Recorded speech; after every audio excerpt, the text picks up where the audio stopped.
Hello. Hello. Let's see.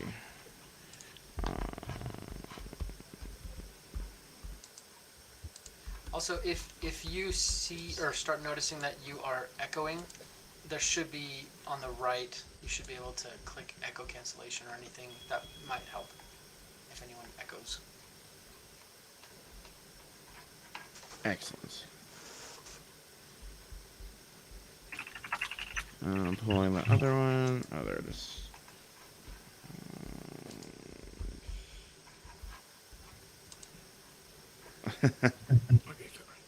Oh, sorry. It's an N, not an N.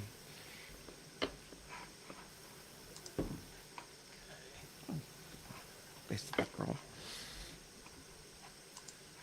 Okay, so it looks like we're missing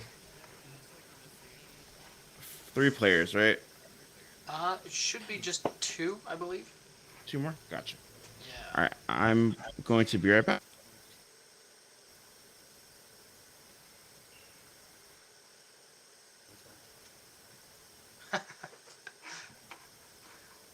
Joel, I think you're a little soft. What a soft touch.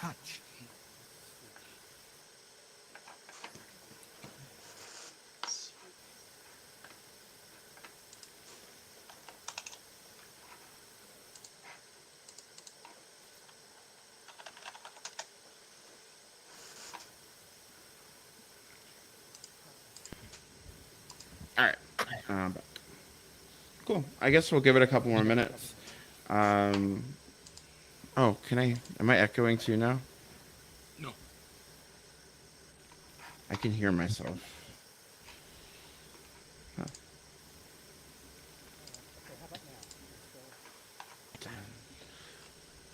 No. No.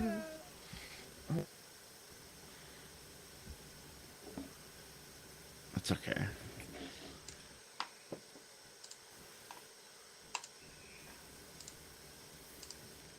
I am super excited for y'all to play this. Yeah. I'm like, I am too. So, super excited to play a Halloween themed game. so if like because of my accent, if you guys don't understand what I say, I can repeat it. So sometimes when I get nervous, I get really, really thick accent.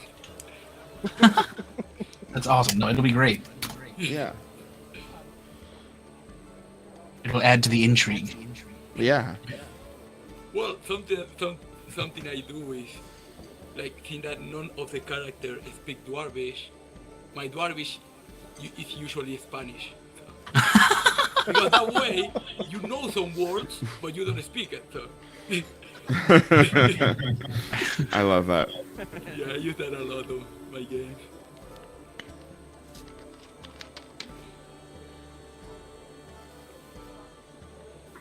Oh, were you able to put the audio in the background after all? Yeah, I Justin? got both of them uploaded. So when you need me to toggle, and if you want me to look for any other like types, I can definitely do that. Oh, that actually really explains a lot because let me turn something off really fast on my end. There it goes. I was like, why does it sound so much louder than before? It's because mine was going in the background too, playing in sync. So, nice. Let's see. All right, everyone. While we're waiting, did you all want to reintroduce yourselves to everybody who's come in? That's when I'll Sure. jump at the chance. Yeah. Yeah, I'm Brandon. I'm excited to do this. I have no fucking clue what we're about to do, but it's gonna be a great time. So get excited. Excellent. Yeah, me too. I haven't like I've been DMing for a while, so I haven't played in a long time. So I'm happy to play again. Oh, by the name, my Perfect. name is Rodrigo, but I always shorten to Rodri. Easier to pronounce.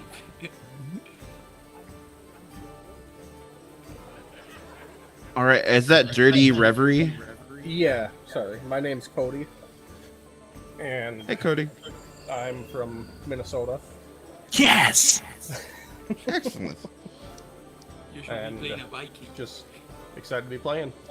Nice. What part of Minnesota? I was born in St. Paul.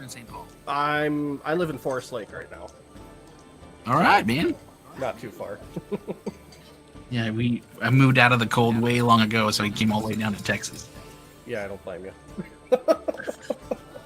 I do. Go in the other direction. I'm also in Texas. I'm from San Antonio, Texas. I am. My name's Robbie, by the way. But you can call me Bone Daddy or not. You just call me Bone. I don't know if that's better, but you can also call me Robbie. And I've been DMing for a while, and I'm part of the This Dungeon is Occupied podcast crew.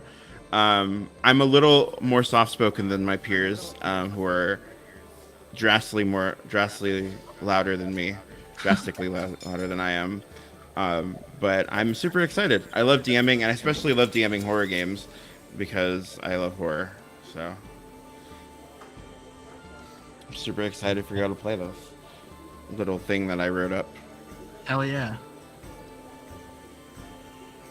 And hey, Joel. Joel's audio isn't working quite yet, so I'm gonna try and... Joel, I'm talking to you in chat. You and I can go back and forth there and see if we can figure it out. Look at the chat. Gotcha. Let me go email these people really quick. I don't know who we're missing. Just send it to everyone. I'm just gonna be like, hey, everyone.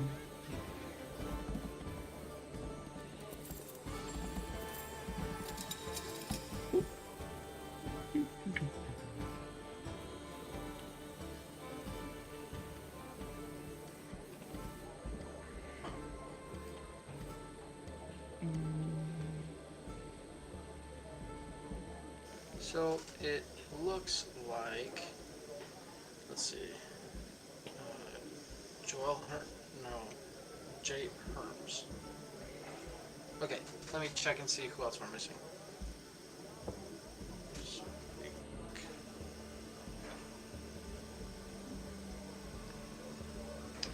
Josh Hermansdorfer and Ian Orr. And I did not hear back from either of those, so they may or may not be coming tonight. Cool. I'm not reducing any of the encounters, so sorry, guys. Okay. Well, they haven't created any characters on the campaign, so I don't know if they are playing or not. They have not, but I don't know if everyone did create their character on the campaign. Right. There's only 3 characters on there right now, and my weird test character that I refuse to delete apparently. Let's see.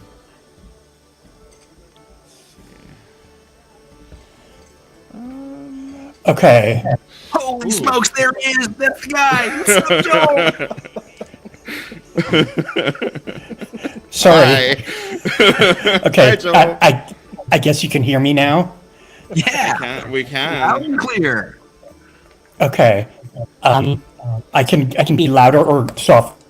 I figured out how to work my fucking mic, basically. So I can I can be whatever volume you want me to be. Thank you. I mean, that sounds A privilege, by the way, that I do not accord to my husband.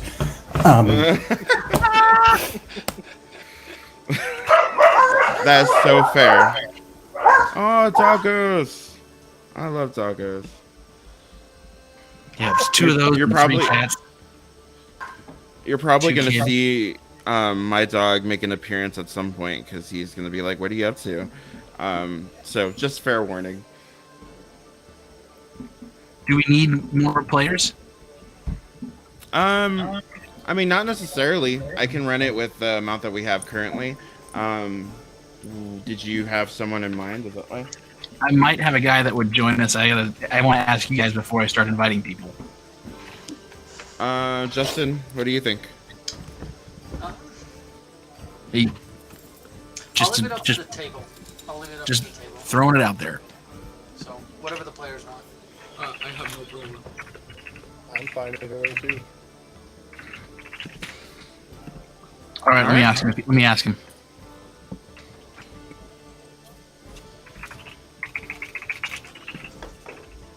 So What's that? moving in and out of my tabs is difficult. So if you see me staring off into the distance, howdy. If you see me staring off into the distance, I swear I'm not losing it. I'm looking at something on my screen. Just letting you know ahead of time. Right on. If you see me staring out, I'm How's Excellent. I went to his house to pick it up. you went to his house to take a shit? Yeah. Awesome. Yeah. Good. That's a good friend. Yeah. All right. And And then he gave me a glass of milk. I want to murmurs without you. Yeah, I know. All right. Go do things. Love you. All right, you too. Is that okay? Or All right, is he's it out. too dark on the camera? All right. Perfect. Apparently, I have no friends. we're friends. Oh, it happens. When you need them, they are gone. Yeah, they'll show up eventually. So, is your friend gonna join us or Nope. nope? Have to have a friend first. Well, That's fine. if he needs more time to think about it, I'll just do my little bit about how to be a better DM, and then I'll hand the whole thing over to Bone Daddy. So first thing, thank you guys for signing up for this one shot. Being on this podcast, and I'm sure Bone Daddy will feel the same way. Probably one of the coolest parts is being able to connect with listeners in a real way like this, and actually be like real people rather than just like talking into a mic and then you listening to. Anyways, so it's just really cool to have you guys here. My biggest hope is that you guys have lots of fun. I know with Bone Daddy, you're in good hands, and so. Anything else you want to say, Bone Daddy? Obviously, you're from This Dungeon is Occupied, the podcast, so you guys should definitely go check that out as well. Yeah, of course. I have a little bit to say about the Dungeon is Occupied, but I can say it at the end of the campaign. Sure So thing, yeah. And then last announcement, I don't know if you guys saw our Instagram, but we're doing a giveaway starting next Thursday for a free download key for Dungeon Alchemist, which is the software that you can use to make 3D maps, or like maybe not 3D. Well, I guess they're kind of 3D. Anyways, you can make these really cool maps. So pay attention on our Instagram on next Thursday, so the 27th, for the rules, and hopefully one of you guys gets the download key. So yeah, over to you, Rob. excellent. Welcome everybody to this little campaign I got going here. So Thanks. I'm super excited to have all of you here. I'm super excited to be playing, and I'm super excited for you all to dive into this adventure with me. Does anybody have any questions before we start that we can address beforehand? Yeah. Do we have any magic items? We do not have any magic items. You just Okay, have your okay, great. standard gear from your Yep. build. Yeah. Great. What about arrows? Because I only got 20. Do you count them? Can I pick them up after a battle? Yeah, you can pick them up after a battle. You can certainly get more arrows, because where we're starting, there's going to be tons of shops. So you can buy more if you need some more. I'm just gonna have you keep track of them, and if you decide to pick them up off the bodies of the things you've killed, more power to you. I'll do that. My character is kind of cheap, so. If we're going shopping, do we have any money? Yes, you start out with your standard amount, but each of you is getting 600 gold anyway at the start. So Got it. Okay. Thank enjoy you. yourselves. That'll work. So you can buy stuff that you need if you want to take on you. I will say that where you all are going, you probably won't need a lot of stuff will be provided to you, like health potions, and stuff like that. So you don't have to worry about those, because you all will be traveling to another village. So you all should be good there. They're rooming everyone. So welcome back, Justin. All right. Thank you. Excellent. So let's go ahead and jump right into it then. Well, congratulations and welcome everybody to your new job with the consortium, and welcome to Duloc. Duloc is a kingdom of new opportunities, and it is a kingdom of commerce, and it is ever growing and part of a massive, massive working to kind of take little known or I guess more often killed creatures and putting them into new places so that way they can become fully recognized citizens of the kingdom. You all have been hired by the consortium, the wizarding group that runs the security and the policing force for Duloc, and they have hired you to do a little bit of investigation at a village of, I guess, what's the word I'm looking for? I guess rehomed Kuatoa. They moved them all from the Underdark, and they've made a nice little village for them right outside Duloc, which is about a couple days right away. The consortium has provided you with everything that you'll need. They provided you with a book on Kuatoa anatomy and culture, so that way you don't feel too out of place when you go to the village. And they've also provided you with Derek.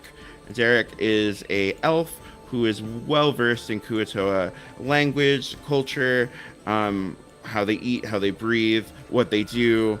Though you cannot find a better expert on Kuatoa. Now, unfortunately, Derek has brought along a bit of a stowaway. His daughter, who he can't seem to find anyone to take care of her during this trip, has decided to tag along a young 8-year-old elf who has bright eyes and pigtails and is just really interested in everything you're doing all the time. And she'll be coming along with you as well. She consistently will come up to you and ask you what you're up to. She'll ask you what the pointy things that you're carrying around do. And she'll also ask you, can you do magic? Can you do magic?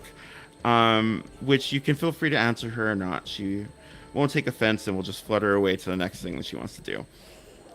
But while we're in Duloc, the main head of the consortium has provided you all with your booklets, your bags, 600 gold pieces, and essentially like your job for you, which is there have been missing Kuatoas at the new Kuatoa village, the Seaside Cove, and they just want you to kind of look around and see why they have gone missing, because they can't have the Kuatoa go missing, or that might look really bad for Duloc. But while we're here, each of you is essentially getting your picture taken for your new job. It's not actually a picture. They're doing a small portrait of you, and while each of you sits down to get your portrait done so that way they can better recognize you in case you were to die or anything, they ask each of you to describe yourself and give a little bit of background on where you're from. So starting with Brandon, introduce your character. Right on.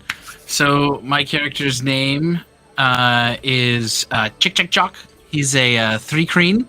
He comes from a planet we've not seen before, where he grew up in like a dirt hut, where there were many underground tunnels that he would run around in and play with as a child. At some point in his youth, there was an army invasion that came in and decided to eradicate all life on his planet. He managed to be like a little stowaway on a passing cargo ship, and fled to like this heavily populated city, where he found his way into like a little temple and learned the ways of the Jedi, and became fell in love with the balance, and decided to just stick with that for the rest of his life, and grew up as a Jedi Knight, Jedi warrior kind of person. So we'll see how he's a little dude, right? He's not big at all. He's probably 3.5 feet tall, a little very green, with giant bulging fly eyes at the top of his head, a couple of antennae that are attuned to the different things that are going on around him. But his name is incredibly difficult to say in his native tongue. It's like Chick, but people just call him Chick. Excellent. The orc that's doing your portrait looks at you, a little, and he from behind the picture, and he's just like, interesting, and like a different planet. Okay, and he just continues doing. He's like, okay, that's a new one. Your portrait comes out really well.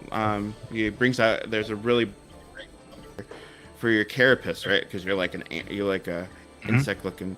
And he hands it to you, and he's just like, just turn that in on your way out, and grab your bags and your gold, and they'll lead you to your caravan, and we'll get ready to depart soon. Have a good one. Next they call in Haxus. Yes, I am. And Haxus is an Eladrin rogue. He's just under 5.5 feet tall. He's 76 years old. He has pale white skin, silvery hair, violet eyes.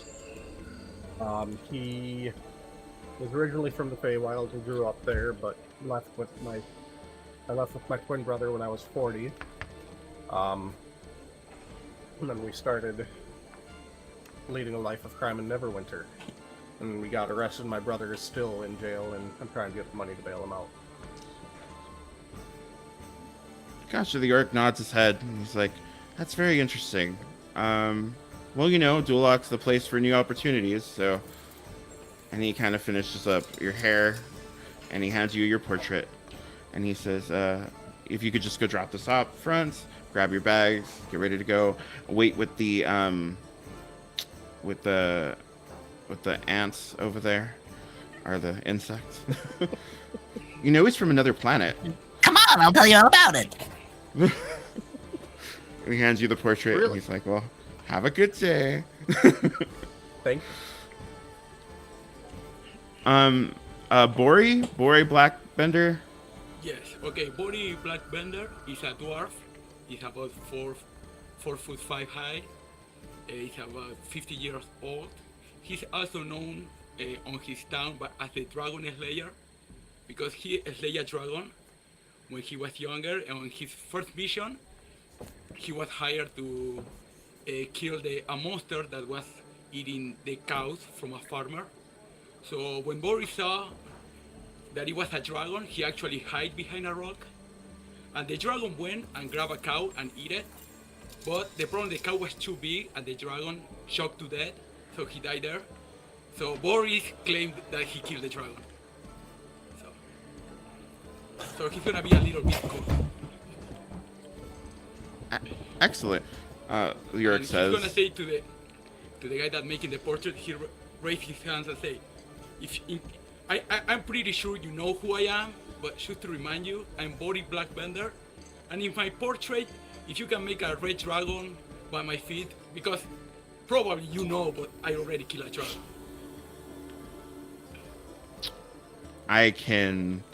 I'll do my best. He does the portrait and he turns it around. He apologizes a little bit. He says, I'm more skilled at people and not creatures. And you see the dragon, and it looks like it's missing wings, and it looks almost like a little drake, and it's a little smaller than you would imagine. The scales look a little off, and it looks more snake-like than anything else. And he's like, I did my best. Here you go. I mean, you don't pay me for these, so it's free. Boris And he says, hands it. it looks perfect, don't worry, but can you put next to the dragon, like, a sign or something that say that it's an elder dragon, so people know? He flips it over. He's like, requests. And you see that he flips it back, and in the dead drake-looking thing that's supposed to be a dragon, there's like a stick sticking out of it with a little sign that says Elder Dragon. And he's like, there you go. Okay, perfect, thank you. You're welcome. Yeah, just take it over there. They'll get you your stuff, your gold, and they'll put the portrait on the assignments board, and you should be good to go. Okay, thank you. Of course. Have a good one, Bori Blackbender. It's like, he seems important, and he writes your name down. I don't want to say Dragon Slayer. I kept walking. Don't forget. Okay, gotcha. All right, David. What? Oh, you're next. I'm gonna do your portrait. Why? It's not like anybody cares. Well, I mean, we care to an extent. We just want to make sure we have a visual. Okay, fine, representation of fine, you, sir. fine. So David Levi is a half. He's very drunk now. He's been drunk for about 2 weeks, because his boyfriend broke up with him. He's madly in love with, and his terrible boyfriend was awful to him and broke up. Wallowing in his suffering. He's he very flamboyantly in purple. His clothes are actually very, very neat and clean because he keeps prestidigitating them to get the wine stains and the liquor stains and the drool stains out. He also has a familiar. He has a named Egbert. Egbert things like the Egbert liked the boyfriend better, and so Egbert just says passive aggressive insults all the time. That's all he says, and David is sick of him, but he's his familiar. It's not like he can do. So he's here and he's not happy about it, and he's drunk and he just wants you to leave him alone, unless you are going to fall in love. Loves you madly. Ah, that's a intense backstory, David. As the orc paints, he's like, "I'm sorry that your heart got broken. I want to apologize in advance." I know. Well, your familiar came out a little off. Sorry. And he flips it over, and it's a portrait of you, and the familiar is like this M. Like people do for birds. And You know what? I like this a lot. Parrot? Oh, okay. This a lot. Edward, don't you think this is a great representation of you? And Edward says, "Shut up."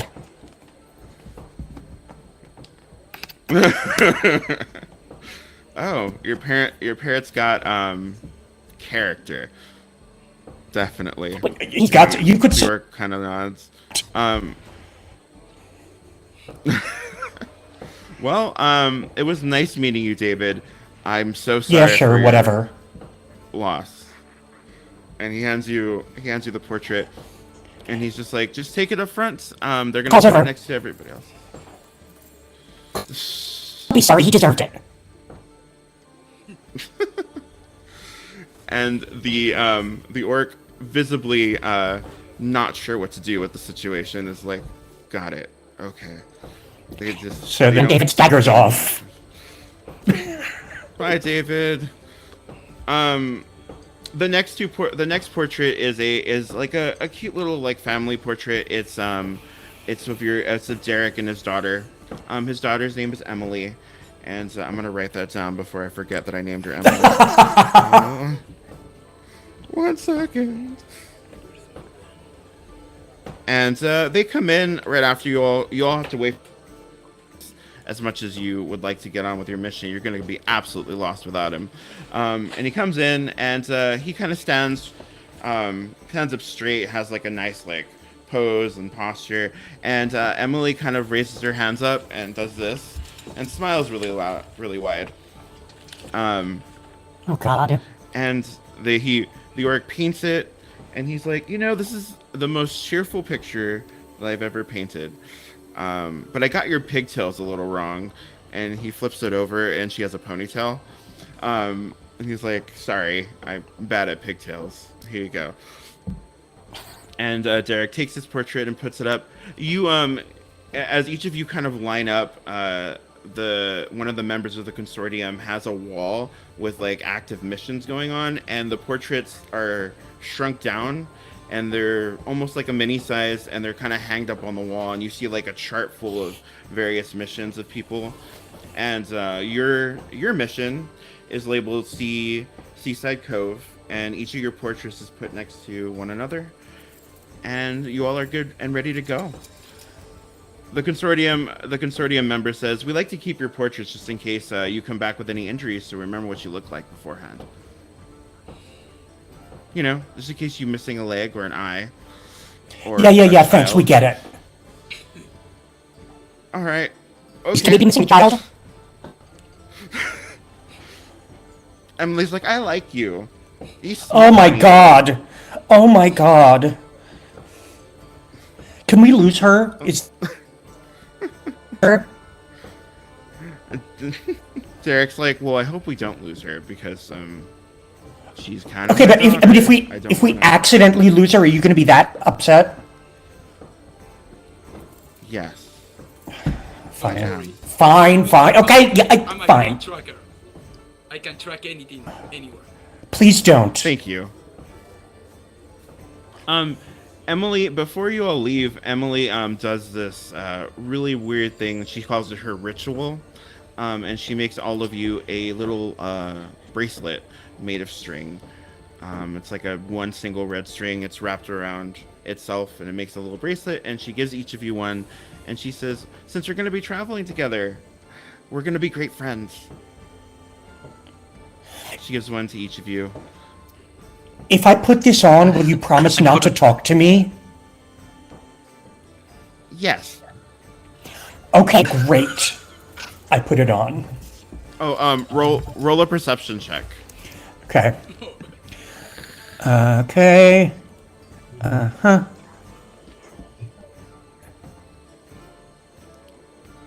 That is a nat 20. -1 is a 19. Excellent. So Well done. You, First roll. I know. Sounds stupid. You with absolute certainty, like in the world, like you are absolutely positive. Nobody could convince you otherwise that Emily is truly lying to you about never talking to you again. So that she's Absolutely certain of that. like lying in my has no intention of not. Yeah, none whatsoever. You rotten little. God. Bye, David. Is it, And she, I put okay, already. and put it around one of my 4 arms. I come back and I'm like, I need another 3. I have 3 other arms that need bracelets.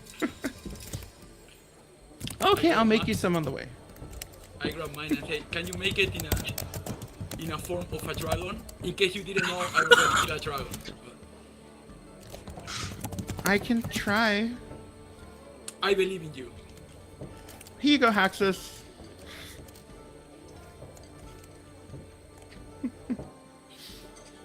Just stares at you. Are you gonna put it on, Haxus? Oh, can you actually make it in blue instead of red? Yeah. You all have a lot of requests. Sure. she's like designing. And Derek's just like, it's gonna keep her busy at least on the way. So. She also made one for your familiar, I don't give it to him. David. I just toss it behind me and like toss it in the trash. I And love Egbert's like, I "Wait love a-" how bitter. I love how bitter you are to your familiar. It's just It's okay. All he tells me is that I drink too much. Is he right? I, the player, can say yes, he's right. I, the character, absolutely not.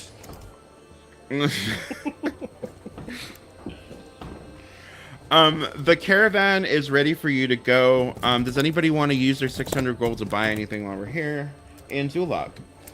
Duloc is a seaport city or seaport kingdom, so it has a lot of different options for you. You might see things that are very familiar. You might see something that you've never seen before, but everyone's trying to sell you something in Duloc. So, what would you like to buy? I want to buy arrows and a quiver. Okay, arrows in the quiver. How does everybody feel about having a quiver? with them in case I need more arrows. Okay, I buy quivers for everybody, even for the kid, even for Emily. Emily's like, thanks. I don't know what I'm going to do with this, Don't but worry, just thank stay you. next to me. Emily's gonna just be handing you arrows as you shoot them. No, I'm just gonna grab it from the quiver. Oh, well, considering we're playing a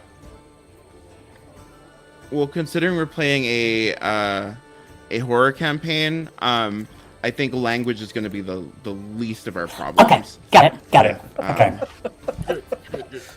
I'm really good with it. I think language might be the least of Okay. our issues on that Okay. one. Dude, I was containing myself, so. Oh no, curse like a sailor. I curse like a sailor. Okay. Yeah. I don't know, yeah. Justin. If Justin's there, he'll correct me if I'm wrong. I want to. If there is such found as like a bottomless bottle of tequila, I would like to buy such a thing. Yeah. One sec. So, in like a little shop where they sell like these like ornate glass containers to keep a liquid in, you do find the treasured bottomless bottle of tequila. It never runs out.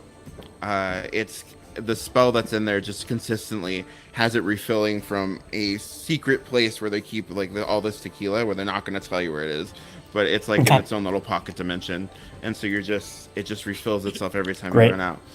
Great. That's gonna be 200 gold, please. Excellent, thank you. Happily, gladly. It's just this like this gnome is like just selling this like a gnome lady is just selling them, and she's like, wow, you didn't even barter for that. Okay, thank you. And like she just like, puts all the gold. She's like, have a good one. So the quiver and arrows actually, so with the quiver and arrows, if you ask the consortium real nicely, they do give you like a set of more arrows, and they provide everybody with a quiver for you to take with you, unless you wanted to buy something fancy. I'd love to see if there's any kind of like upgraded scimitars of any sort, or any other kind of swordy weapon. Like, Sure. Yeah. Let me pull You up tell me, my boss. little- Gotcha. There definitely are. Are you looking for like a magic item, or are you looking for like a +1 scimitar, or? Well, hell, What are I'd you love a looking for? +2, but I mean, there's I don't really care if it's magic or not. It's irrelevant, I think. Gotcha. Whatever's clever. Let's see. One sec.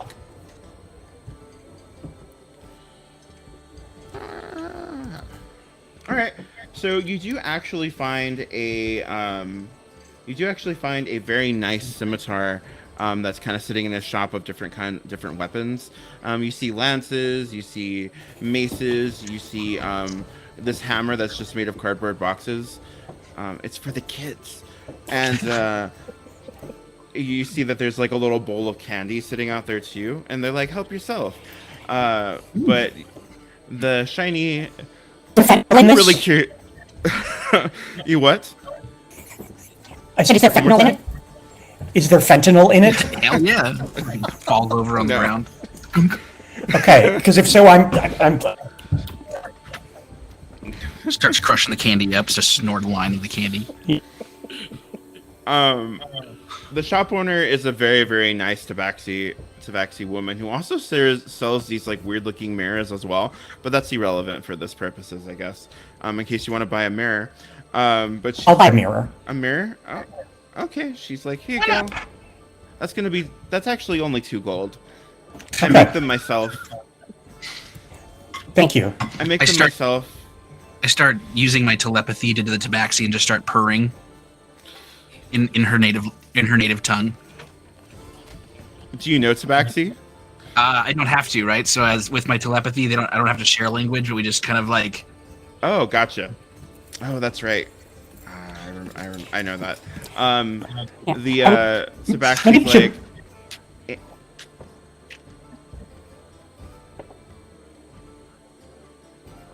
What were you gonna say? We can also get some healing potions, maybe. Wouldn't that be a bad idea? The consortium. You can also get those from the consortium if you want any. How many healing potions everybody wants? Oh, okay. All of them. As many as I can carry. Oh Yeah, my I will God. take all of them, thank you. They will give you all two. All two. Each. Okay. You all could take 2 each. But we're not giving any to the little girl. These are addictive, you know. So, anyway, the scimitar is shiny and new looking. She hands it to you, and she's like, "It's a +1 scimitar." Perfect. I'll take it. Excellent. Let me calculate that really quick. Actually, how much do you want to pay for it? What do you think the best price to offer? I'll tell you what. I'll take 2 for 100. How about 2 for 102? Deal. And I shake my one of my third arm comes up as I'm holding both scimitars, and I just come up with my third arm to shake her hand or her paw. Excellent. And thanks for the purring sound. It's been a while since anyone's purred at me like that before. Hmm. Come on, you gotta get a room, you two. Are those available? Oh, you're so funny. And she's like blushing as much as a cat can blush. And she like goes to the back and she pulls she gets these really nice like packages to put your scimitars in. She's like, here you go. Thank you. Just, any chance I could get a luck stone? Yes, maybe. Let me see. I have no idea how much things Perhaps. cost, so maybe not. You know what's funny? I also am very bad at figuring out what things cost as well. Let's see. You mean a stone of good luck? Yeah. Let's see. That is a A stone of common good wonder luck. set. Stone of good luck. Sure. Let me roll with something really fast. Sure. In there's a little shop with a let's see. A Goliath is actually like selling a bunch of like pretty stones. You can actually roll me a percentile die for me, please. Which is the 2 d10s. And give me Sorry, what percentage that is. you froze for a second. Can you? Yeah, sure. D100. You can roll me a d100 or Yep. a percentile die. Yep.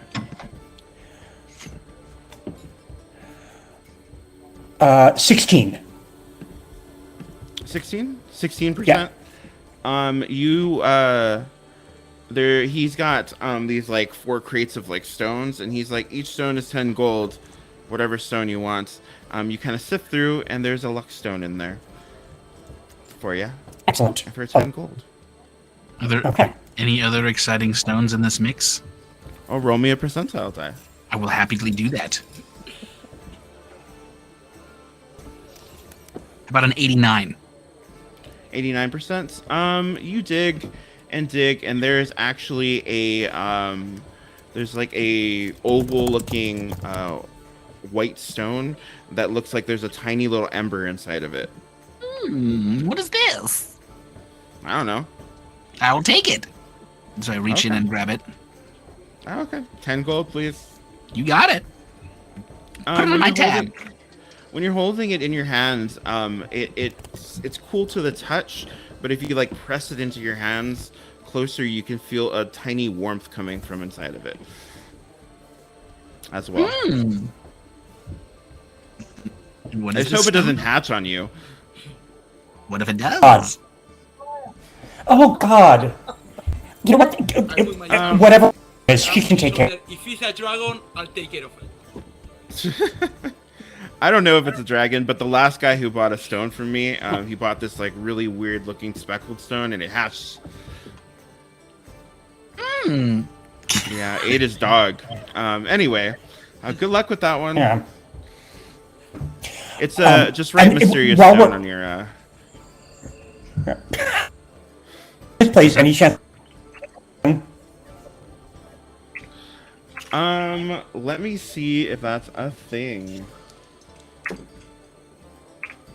You just kind of scurry around, and unfortunately, it doesn't look like anyone's offering a cloak of protection. Anywhere. Okay. Not that you notice, at least.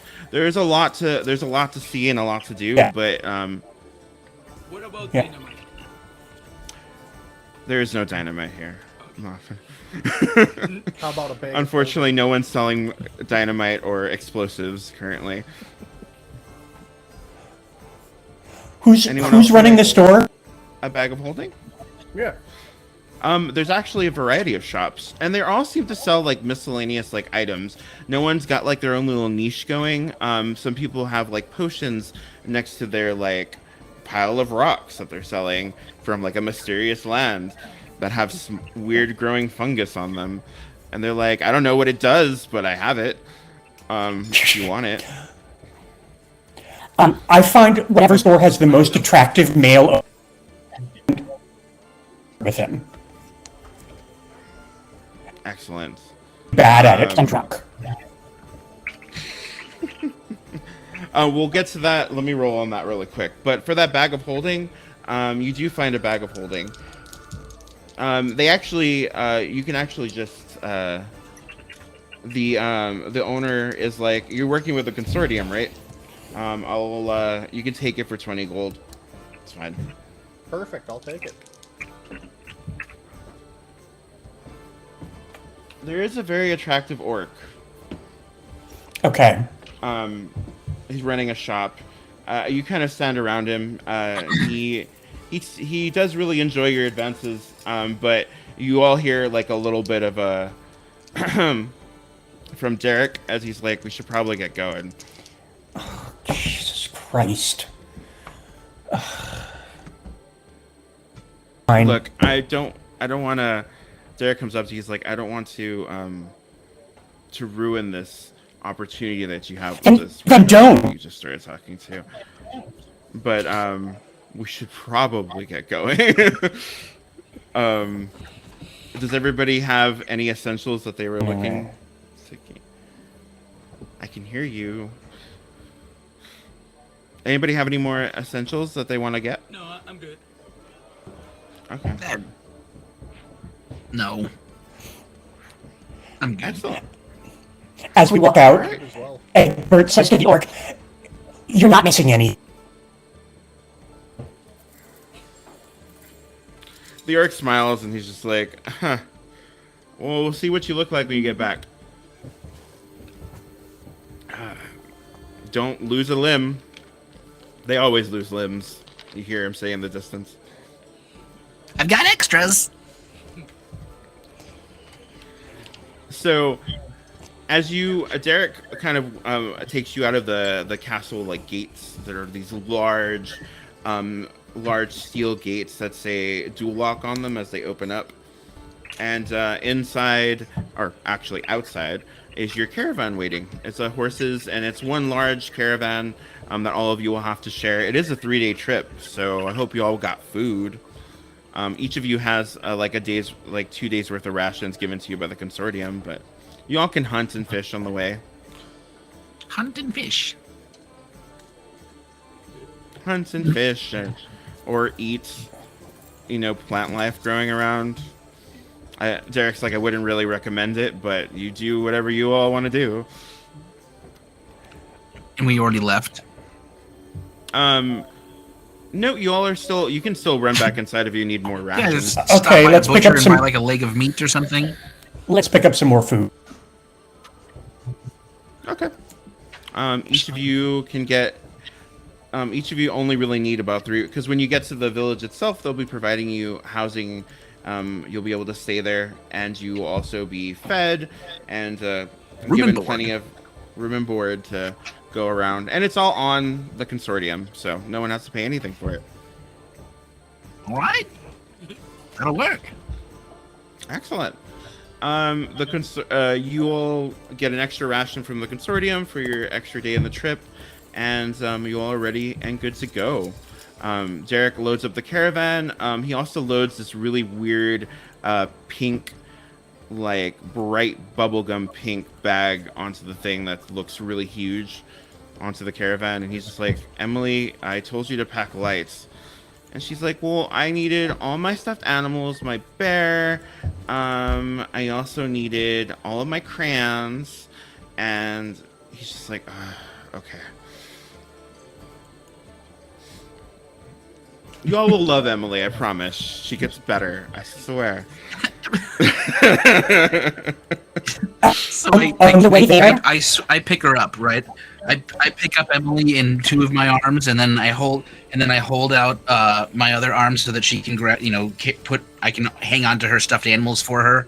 I mean, because Joel, since David's already like, fuck this little kid, I'm gonna be the opposite side and be like, I love you. You're gonna be my best friend. And she's like, Oh God. and she just like lets you pick her up, and she's like, you're interesting. You have no idea. Aw. And she rubs your antenna. She's like, that's so cool. The tickles. You can't kill her on the way, David. Oh, it's okay. No, but I a 3-day won't. I trip. won't. I won't. I'm gonna pilfer a bunch of crayons from. No, I'm gonna pilfer like a stuffed animal from the box, and every time she tries to talk to me, I'm going to rip its head off. I mean, sorry, from the bag, from her bag of stuffed animals. Every time she talks to me, I'm gonna hold a She dagger plays your to its game. neck. Okay. She plays your game. She's like, do it. Do it. Oh, Do really? it. Cut the Really? stuffed animal. Yeah. I decapitate the stuffed animal and then You're not toss it gonna do behind it. us. I decapitate it. You know what? That wasn't even my favorite one. Oh, really? Maybe I'll have to do this in... I'll break you, David. I will. You will. You will like me, David. She's like, I am determined to make you like me, David. How nice for you. But I turn away and just drink more tequila.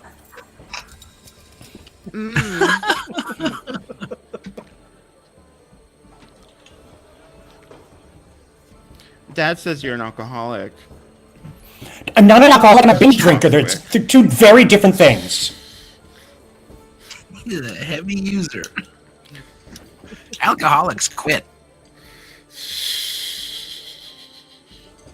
As you I'm very, very sad right now. caravan trip Leave me alone.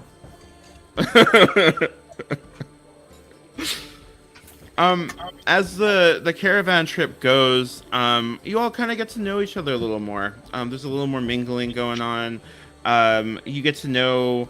Derek kind of briefs you on essentially the culture that you're going to be stepping into with the Kuo-toa. He pulls out a chart essentially that he has of the Kuo-toa, and he explains that Kuo-toa are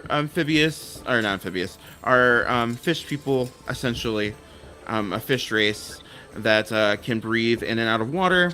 They are from the Underdark, and they were hunted almost to extinction by the drow that lived in the Underdark with them, along with all of they're essentially at the bottom of the food chain in the Underdark. They get eaten by spiders, they get eaten by dogs, bats, like everything kind of feeds on these things. So he mentions that the Kuo-toa actually, when moved out of the Underdark, the newborns, because they have a very short lifespan and they breed very quickly, and he's like, the newborns of the Kuo-toa essentially don't have the same exposure to like the Underdark waters and the magic from there. So the freshwater Kuo-toa that have been born recently actually look like this. And he shows you a comparison picture, and he shows you a Kuo-toa picture, and it's like this, like almost like what you would imagine a like dead fish to look like. They're very thin, and they have like these big fish eyes and like a row full of sharp teeth. and they look very feral. And he's like, and the new Kuo-toa, and he like flips to the ones just born look like this, and they look like a koi fish. Like they've gone from this like skeletal looking creatures to this. They look a little more plump. They have vibrant colors growing on them, and they kind of look like a koi fish, like an almost what you'd imagine a bipedal koi fish would look like. And he's like, so it's a very drastic change. A lot of their culture is seeped in mysticism and worshipping of like minor gods that they kind of create on their own. It's actually been told there's a legend around the Kuo-toa that they can actually bring into existence a new god if enough of them believe in them. But we've seen no evidence of this. It might just be an urban legend that might have been propagated by the Kuo-toa themselves to make themselves seem more dangerous than they actually were in the Underdark. We're actually going to be coming at a very great point in Kuo-toa culture. They're celebrating a festival around one of their gods, and also the village that they're in. All of the stuff is in bloom right now, and there's delicious berries growing from the trees. So I'm really excited. I don't know about all of you. Derek's like kind of like shaking in his seat. He's like, I'm like super excited about this. I haven't been to this village yet, but I hear that it's a great place. This is gonna be a great time. Yeah. Just for you. Oh, I guess we should talk about the missing Kuo-toa. That's, I think he's like, kind of flips his paper around, and he's like, there's, looks like there's 5 Kuo-toa missing. Let's see, he kind of skims through it. He's like, last seen on a hunting trip. Are any of you good at tracking? I just stand up a little and say, I'm the best tracker you can get for your money. Excellent. We're gonna need to do that. We're gonna have to investigate the marshy waters that are nearby, because that's where they went hunting, and that's when they disappeared. By the way, he looks up and he kind of stares at each of you. He's like, any of you magic users? Yeah, a little bit. I've been A told little bit. Would be nice if you could magic yourself a personality. I've been told that my arrows they fly like magic. Just say. Gotcha. I was expelled from mage school. I've got some tricks up my sleeves. Excellent. That's good to know, because we're probably going to need to activate our sending stones. And he points at each of your bags. He's like, that's how we'd be able to communicate with the consortium if we need any kind of like back visions. But they're not activated yet. They need and he looks at it and he's like, there's a ritual attached to this. We're gonna have to activate the stones at some point. We don't need to activate them now because they don't have a very long shelf life. What is their shelf life and what's the ritual? The ritual, and he pulls up the sheet. He's like, we just have to put the stones on this circle. There's like a circle drawn in black ink with like strange magical symbols, very reminiscent of the consortium. And he's like, we just have to put the stones on here and focus our magical energy. Essentially, you're gonna have to spend a spell slot for each of the stones to activate it. So, if any of you has spell slots, and what's their shelf life? Oh, they're for emergencies. So if we need them, they last about 2 days. So, Okay, got it. lose their magical ability. So, Got it. just letting you all know, we have those with us, just in case we need them. I don't think I'm forgetting anything. A lot of it's gonna be we're gonna kind of deep dive into the Kuoto culture that we're there. I recommend you don't eat any of the like seafood that they have because they eat a lot of really strange seafood. Yeah, I have a thing against shellfish since I have one myself. That's a good point. You should probably out of a bottom feeding seafood. So I'm just warning you ahead of time. Don't eat the seafood, unless you all want to get sick. But they have a lot of other food there for us, so we'll be good. We'll be fine from there. Does anybody have any questions for me, Derek? That's about Kuotoa. Do they have any idea? No, what were they looking for when they disappeared? Were they hunting? Were they? Yeah, they were hunting. It was a hunting party of 5 that disappeared. How long have they been missing? About 4 days already. Okay, they are dead. Oh, well, we're hoping they're not dead, because that would look really bad on Duloc if they are dead. So, luckily, the consortium has resurrections. We could probably resurrect them if they are dead. Hopefully. If their bodies are in one piece. Which I'm hoping they are. What were they hunting? Just food or? Yeah, they were a normal hunting party. They usually go out and they scour the bottom of the marsh for the seafood that they eat. They eat these really weird. It looks like a horseshoe crab, and he like flips it over, and it's this weird looking crab thing that has like 2 pincers in front of it, and it's got like 6 eyes on top of its shell with like tentacles kind of coming out from underneath it. These things are called Karen crawlers, and they eat the dead fish that are on the bottom of the marsh. So they're also extremely poisonous, and Kuotoas can digest them. You just don't want to eat them. I don't recommend it. He's like emphasizing, like, please do not eat the Karen crawlers. I have no way to heal you if you get food poisoning. I am not. My expertise is on one thing and one thing only. And what is that? Kuotoa research.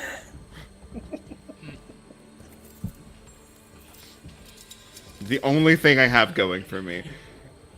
It's what I studied in college.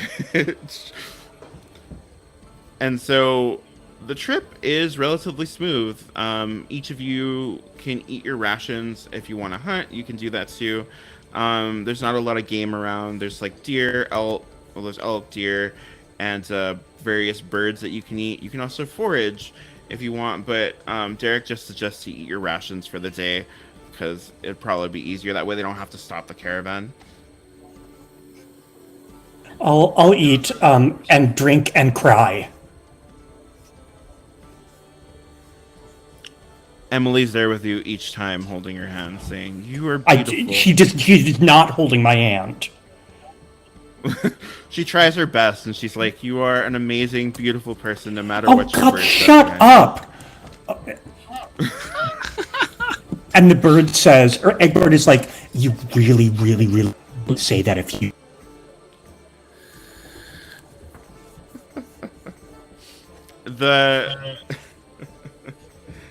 Emily actually spends a lot of time with each of you. She kind of gets to know each of you better. She's got nothing else to do. She gets really bored very quickly. She has a lot of very inquiring questions for each of you, including, what part of space are you from? So that dragon, like, how big was it really? So your brother, what's he like?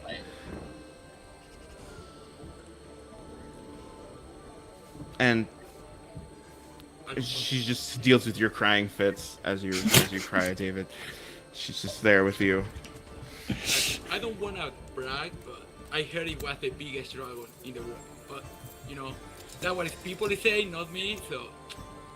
But yeah, Was it bigger? Was it bigger than Allworst? Oh, way bigger.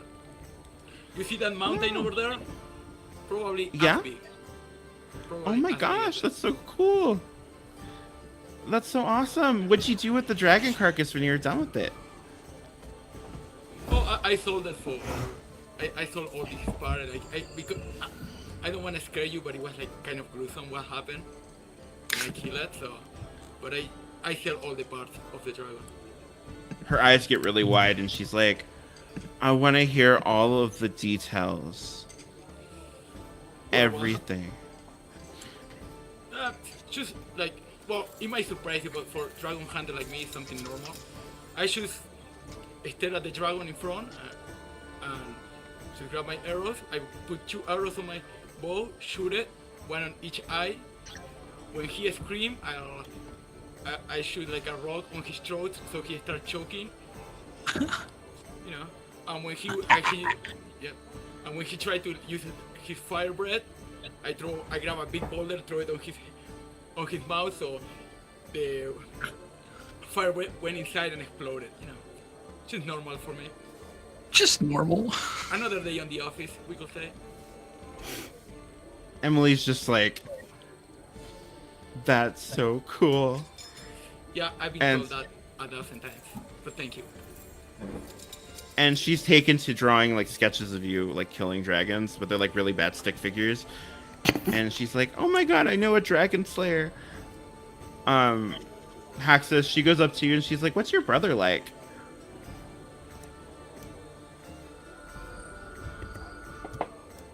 Oh, I can't hear you.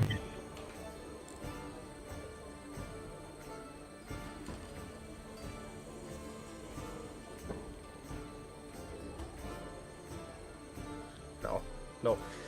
There we go. Now I can hear Oh, you. it is working now. Okay. Uh, So my brother's a lot like me. He's very sneaky, but we both ended up getting caught and lost everything. But I got bailed out, and I'm trying to get him back Do you ever miss him? every day. Oh. You know, I miss my mom too a lot, but I don't think she's coming back. What happened to your mom? Dad says that she went for a really long adventure, and we'll see her again one day. I offer her some tequila. I reach out and slap your hand and be like, "Stop that! What are you thinking? She's a young girl. Her mother is dead. Come on." That doesn't mean she needs to turn into someone like you." I have to Oh, ask, so- did your dad kill your mom?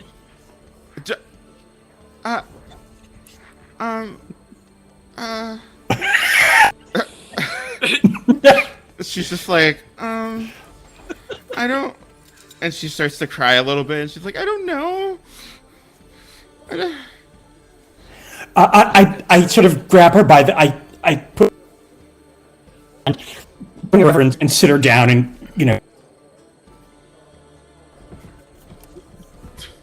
I don't want tequila. It tastes gross and it burns. fine. Okay. Go away.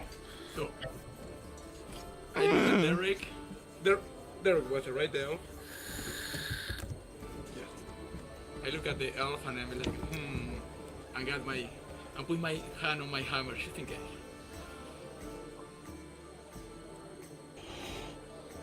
No. Can you repeat that for me one more time? Yes, I look at the elf and I like step like 2 steps back and put my hand on my hammer just in case something happens. I don't trust him already. Derek, feeling like eyes are behind his back, looks at you and looks around. He's like, everything okay? I look at him and I'm like, Okay. Okay. Well, I'm gonna go to the other side of the caravan. Excuse me. Chick, she comes up to you also, and she's like, "What part of space are you from?" The far side. The other side of the moon, you should say. It's very quiet out there. So having you talk all the time is really great for me. Oh, I roll my eyes. cool. Are there more? More people who look like you over there? There were when I was there before, and then disaster struck. But there could be others in the other parts of the sky. I'm not sure. Oh, that's really fascinating. And she starts to like sketch like the moon and like little colonies. I like that. She's like, that's interesting. Like draws like this 5-point stars everywhere. She's like, it's a very bad sketch. I cannot stress how badly the drawings are of that she makes. They're very bad stick figures. Eventually, after a whole line of questioning and like, grilling from this 8-year-old girl who's like very interested in the people traveling with her, you do start to see in the distance a arch that's an archway and like smoke kind of billowing out from across like the landscape, and you hear Derek go, "Oh, we're here. We're almost here, at least. Right in the distance. Look at it. Look at how amazing it looks." You can't see it yet, but he's just like he's really excited. Eventually, when you reach the Kuatoa village, the village looks very like rustic. There are small huts encircling a large central like meeting area, which could only know as the village square. Kuatoa converse and chat in the village circle, and as the caravan moves in and you get within earshot, you hear a strange like native tongue that is a mix of like fixed noises, and if you could imagine fish making noises, and subtle screeches. The huts are modest, not what you might be used to as typical housing. They are made of a mixture that reminds you of concrete and twigs. The top of the huts seem to be made from like underbrush and large leaves, and they're in no way like very well constructed huts. But the material seems to be kind of sturdy. As you go up to it, it almost looks like it could be made of like there could be like precious stones used in the mixtures, because they give off this like fluorescent like color to them.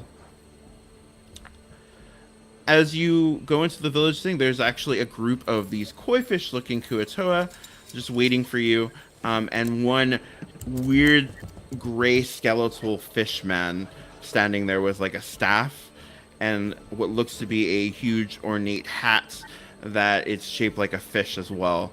That seems to be carved from stone, and he's like wearing it on his head, and it looks like it's visibly looks too heavy for him, and it's kind of making him shrink a little bit as he like tries to keep his head up with this like stone helmet on his head. Derek kind of like nudges each of you, and he's like, that's the chief of the village. He's one of the original Kuatoas that were here, and he's the longest lived one. He also knows common. Just thought you should know. Please. Thank you. And he's like, please, for the love of all that's holy and on the gods, do not attempt to mimic the Kuatoa language unless you are fluent in it. It comes off very insulting. Just letting you know. Okay, don't worry, I'm fluent on Croatoan.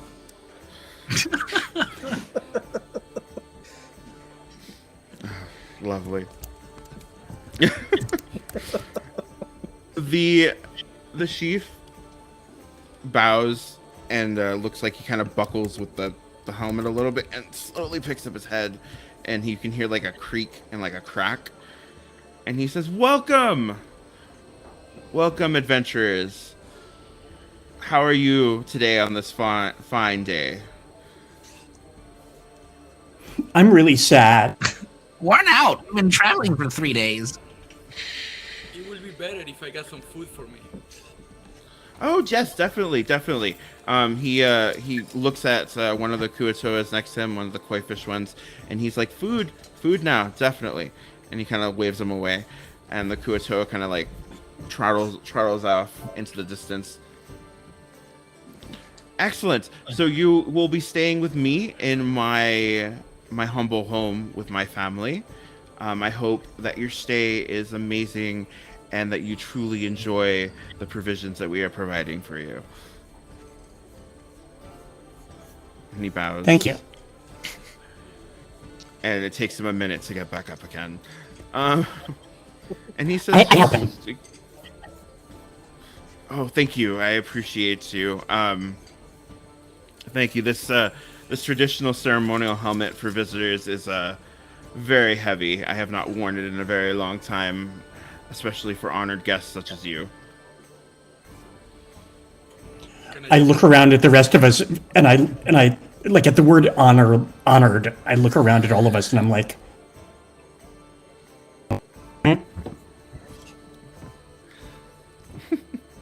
He laughs and he says, "You all are truly not what I was expecting, but you all seem to be very fine folk. Come to my hut. We can get you all cleaned up, and there are places for you to change. There are places for you to sit down, rest, relax." And he invites you to one of the huts that's slightly bigger than the rest of them, because he is the chief of the village.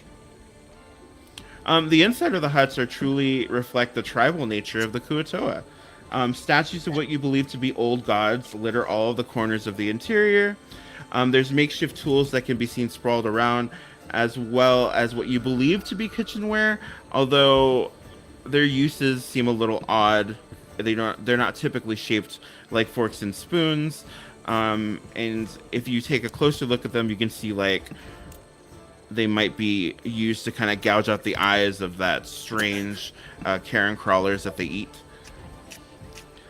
There's also a soft smell of herbs and spices mixed with a light hint of fish that fill your lungs when you get into the chieftain's hut. If you are so inclined to believe, the home almost feels welcoming and warm. You actually feel your spirits rise as you come in. You feel energized, relieved, and he kind of points to various cots, and he says you can make yourself at home if you'd like to put your things down. Yeah. "Thank you." I Thank keep my you. weapons with me. Ah, you seem like 1 sec, and he like pushes up on the helmet and sets it down, and you hear it as it hits the ground with a heavy thud. And he's like, "Oh, okay, I need to take that off. That was hurting my head." Oh. Well, welcome. A cautious one. I like you. You seem like you have a good head on your shoulders. Mr. I believe your name is Bori Blackbender? Oh, so you heard of me? Yes. I have. The little girl that was just in here a second ago has given me each of your names against my will, but I'm glad because at least I can call you by your names. She has also divulged some very interesting facts about each of you to me. So I feel like we're on a personal level I was not expecting to have with each of you. But well, that I'm makes glad two of us, my friend. Excellent. Well, I'm glad that you all are here. David, there is a variety of different Kuo-toa liquors. Emily said that you might be interested in getting your hands on those. Unfortunately, there's none in this household particularly, but if you want to go out to the square where they're preparing your meals, you should be good to go. And I ask Derek, okay, is it an insult to refuse these people's liquor? No. But I... Okay. But No, it's because apparently look, really delicious. Okay, well, I mean, if they're not like rolling in money, I don't want to like liquor if it's not, you know.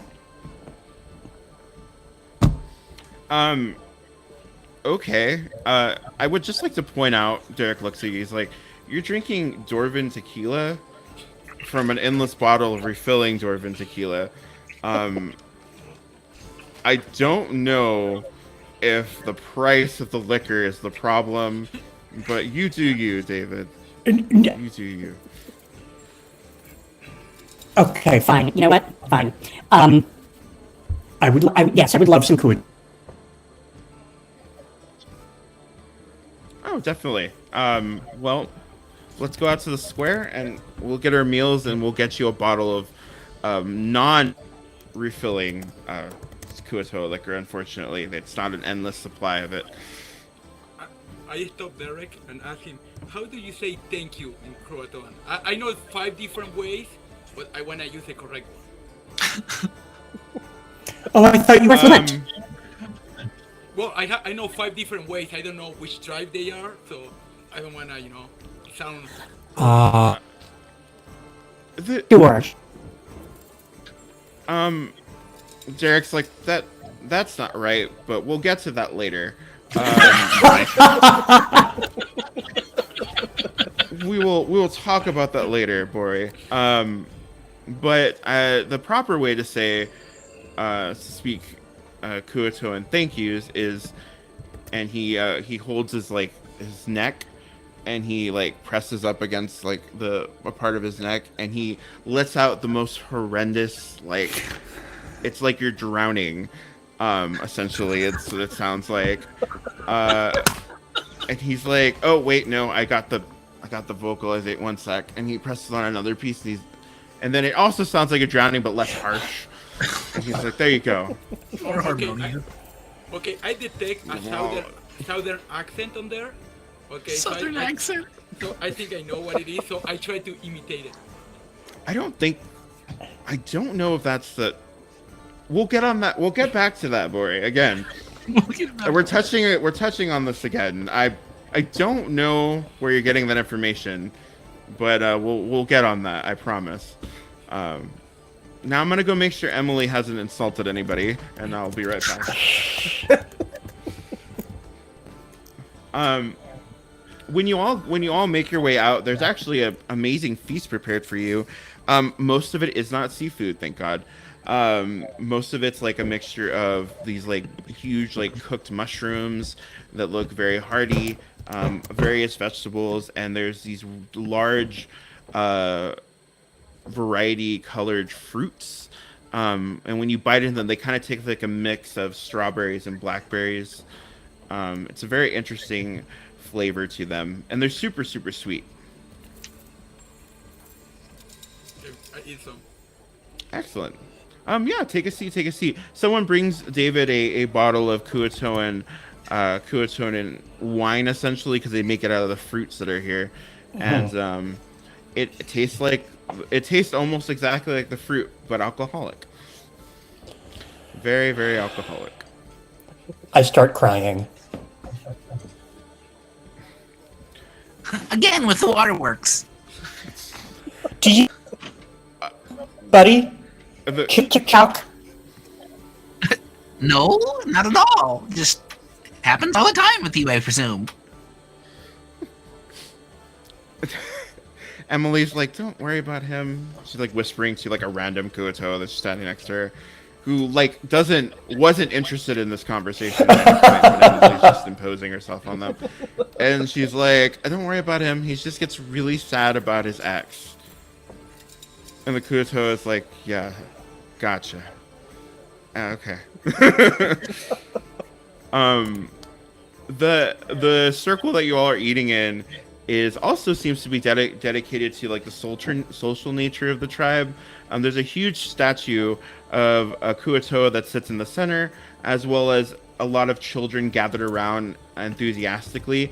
There seems to be a storyteller there as well who's entertaining each of you, and he tells a mixture of common stories in common and stories in Kuotoa's language. And it looks, as he tells the stories, magic kind of springs out from his fingertips, and he becomes very animated, and he creates these visuals for you to see of various things like drow and dragons and stuff. At some point, he flails his arms around and like telling like a really great part of the story, and the magic like springs out and expands all around you, creating this dome of magical energy that has like moving shapes across for the scene. You don't really understand the Kuo-toa parts of it, but the like shocked and like the shocked expression of the children kind of leads you to believe that it's a very interesting part of the story. They're just like, oh my god. Yeah, my character is nodding like he knows what he's saying. Oh, okay. At some point, someone hands like the cue over to Bori, and they're just like, why don't you tell us about the dragon that you slew? And giving him the opportunity to tell a story Odd. to each of you. Okay, so I get on top of the Yet table again. and I say, I get Derek. Hey Derek, can you translate for me? Because I don't wanna take your job away. You know, I know. I don't want you to feel useless. So translate for me, please. So much for being fluent. Oh, I can do it, but hey, if we gotta translate or better use it. Likely story. Yeah, he needs to earn. Hey, he needs to earn his pay, man. You know how it is. Actually, I've already kind of earned my pay because I work for the Never mind. You know, what? Fine. And he, in tandem with you, he tells like parts of your story in like Kuo-toan, like the Kuo-toan. Okay. So, I start to do it like signs of how I do it. So I grab the parrot from David, like he was a dragon, and I, with my 2 fingers, like that I'm fighting while I'm telling the story. So they get some idea. Make me a performance check. Sure. Performance. I got -1, so it's gonna be good. You know, for somebody that weaves tall tales, you have negative Oh, no. bonus. Zero. So you guys, I got a natural 1. So you guys know my character has like -1 charisma because he's annoying. So You got a natural 1. yes. And a -1, so 0. Your story is like extravagantly missing. Like someone can see through the holes in the timeline of what you're telling. Like at some point, someone's like, "Oh yeah, he's definitely telling a tall tale," but they're into it. Everybody's like likes the story. They're like listening. Your biggest fan, Emily, is like yelling and like screaming and like awing at you as you tell your story. And she's just like, yeah, Dragon Slayer. Woo. So, okay, so I finish and I bow to them and I try to say thank you on their native tongue. So, Derek's like, oh no, don't do that. Please, I got this. Please don't. We do not want to upset them in any way, shape, or form, and it's a very delicate language. So let me just, as he like holds onto his throat again and makes like the similar gurgling sound for the Kuo-toa thank you. And you know what? Each of you has a very great night. All of you, Haxus, Chick, David, Bori, like each of you get to know a lot of the Kuo-toa. They're very friendly people. They're very interested in you because they're not used to meeting people from above, and now they've moved into the area that they're in. They're fascinated with learning about each of your cultures, ways of life, what you will do, where you're from. Very interested in meeting each of you, and it's like that for the whole night. Each of you, and the next day too. The investigation, or Derek tells each of you, the investigation can start out of kind of getting to Kuo-toa. Like just kind of make yourself like comfortable and get into the investigative part in the next few days. and I'm gonna kind of look around and kind of gather some evidence, so that way we can kind of get a lead before we go searching for missing Kuatoas. And so generally, it's just really nice. Like they're very welcoming. They have feasts like this every day. They think that you being here is an event, and so they make way for you and are very, very friendly. Like I said, for the first 2 days. On the third day, though, one sec. Hold on. Hey, Justin, if you're there, can you change the music, please, to the other one? Gracias, thank you. On the third day, though, everybody roll me a Constitution saving throw.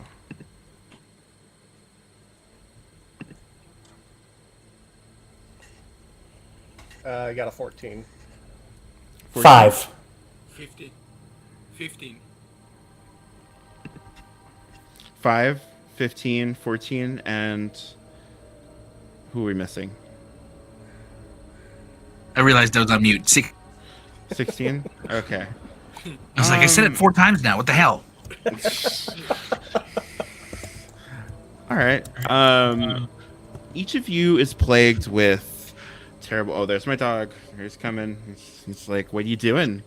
Who are you hanging out with?" No, go, Drix. So, each of you on the third night is plagued with terrible nightmares. The nightmares are vivid and strange. It's filled with like an itching sensation that crawls up your spine, and you see in the nightmares that you walk down a dark path with overgrown trees that reach out to you almost like fingers. The trees are rotted, and inside the trees themselves you can see eyes watching you, and tiny spiders kind of make their way across webs that kind of are just out of your line of sight. Eventually, at the end of the dream, each of you who got below a 14 on your Constitution saving throw, you feel this little prick of a bite on your leg or your neck. Some of you feel it on your spine or on your foot. You look down and there's this disgusting green spider eyeing you hungrily, and as the wound that it's just made on you begins to fester and boil over, your skin begins to peel from wherever it bit you, and you slowly begin to fade away as you die. Everybody is dead. Okay.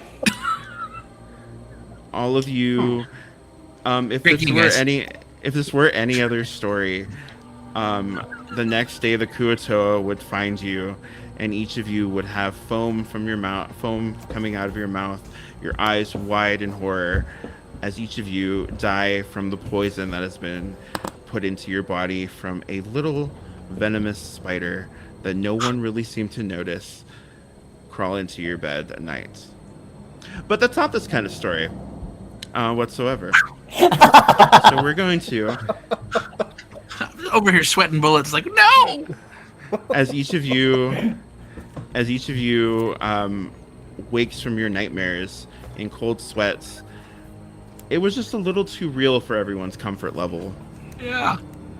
As each of you wakes up in the middle of the night, just a little terrified, a little shocked. You kind of feel around. There's still that itching sensation, like a bug or an insect crawled onto you. And it takes a little while for you guys to get back to sleep. And you can't quite shake the feeling that the dream was just a little too real to be just a dream. A little bit. Each of you is suffering from not being able to get a full night's sleep. Nobody has levels of exhaustion, but you all are a little tired in the morning on the third day as you try to get back into your sleep cycle after waking from your nightmares.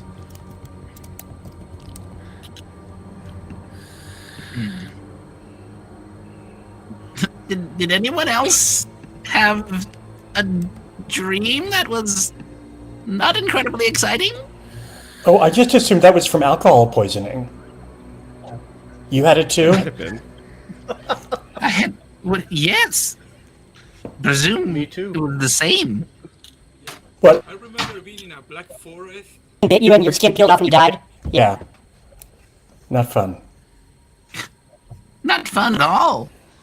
Yeah, I should remember that black forest. I remember a spider, but I stepped on it. So, well, you guys seem bored. Can I get one of those? Can I get one of those spiders? I asked the chieftain of Nikuatoa because I want to send it to my ex as a present.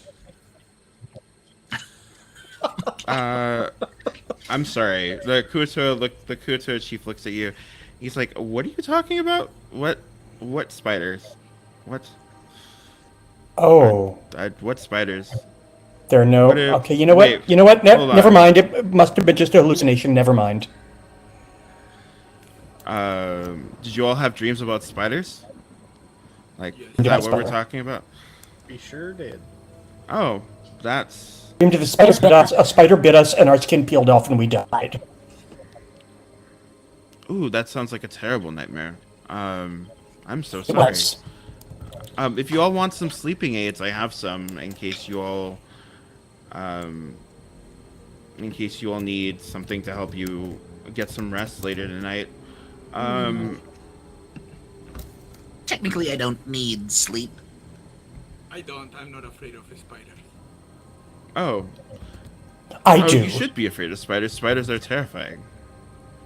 Yeah, I'm good. He takes out a little porcelain like figurine that he has like in a little sack that's next to him, and he pulls it out, and there's like this half the figurine looks like a spider, and he shows it to each of you. He's like, "We actually are terrified of spiders here. We kill them usually on sight." He puts the figurine in front of you. Yeah, we kill them. We kill them on sight, and we don't let them get near the village because they're seen as bad omens. The drow that were a part of a large part of the reason that we're here worshipped a spider god or goddess, and he shows you the figurine. And upon closer inspection, you see that it looks like a spider, but it's got a woman upper half. So the bottom is all spider, like a giant venomous spider, and then it's got a female elf's like torso and above. And he puts it down. He says, "This is the goddess." Well, we don't speak the goddess's name here. It's a bad omen altogether. But dreams of spiders are usually bad omens. So I hope that your next couple of days treat you very well. And he leaves the little Thanks. figurine for you to look at it. Yes, of course. I'll say an extra prayer to our gods to protect you. But like I said, spider dreams are really bad omens for us. So it's unfortunate that you had a dream of a spider. Yeah, I wouldn't worry too much. I mean, we're far from the Underdark, so where most of this goddess's influence is usually most found. So I wouldn't worry too much whatsoever. You all feel free to look at the figurine if you like. I wouldn't stare at it too long. It's a very ghastly thing. So, and he Okay, I'll check it out. leaves. I imagine this is what your ex looks like, David. Thank you. Ugly and horrifying. I will. Yes, yes. On the inside, it's like. I'm glad you understand my pain. So understanding. Yeah. I pick out the little figurine. Yeah, it looks like it's made of. Actually, roll me an investigation check.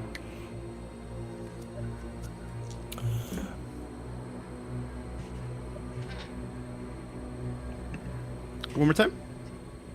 17. 17. You look at it, and what you thought was porcelain when you were looking at it, it's just a stark white figurine, and it actually looks like it's made from bone, not porcelain.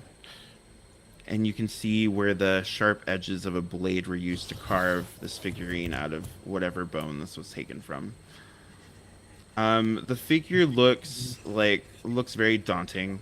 It's a drow resemblance, or like an elf resemblance, since it's a white figurine, for the upper torso. But the spider part of it is a giant, 8-legged thing with a huge, abdomen on the back. And underneath, in what languages do you speak? Let's see, hang on. Common, halfling, and thieves' cant. Gotcha.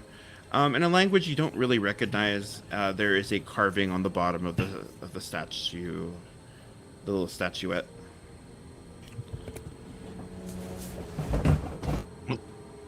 What language is it in? Does anybody know Elvish? Nope. I think I would. Excellent. You underneath the little statuette, in Elvish, if you care to take a look at it, it says Aloth on it. I let everyone know what it says. Ah, wolf, eh? Loth. Lolth.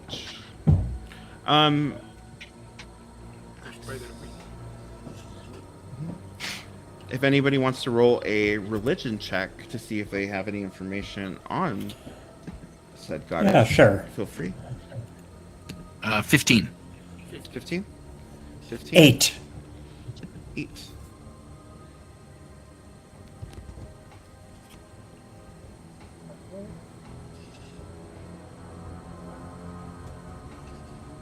Mine was a 6. A 6. The 6 and the 8, you have Lolth is a. You know that you have the knowledge that Lolth is associated with negative things, but not enough actual knowledge to be oh, this is the history, this is that. But everyone who got over a 10 on that religion check know that Lolth is known as the goddess of spiders and deceit and lies, and is generally considered a malevolent figure head in drow religions and culture, and not really someone you want to get on the bad side of. Associated with pain and grief. Typically people who follow Lolth have a very malevolent streak to them. Not to call the drow like that, but there have been a lot of cults around Lolth that do very terrible things to people. Especially those that Lolth has a issue with, and gods or goddesses that are in direct conflict with her. Interesting. So who else knew? You, Bori, right? Yes. You had a 15 also. So we kind of do a tag team story and tell everybody what's going on here. Here we go. So we told you. That was our story. Hold on one sec. Let me roll some. What's everyone's passive perception? 18. 15. 15. All right.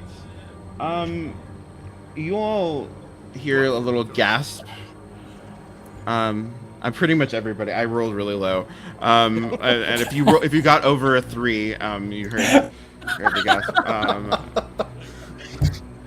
Or if you have over a 3 in your passive perception, you hear a little gasp, and Emily is standing behind all of you, listening to your story. And she's like, "That's scary." What are you doing, dear girl? You shouldn't be in here. I had a nightmare. Oh, You too? What was your nightmare about? What was it about? And I Well, applauded myself for actually interacting with this child. Immediately turn around, take a swig of tequila. Yes. I wanted to check in on you guys because I had a nightmare.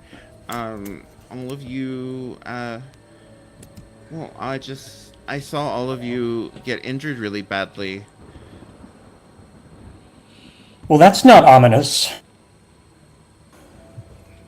I must know who got injured the worst.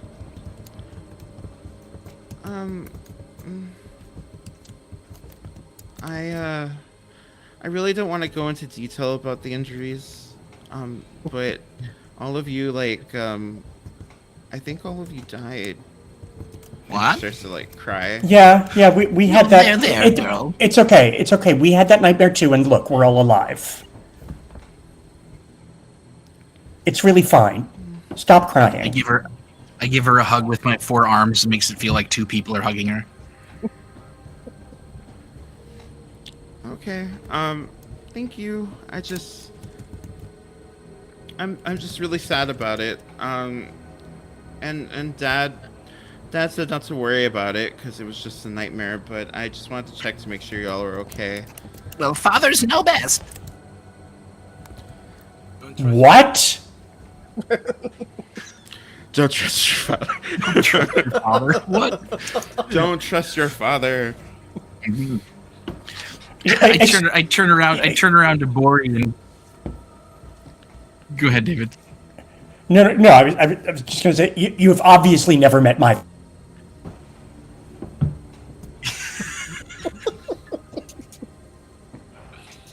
Yeah. Your father may know Don't best. scare the poor girl.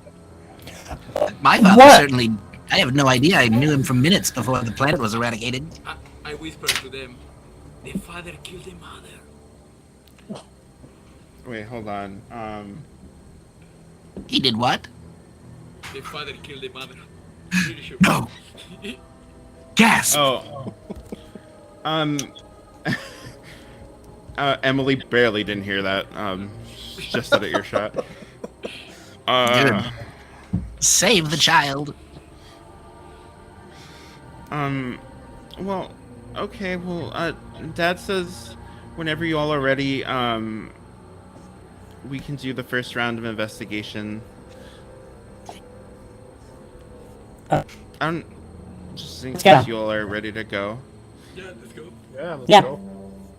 Should we? I asked Derek if we should take the figurine with us.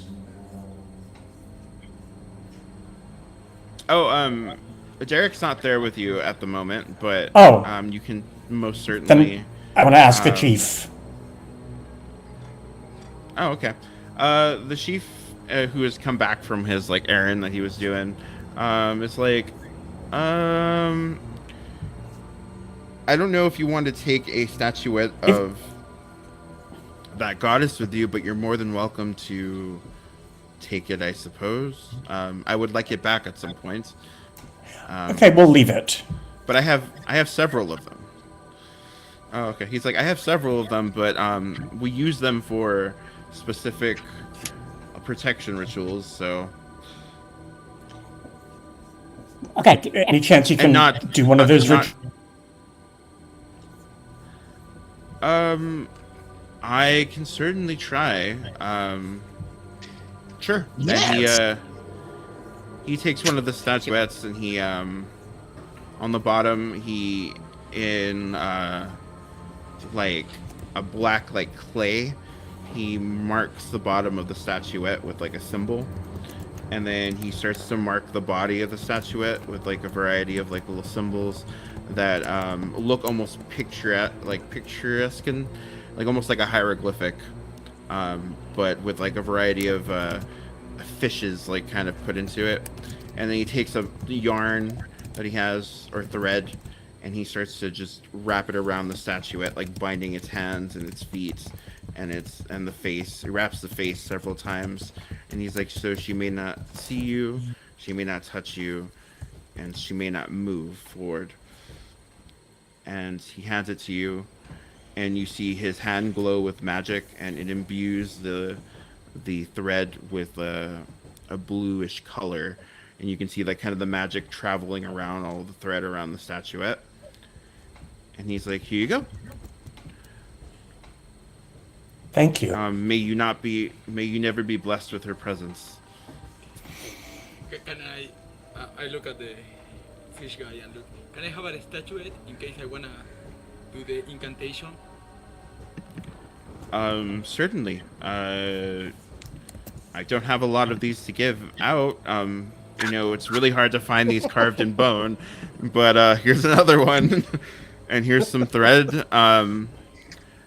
You spend about 10 minutes with him, and he goes over the incantation with you, and he's like, and you have to imbue it with magic. So just that's the final part. That's each of these symbols means this. Essentially, this is our gods, our variety of our minor gods that we have, who offer us protection, and the binding prevents the goddess's like influence. I almost said it. Did you hear that? I almost said it. That would have been bad. I would have had to go pray for a couple hours. Here you go. Okay, thank you. All right. Well, I wish you the best of luck in your first day of investigation on the Kuatoas, and please, by all means, let me know if you need something else that isn't about the spider goddess. We can literally talk about anything else but the spider goddess, please.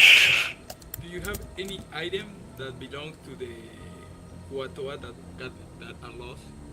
Oh, I actually have given all of the items that belong to the Kuatoas that have been lost to Derek. Derek currently has them all. Did they take a statue by chance? No, we typically do not give these statues out unless someone has seen a spider, or a spider has come into someone's dreams, or somebody has seen an omen of wolf lurking about. Okay, can I have No. the consortium will pay for it, don't worry. Yes, the consortium will pay for any of the items that you are currently using. However, these are very hard to come by and very hard to make. So, unfortunately, I can only provide you with 2 of them. Do I see any more around? Yeah, he's got like a bag full of them. Go for it. I'd Like like he's holding to steal up. some. So okay. He put the bag down when he was giving like a directions to Bori. You most certainly can do a sleight of hand check on them. That is a natural 20. Nice. Hell yeah! How many would you like to steal? I'll take 2 so we each have one. Gotcha. You reach in and you take 2, and as you're holding the statuettes in your hand and you slip them into your pocket, roll me a let's see. Roll me a dexterity saving throw. 22. Nice. You before it has a chance to bite you, you feel something move in your hand, and you look down, and the two statuettes that you're holding, one of them looks black, and it's missing and you thought you only took two, but there are three in your hand, and it's missing the upper torso. As you notice exactly what it is, and you can do what you like with it, but there is a spider in your hand right now trying to bite you. A big black spider. I throw the spider across the room. Okay. You launch the spider across the room, and it lands, and it kind of scurries about. It's big. The statuettes look. Drax, please. I'm creating ambiance, Drax. Please give me 1 sec. Sorry, my dogs. The statuettes are about this big. So the spider is about this big as well, and it kind of hits the ground with a thud, and it kind of moves around, and its legs kind of contort in a really weird and disgusting way that isn't natural for a spider, and it flips itself around, and it hisses at you, and it looks at each of you.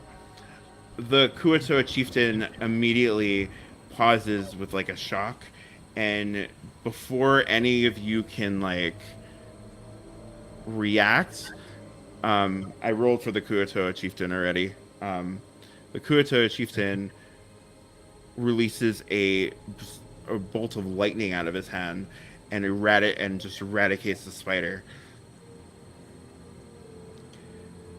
And he looks at each of you, and he says, I don't know what you all are getting at, and I don't appreciate the carelessness what you're doing, but do not let anyone know that you brought a spider into this village. You be sure of that. We won't tell us all. He looks at We you, didn't- Axis, and he says, I'm sorry, one more time? We didn't just appeared. There are no spiders in this village. If you say so. I cannot stress that enough. Spiders do not live or exist in this village. We've eradicated spiders. We keep them at bay. We have magics in place to prevent spiders from coming here. That spider, I don't know where you got it from or where you brought it in from, but do not tell anybody there was a spider here. Okay. Have I made myself very clear? Crystal. Sure. Yeah. As he's telling you this, he looks he looks a little unhinged.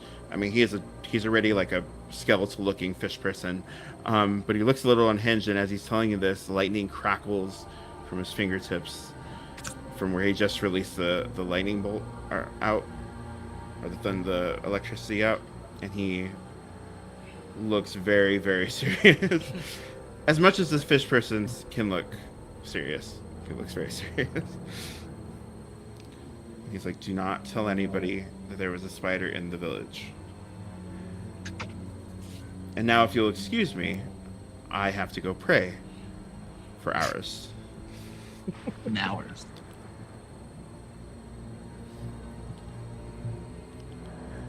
Do you think he like... Emily's like, do you think he like, lightning bolts everybody?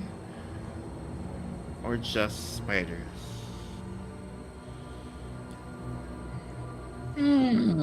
Probably just spiders. Is there anything left of the spider? Yes, the charred remains of a completely eviscerated and blown up spider carcass Okay. that look like it's been singed. I will grab it and put it in my pocket.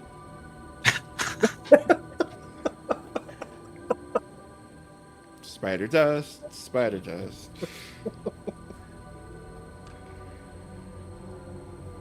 All right. right. Well,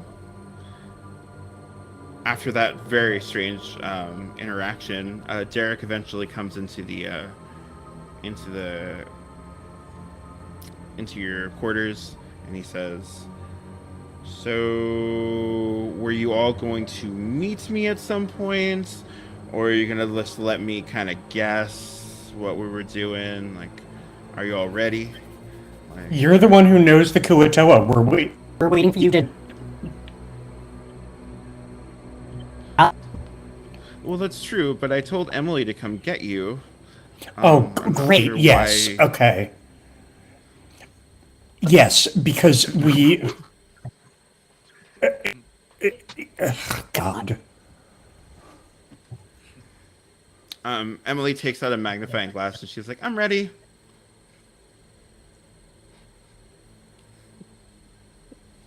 All right then. Let's go. I pick her up and put her on my shoulder. No. Derek looks at you like, no, What? we're not. We're not bringing Emily with us. Emily, you were staying here with the other Koatoa fishlings, and you're going to like it. And you're not going to come with us while we go into the marshes to investigate potentially missing Kuatoa, potentially dead Kuatoa. Do I make myself absolutely clear, Emily? I interrupt him and I say, as a group, I think we should vote for it. So I vote we bring her in with us. Yeah, I say I bring the agree. girl along. I'm sorry. I am her father? Like,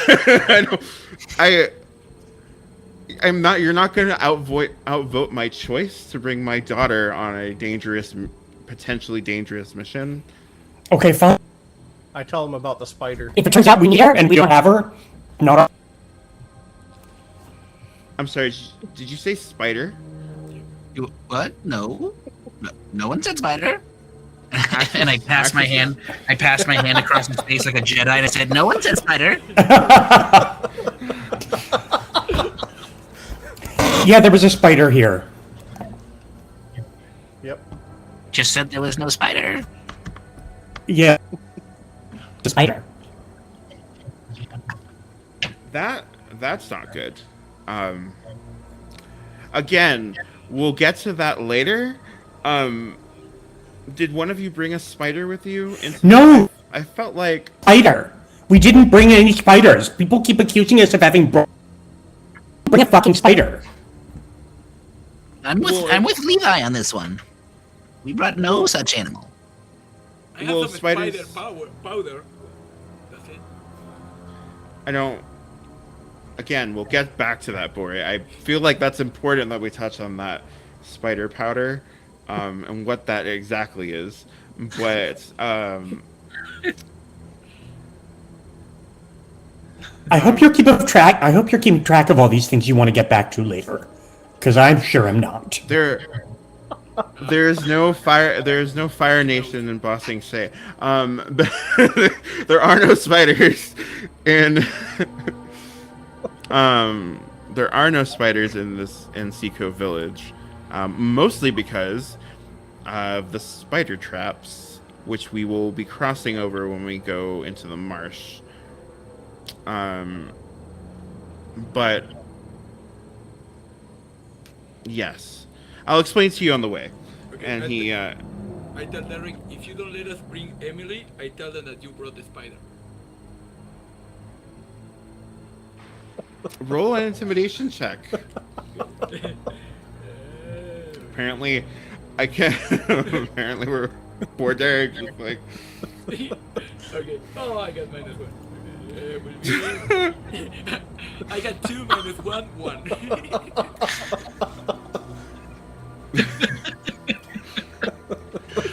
Oh my god. Derek's like, yeah, sure. Do whatever you need to do, whatever. But we're not bringing Emily with us. Emily, stay here. It's just. No, all you have- I waved my hand again, and then I said, "Yes, we will." Stop that. This is what we're doing. Emily's like, please. allow the girl to come. Roll, You roll a persuasion check. Yeah. How about a 20? Derek's like, fine. 13 plus 7. Emily. Look, Emily, go put boots on and go put on your gear and get your dagger, and you can come with us. Hurry, child, move quickly now. Emily's like, yay! And runs away. You still can't talk to Already- me. See, I've got the bracelet. A couple minutes later, Emily does reappear with her stuff, and she's got a dagger, and she's fully decked out in her like adventurer's gear, and she's ready to go. You are bringing an 8-year-old girl into the midst of a missing investigation, and that's okay. Her dad is there to be the voice of reason, I guess. Sure. Parenting at its finest. Your investigation. Everybody, roll me an investigation check. Because he provides you each with you can either roll investigation or you can roll survival. He provides you with the evidence for the missing Kuo-toas, their names, which are impronounceable in most tongues. So he tries his best, and he just labels them 1, 2, 3, and 4, and 5. So that way it's just easier for you all. He provides you with things that they wore, and then you go on their same like hunting like pattern that they went on. Starting with Chick, what did you roll? An investigation or survival? Oh, investigation. What'd you For an roll? 11. An 11. When you're out there looking around for the Kuo-toa for like signs of them, you do find that some of the tree branches are broken off of where like their actual hunting path usually is. But you're not. Derek's like, I'm not really sure that can be like attributed to them, but he makes a note of it. Okay, moving All on. right, Haxus, what'd you get? I got an 18 for investigation. An 18. You see. Damn, son. You find that on the hunting trail they usually go, that that at some point they diverged off on the path. You notice that there's what looks to be marks of like a struggle a couple feet away. And you also notice that there's like blood in certain areas for like a Kuo-toa had been injured at some point. All right, Bori, what'd you roll? 16. A 16. Was that an investigation or survival? Investigation. Gotcha. You find, jumping off of what Haxus has found, you find that there are what seem to be scales from like the Kuo-toa on parts of where the drag marks are, or like where they're being dragged away, attached to like trees, showing that the Kuo-toa were trying to actually like run away at some point. And it looks like they might have been pinned to trees, kind of tossed around a little bit, or worse, even killed. And David, what'd you roll? 16. Investigation. Investigation? Gotcha. As each of you kind of compare notes, David, did you bring alcohol with you? I mean, bottle of endless tequila? Well, so you have the bottle of endless tequila. Are you drinking Yes, I it have. now? Yeah. I mean, like this is. I'm a little bit like my attention is being held a little bit by the investigation, so I'm a little bit less sad. So I'm not drinking quite it. Gotcha. You following off what they went off. You take a sip and you're like looking around, and your bird actually, your familiar, makes like a little bit of a shocked noise, and he's like right there. and you look around, and you notice that there's actually a fish piece floating in the water. Oh God. Upon further looking at it, it looks like it is the upper half of a head. Oh God. Right where the mouth, their Kuo-toa mouth is. It's just the top part, Disculpy? though. So it's just the top part of their head floating in the water of a Kuo-toa. I don't think we can revive him. Derek's like, let's not be hasty. We can certainly revive him. That's a sight I'd love to see. We just have to find the rest of the pieces. We get Oh. paid if we bring them alive or dead. Well, the consortium would really appreciate if we found them alive, but even if they are dead, we can bring them back to life. He looks at that piece. He's like, to the best of our ability. We have to make sure to get all the pieces. Will we get paid per piece? No, but you get paid per head. Then we don't need the Sorry, rest of that's the a bad joke. By the way, who has Emily? I'm holding her on my shoulder. Gotcha. Does anybody think to not let the little girl look at the dead piece of the upper half of a head? I'm distracting her because she had her boots on the wrong feet, so I'm untying her boots and putting them on her feet again and retying them. Gotcha. Derek quickly he looks back at Emily. He's like, "That's why I didn't want to bring her with me, but we're just going to." And he takes out like a bag, and he scoops up the head, and with his hand, goes in there, and he kind of sinks it in to the bag. When he opens it, you feel like a rush of cold air coming out of it, and he's like, "It's a bag of colding." Colding? Oh. As he puts it in, he's like, to preserve the piece. Keep the fish fresh. The fish. Can I expect to see if he was cut by a weapon or if he was cut by an animal? Oh, sure.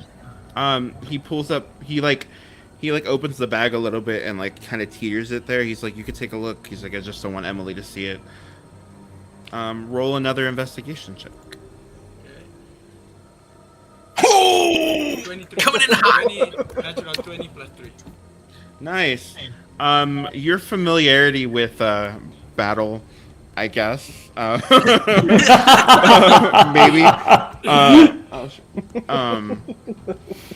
You take a look and you notice that this Kuo-toa's piece of its head was cleaved off by a very sharp weapon, and you can identify the weapon marks immediately, as it was cleaved off by a battle axe. Straight off. Okay. I tell everybody what I found. There's you can tell that the Kuo-toa was not expecting to, because it doesn't look like they moved a little bit either. It's like a very clean, even slice through.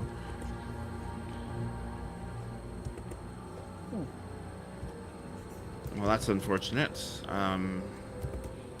One Kuo-toa found, mostly. He looks around and he starts splashing through the water and poking his hand around, trying to see if there's a body somewhere. But unfortunately, for most of the day, as he kind of splashes around and you're trying to locate the rest of this Kuo-toa, none of you are going to be able to find the other half because it isn't there. And you spend most of the day Derek spends most of the day writing paperwork and writing down the investigation notes, while most of you spend the day doing little tasks he has you doing to essentially gather evidence and bring him this sample and do this.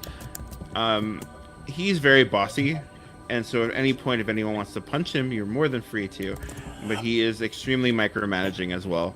I'll punch him. He's just He's like, no, it's the correct way. I'll punch him. He's like, duly noted. You punch him, and he's like, you know, that's very fair. Thank you. I needed that. Emily, on the other hand, is having a blast. She has collected what could only be described as her own little ecosystem in a box. She has a frog that has 3 eyes. She's got a variety of weird-looking insects, and she has all this plant and shrubbery in this box too. She's like, look it. I'm gonna call him 3 Eyes. It's a very fitting name. That's incredibly unimaginative. You can do better than that. You're mean. It's not mean when it's true. His name is 3 Eyes, and he has feelings too.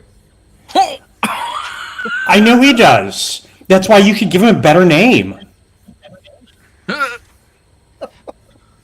Come on, 3 Eyes.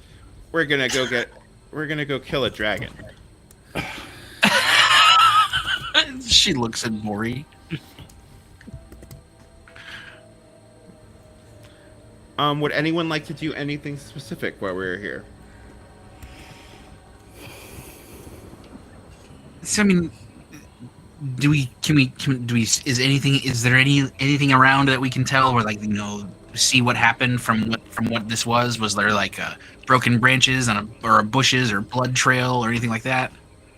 Other than the drag marks and what looked to be like the struggle, there isn't a lot of way of knowing where. There's not even any boot marks. There's no evidence of essentially whatever took them almost looked like they grabbed them and left no evidence of someone else being involved.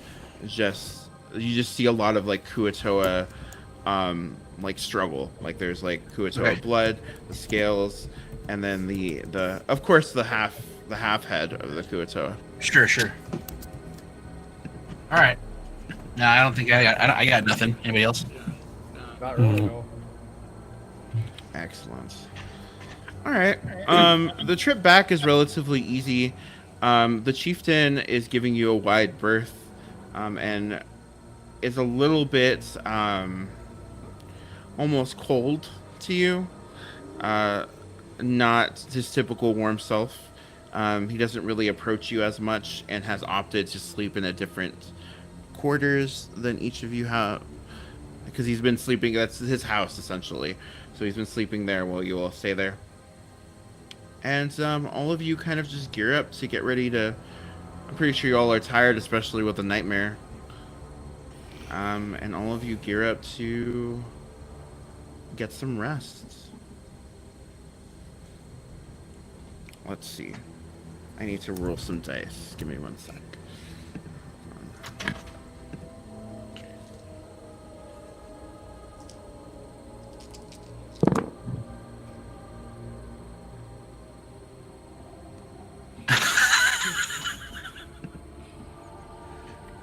I don't know you well enough to know what that face means yet, but Well,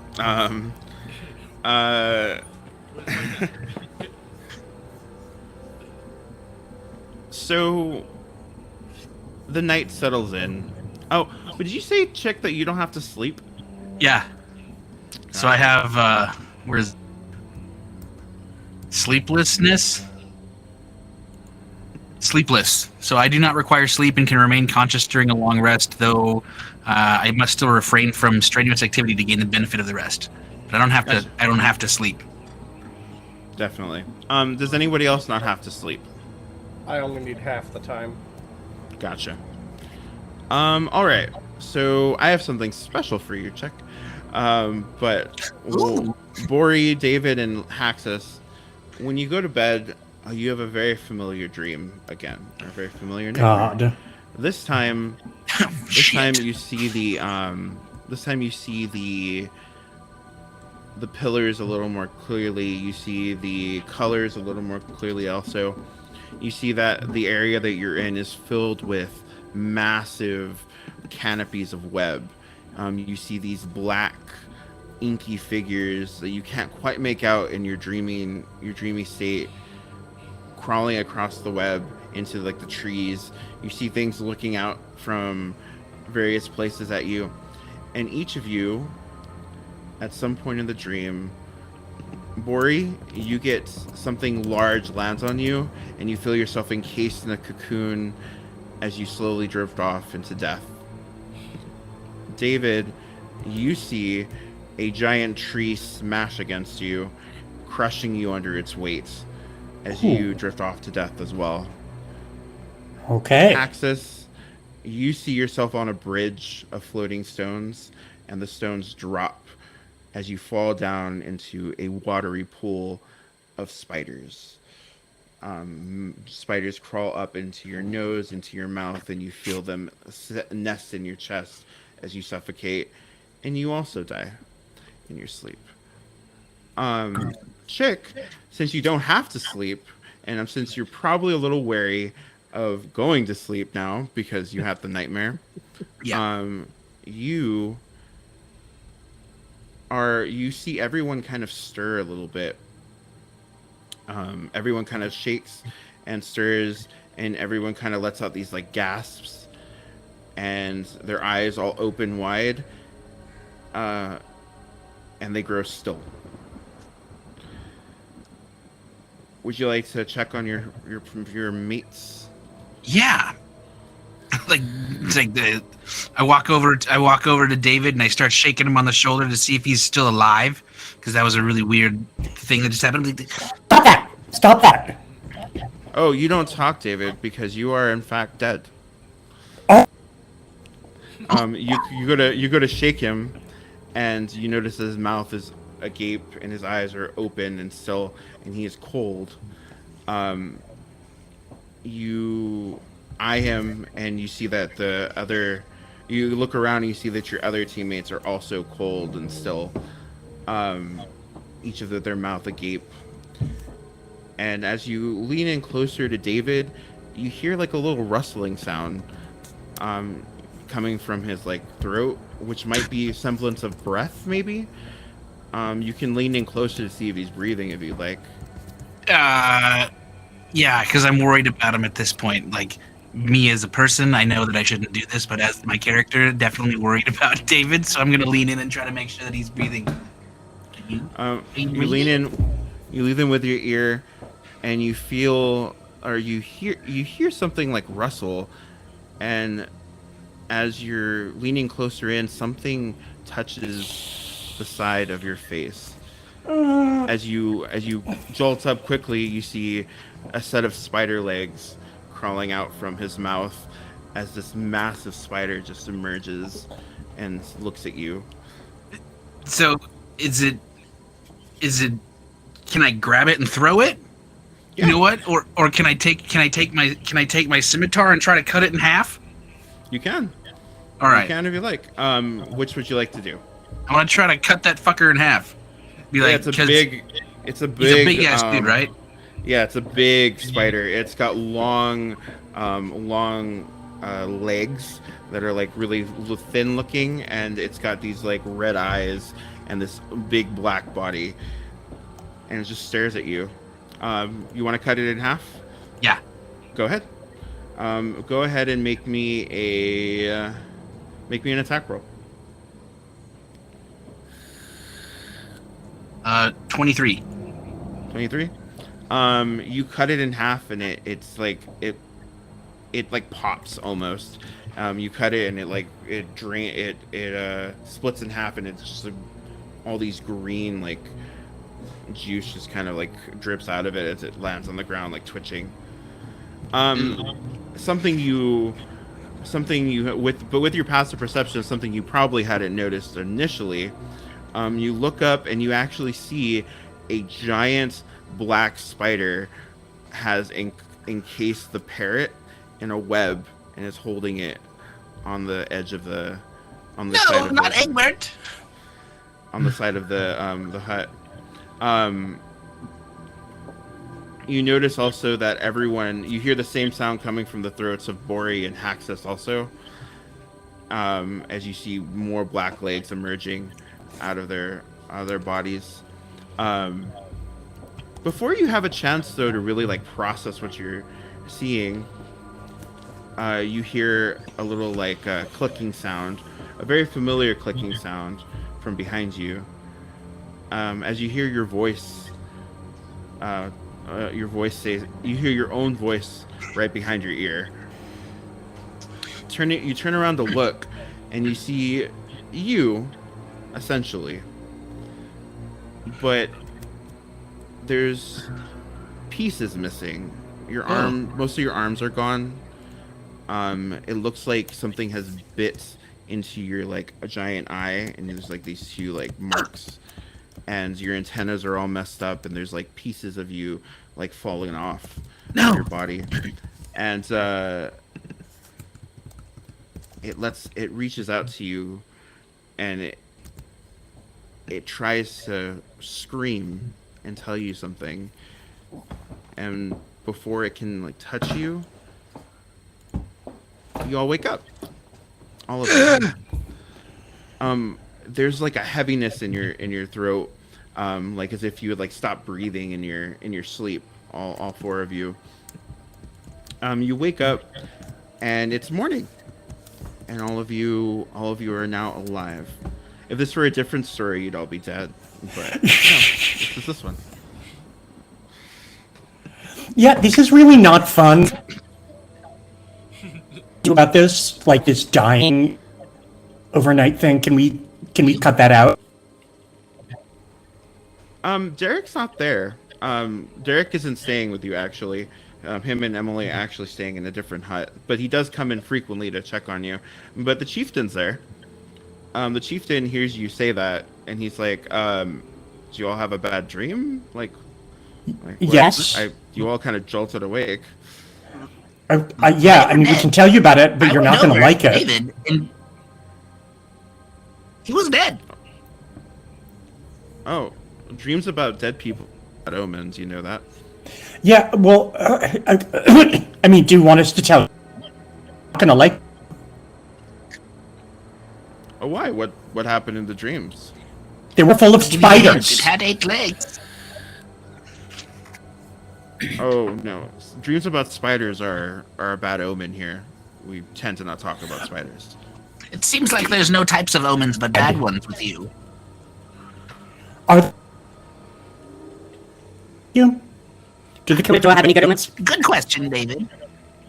Oh, we have plenty good omens, but I don't think I've ever had a conversation with you about spiders before. I typically don't talk about them.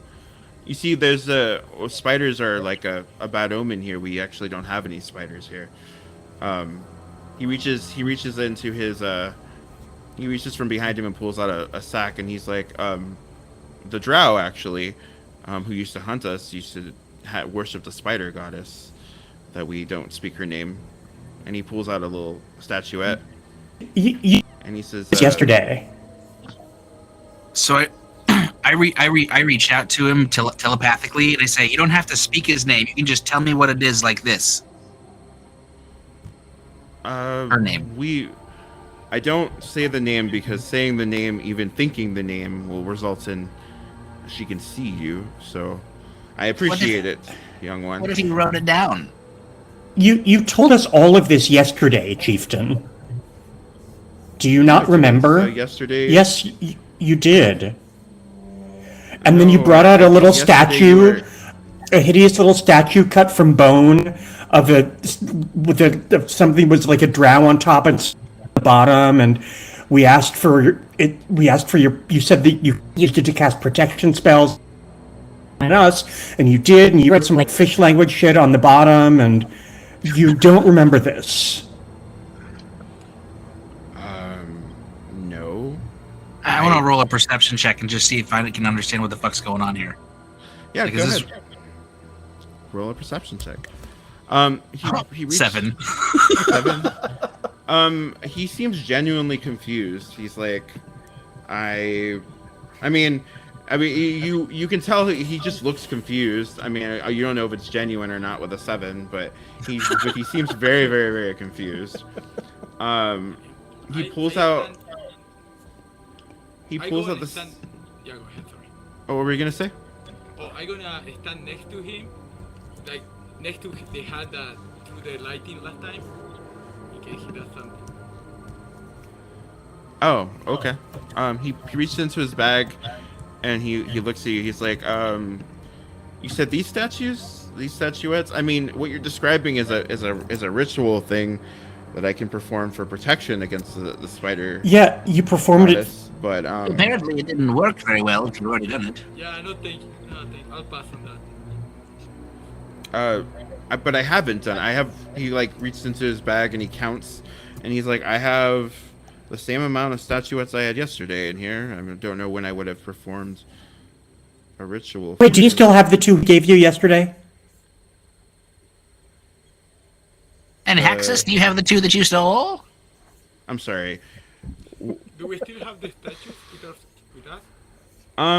You can check your bags if you'd like. There'll be nothing there. There are no statuettes in your bags.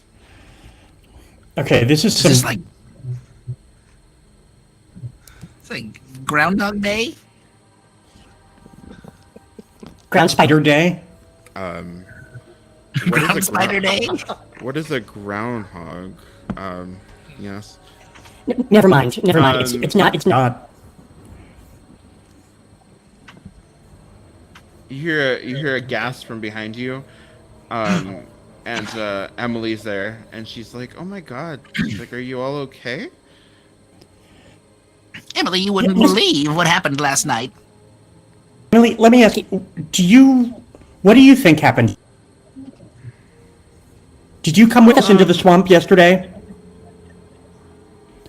Yeah, No, we haven't done the investigation. My dad's actually told me to come get you, so that way we can go investigate the Okay, what the fuck is going on here? What's happening, guys? Do you guys understand what's going on here? We did this yesterday, did we not? Yes, we did. We did. We did exactly this yesterday, and hey, you know what? Let's go to see Derek and see if the bag of colding has the. Okay. Emily's like, okay, well, he's waiting for you, right outside, so I guess we could go. Everyone roll me a perception check. You said everyone? Yep, everybody in the house. 4. Everybody. I got a 10. 23. That's 23. 21. And 21. The 23 and the 21, as you all are leaving, you see the Kuatoa is... The chieftain is currently eyeing you suspiciously, and he has a very, a very concerned expression. Like, he's, looking at you as you're leaving, and he's, kind of mouthing something into himself. What? As you all... What are you saying? Say to him. Nothing. No, you. I'm blessing. Yes, I'm mouthing a blessing for you because you seem very troubled.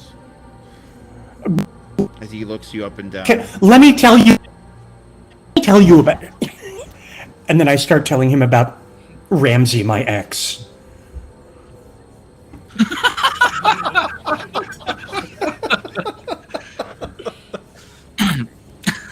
Emily stands right next to you, and as you're telling the story, she's mimicking you because she's heard it so many times. She's like, Excuse me, child. Excuse me. Do you understand pain? I didn't think I got a so. splinter once. I got a splinter Odd. once. I stalk out of the hut. Okay. I'm sure he'll be fine. He'll be fine. The chieftain, as you all leave, the chieftain sticks his head out and is watching all four of you intently as you walk away, and kind of shaking his head. Derek is getting everything ready. He sees you and he's like, "Oh, you're good. You all are here. Fantastic. I had Emily go get you. Are you all ready for the first day of investigation? Yes. Yes. Except this is the second day. We've done. Yesterday. This is the second day we went. We did everything. You have a bag of clothing, you have a fish head in it, or maybe you don't anymore. And we can just take. Can we take him exactly to where we found? And say, look, here's the thing. Here's the other thing. Here's the other thing. Yesterday, what the? Okay. If you want to just take him straight to the marsh, and he's like, "What do you want to go straight over there where you all Like, investigated?" Taking you to where we went yesterday. For you. Okay. Things are. Did you all start without me? You came with us. No, you came with us yesterday. I didn't go into the marsh yesterday. Yeah, you know what? I You didn't. I was here with Emily. but you did, Blaine. You did go into that march. Do you all want to take him to where you all found the dead body last time? Yes. But Yeah. You all. What do you I say, got an Roddy? idea. I got an idea. How? Let's cut. Yeah, what's your idea? Hair. So that way, if tomorrow the same thing happens, we'll see if he has his hair or not. Let's cut his hair. Yes. How about Okay. we don't cut my hair, you crazy person? Yeah. First of all, Everybody why agree? are I'm not no, I'm not agreeing to this, Derek. It's like I'm not gonna let you cut my hair. I'm not that I'm like super attached to it, but it just seems like a. You know what? Fine. You want? I don't know what's going on, but if you feel like cutting my hair is going to get us further in this investigation, all right, cut my hair. It's either your hair or your arm. You decide. Your arm. I like my options with my hair. Thank you. Okay. So I guess we agree on it. I Okay. guess we agree. Emily's like, haha. So we cut his hair. You cut a piece of his hair, begrudgingly he lets you. You roll me a performance check. Because I don't know what I'm supposed to roll this as, but roll me as a performance check. 16. A 16? Nice. You do a pretty good job. It's a little uneven, but I mean, like, as haircuts go, I guess. Layers. You're like, he's like, You are okay. fake on it. And I was just like, and he lets you take him to the march. He tells Emily, "You're gonna stay here, Emily. I'm not gonna let you play with the other little koi fish that are here, the other Kyoto, Little koi fish. the other fishlings." And she No, I'm gonna do like, the same thing. I'm gonna be like, no, bring the girl. Yep, let's do it. Bring the girl. She came with us yesterday as well. no, that seems like the She- same argument she happens did. between you, and eventually he agrees. To bring her along. Emily, and he has her go change. She wears something very similar to what she wore last time. And you all go into the marsh, and you find the same Kuotoa head lying in the water. Like, you find each of you is able to pinpoint See? evidence points with detail. And Now, if we hadn't pointed done this directly to yesterday, would we Kuotoa's know head. how? Is any If we hadn't done this yesterday, would we be able to do this? Places because we found them.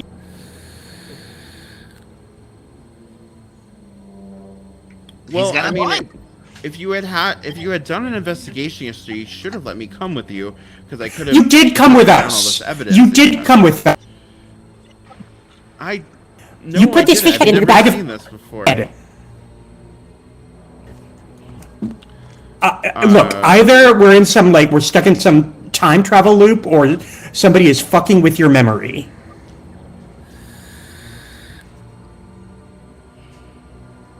I mean, if you're adamant about it, we can talk to the chief and see if he has, because I would have presented him this evidence yesterday. Did he seem like he was aware of what was going on? Because time He magic doesn't is a very remember real either. thing, but He doesn't remember. all right. Roll me a persuasion check. Ooh. Okay. David. Oh. Uh-oh.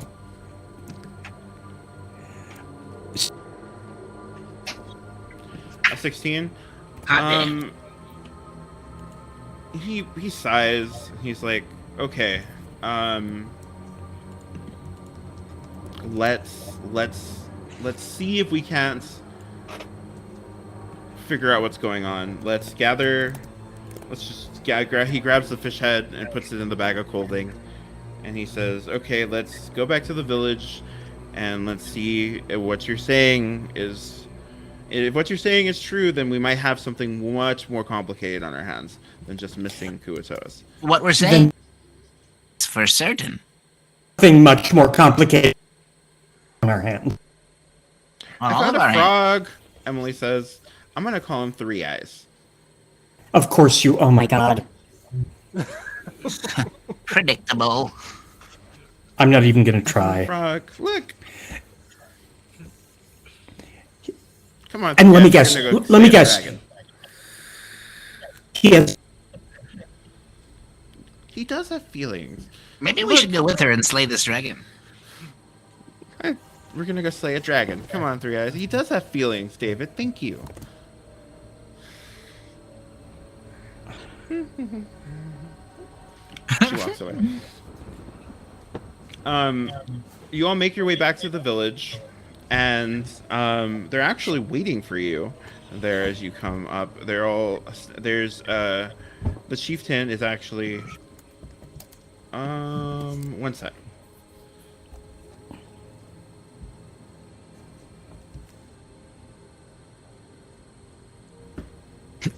He's gone. Quick, talk about him. Well, at least it wasn't just mine. I don't know what happened. I blipped out of existence. Anyway, Welcome back. So it's We the missed next you. morning. I'm just kidding. It's the next morning, and all of you are dead. No. As I was saying, no, the chieftain's waiting for you as you come back into the. Is it? Oh, but one sec. Hey, Justin, is it still recording? It told me that it stopped recording on my end. I don't know if he's there. He might be stepped away. Okay, it says recording on my end still. Okay, cool. Yeah, if it says it's recording, it should be, but it's also still live streaming, so you should be fine. Oh, okay, cool. Awesome. Oh, this is live streaming? You all make your way. Yes. Where is this being live streamed? Can I share a link with people? Yeah. You Sorry, put it in the chat? I will put it in the chat. Sorry, I should have thought of that. I'm sorry. It's just popped All of the up. friends I don't have? I literally forgot that it was live stream. There you go. Axis is like, this is live streamed, I'm out. No, He's like, nope, I'm gone. pop-up was there too. Yeah, mine popped up and it was like, And and you it was can't like, do anything. yeah, it stops you from doing everything, and then it's like, we want to refresh, and then it kicked me out, and I had to come back in. So the chieftain's actually waiting for you when you come back, and he grabs Derek and he whispers something into Derek's ear. He looks very, very like concerned, and he's got like a procession with him of other Kuatoa who are dressed in like this what looks to be almost not ritualistic. That's not what I'm looking for. It looks like they're all dressed uniformly in what looks to be religious garbs. It's got the symbols that you're familiar with, and they're all waiting and looking at the chieftain, and there's about 7 of them.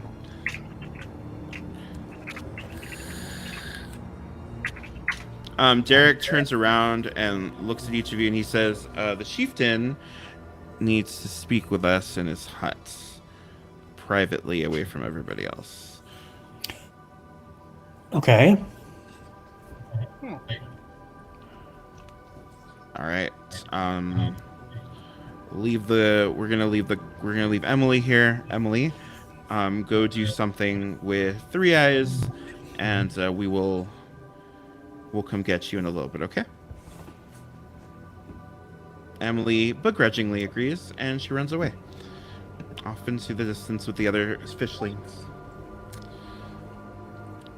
You all gonna follow the chieftain in to the hut? Yeah. Yeah. I'm gonna.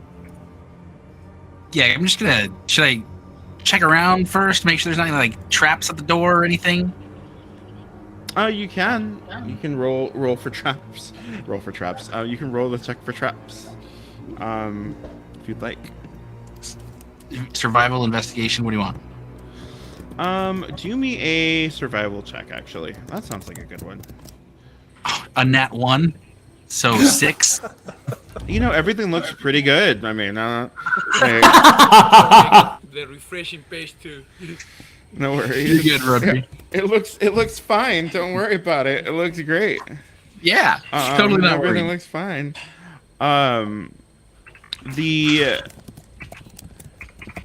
you make your way into the hut, and the chieftain's there waiting for you with his the 7 other Kuatoas, and each of them is holding a bowl in front of them in like a circle, and each of the bowl has like herbs in it, and they're just sitting there and they're waiting at attention, looking at the chieftain. The chieftain kind of brings you all in, and he tells you all to sit. He's like, please sit down, please.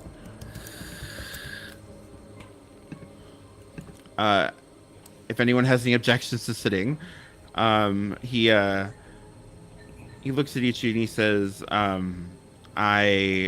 upon what you told me today, I scryed and I conversed with the gods and that are familiar with us, and I've come to the conclusion that all of you perished yesterday. What? Yes, all of you died yesterday, So we're dead now? and the gods have declared to me that something is amiss, and have given me signs of a dark and terrifying omen of the spider goddess being in our presence. Spider, right in half. I bet it's It's a Emily. very serious matter. The 8-year-old girl who Yeah, I bet she's calls- bet she's oh, the she spider might be. goddess in Maybe- disguise. Wouldn't that be funny? Wouldn't that be like a great twist? I'm gonna write that down. Give me a minute. I mean, isn't that the plot of The Faculty? Oh, it's the innocent one. Yeah. Innocent one. Maybe it's your mom. Maybe it's her mom. Oh, that's really cool. Oh, That's awesome. That's a really great idea. I'm gonna write that down too. It's a really cool idea. Really cool concept. Where were y'all when I was brainstorming? Eagerly. The chieftain puts.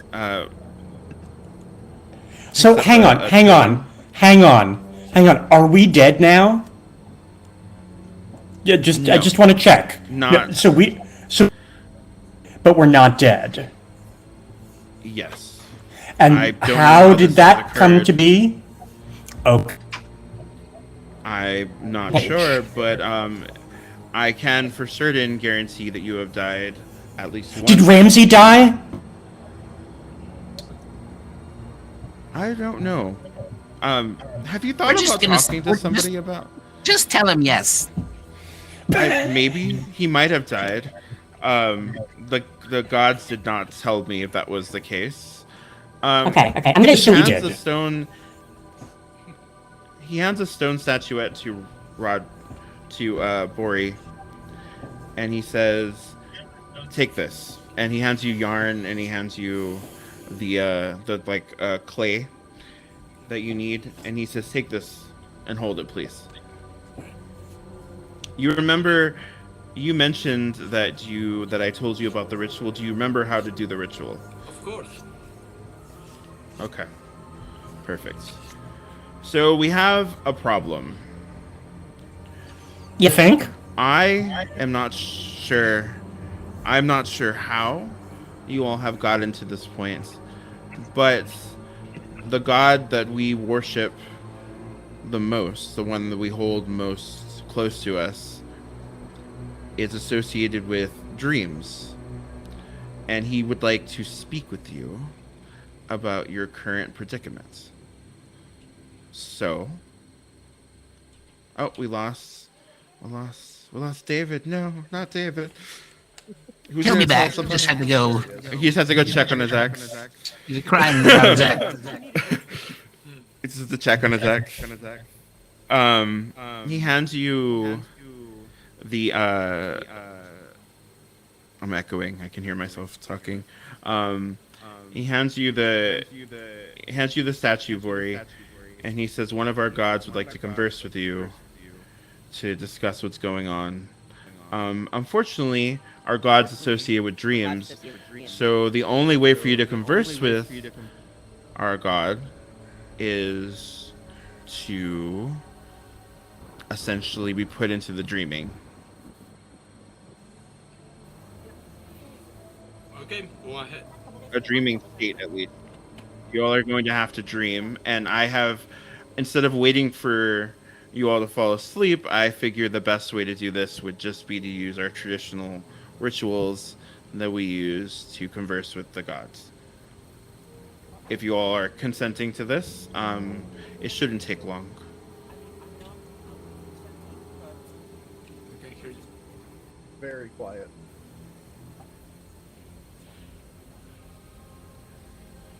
I'll say, I'm not afraid of dragons, so I won't be afraid of a dream. Go ahead. Okay.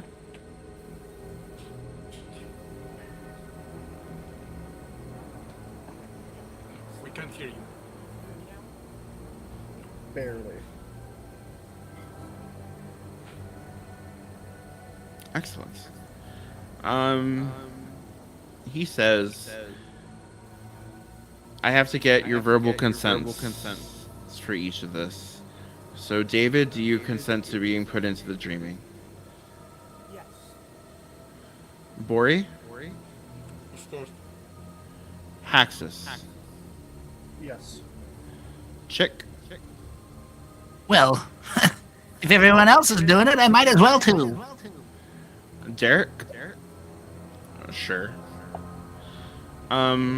Let me see. Everyone roll me a perception check.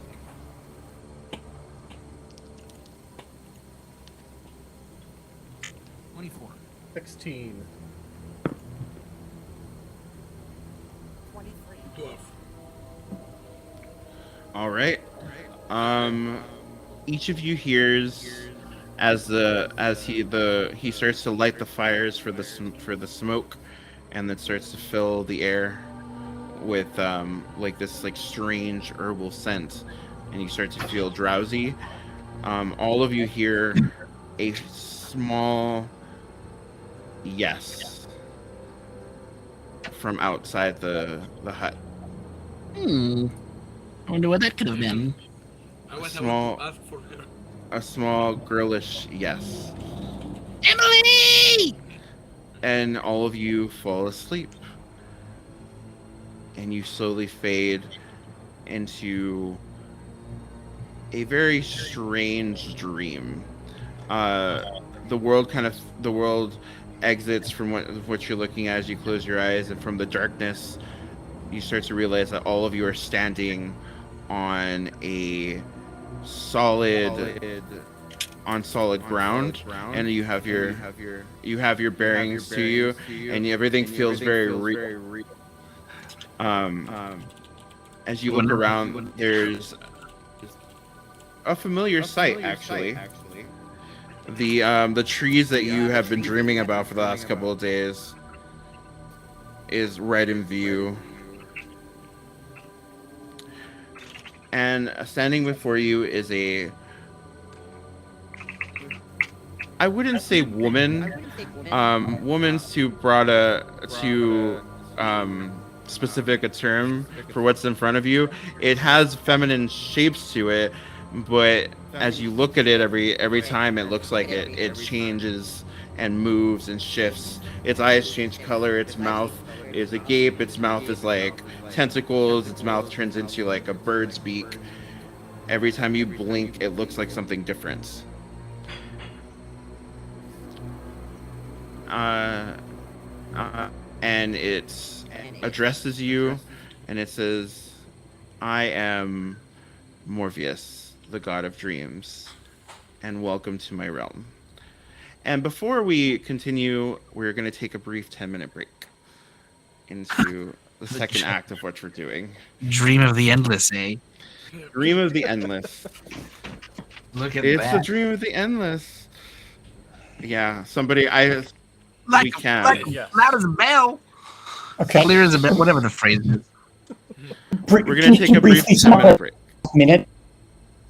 Yeah, sure. You have been transported to the dreaming, and you have met Morpheus, the god of dreams. Yeah, I'll be right back. Ooh. Like Morpheus on TV. No, it is a very feminine-looking figure that every time you blink, it changes its form to something different. It grows shorter, it grows taller, it grows a beak, it grows tentacles, its eyes change color, it has wings, it doesn't have wings. It's consistently changing.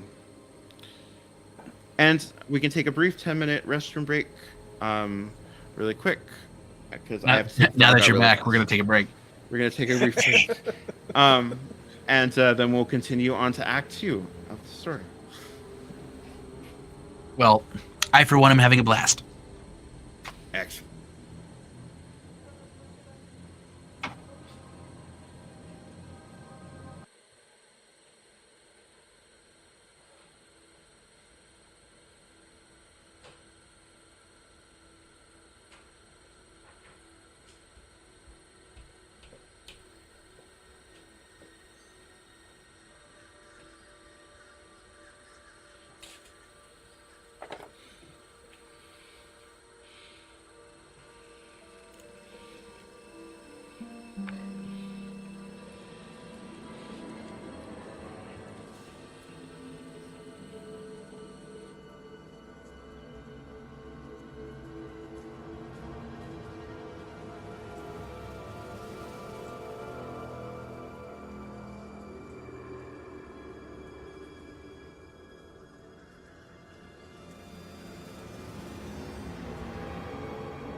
All right, I'm back.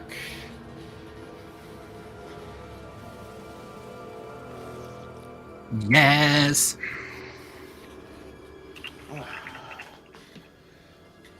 Sorry, I had to take the dog out really quick. Oh, fine.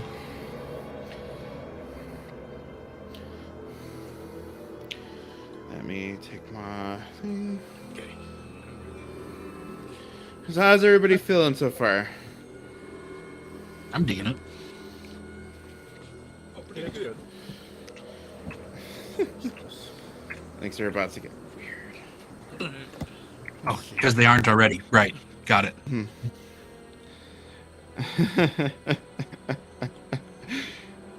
Because that's true, because they aren't already weird. Let's see. There we go. Let me Yeah, you've been just throwing up every once in a while. I have it. let me just remove some things here. Take them away. 4. Oh shit! I'll be right back. Okie dokie. It's fine. I'm just getting something ready really quick. Oof. Let me just remove something. Nah, I'll keep that. Yes. Excellent. Okay.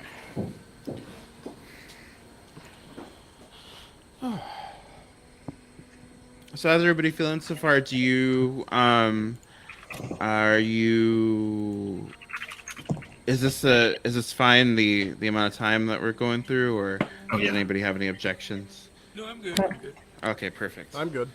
I'm Yep. invested, so I wanna end it. Don't get it hold off. I'm invested. Excellent. I love to hear it. All right. Where were we? Oh yeah. So you all have appeared. We're missing Access? Axis, yeah. I'm here. Oh, I'm just geez. eating. Oh, Okay. Oh, okay. I was like, I swear I heard Haxus talk. So you all have been transported by the Kuatoa chieftain into the Dreamy to talk with their god Morpheus, a ever-changing being who stands in front of you. The place that you are in looks like, one sec. The dream realm that you're looking at looks like a deserted village, abandoned homes as far as the eye can see. There is no whimsy about these homes either, as they seem abandoned, infested with spiderwebs that hang onto their structures like strands of hair. One sec. And as you look up, a night sky looms over you, tiny stars moving amongst an inky black pool of space. And balancing in the sky is a moon that stares at you, because it sits on the back of a giant orbed spider, balancing delicately on a thin web, invisible unless you take a closer look. And in the distance, large marble pillars decorated with huge colonies of spiderwebs, and dead center in that colony is a huge stone statue that almost touches the moon itself. Its eyes are lit a bright red, and as it stares directly at you, a visage of a half woman, half spider being looks directly at you. And if you stare closely at it, you can almost swear that it moves. The moon lights a pathway for you, bordered by dead trees and even more dead bodies, sprinkled almost like decorations on Halloween. Tiny insects can be heard moving in the cavernous insides of the dead trees, and if you look just closely enough, you can spot a set of 8 eyes watching you. Torches mark your path, but the light from the torches are too dim to even give you more of a view than you can already see of anything lurking in the bushes. And Morpheus stands there, staring at you. Hello, my friends. Hi. Hello. Hi. Welcome to the Dreaming. I, as you already know, am named Morpheus. You know this because you are in my lands, for which I rule. It looks like you all have been inadvertently drawn into something that may or may not have anything to do with you. You draw. But I... One more time? Can you draw us out of it? Oh, most certainly. I am in no way a cruel person. I do not wish to trap you here longer than you need to be. However, I do need your assistance. Unfortunately, the position that you've been put in with what's been going on with you has made you more important than you actually are. If to put it as lightly as I can. You see, your investigation into the disappearance of the Kuo-toa has led you to the exact spot where a birth of a new god is happening. I'm sure that you're familiar with the Kuo-toa's ability to create gods. Yes, of course. I may have heard about it in the past. Derek's like, yes, I've heard of the... Oh my gosh, that's so cool. Emily says from the back as you all turn, and there's Emily. Emily, Somehow. how have you gotten here? What are you doing? Emily, what are you doing here? Derek looks very, very visibly angry with Emily. Emily's like, well, I wanted to see what y'all were doing, and I was just so excited that I kind of agreed to come here too. Sorry. I didn't Well, know he's that here I now. didn't know that. Morpheus. Of course. I find it very odd a choice for you to bring a child with you, but He just comes everywhere with us. We can't help it. so be it. I blame the father. He doesn't take good care of her. It's Derek's fault. If you wanna kill him, I'm up to it. Derek is like, I can't even begin to unpack that one right now. And much like everything else that I've said, we'll save that for later, Bori. I can't. Oh my god. Anyway.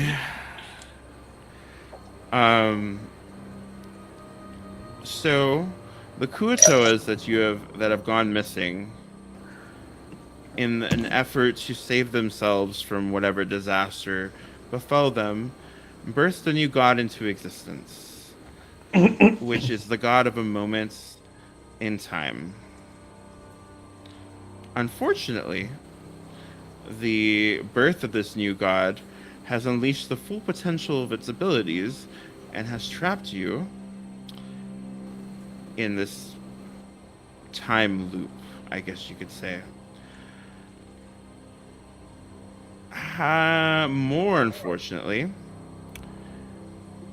is I'm not the only one who has noticed the birth of this new god, and Lolth, the Spider Queen, has descended upon this area before I could even take a chance to whisk it away before she siphoned off its power. So, unfortunately, and fortunately, I guess, you all are here.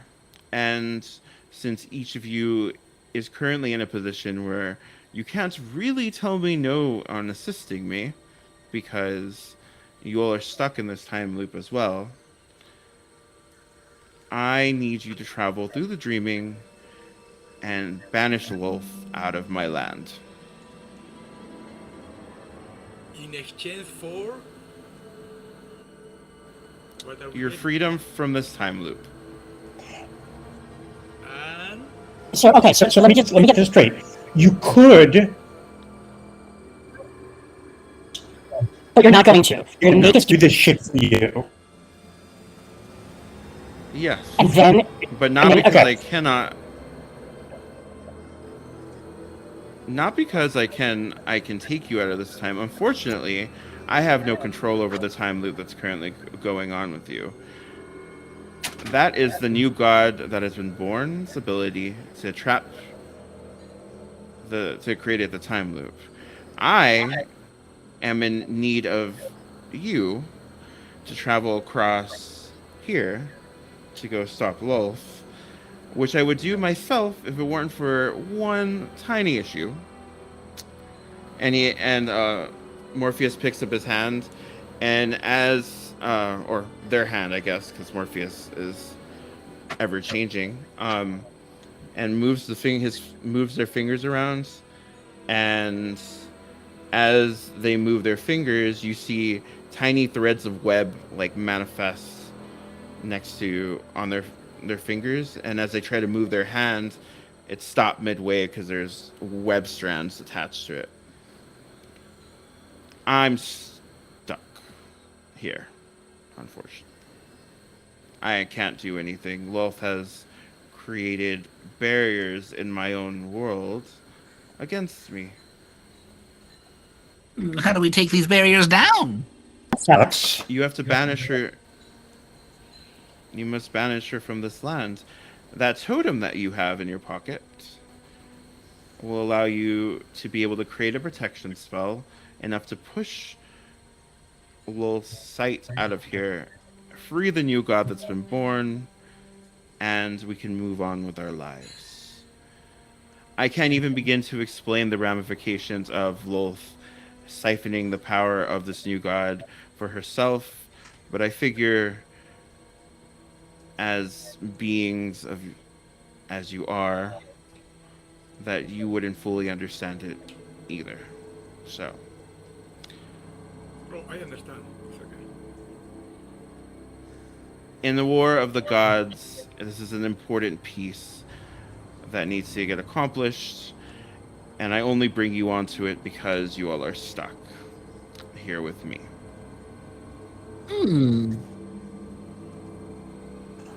However, Invitation.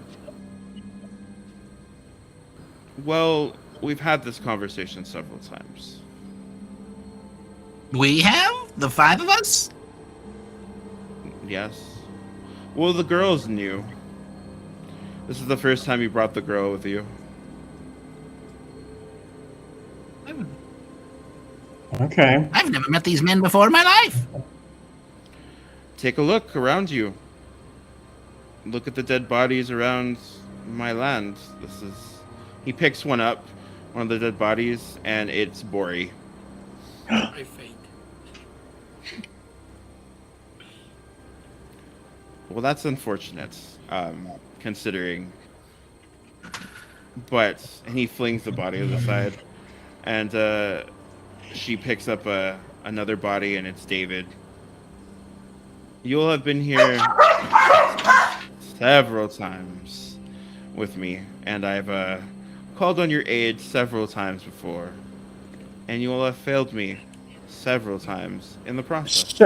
So why are you asking us again? Because you all are literally the only ones I can call on. You're the Well, only one that's- stuck in the time loop, and unfortunately, the girl as well now is stuck here as well. So they have to, like, over and over and over again, we just have to go die? Is what you're telling us? No. I hope I have actually come up with a solution in hopes that you might succeed. Great. I might not have control over these lands because of Lolth's influence as much as I would like, but in each of your failings, I've noticed things that you all needed, and I've come bearing gifts. Gifts? Any you ti- said? Yes.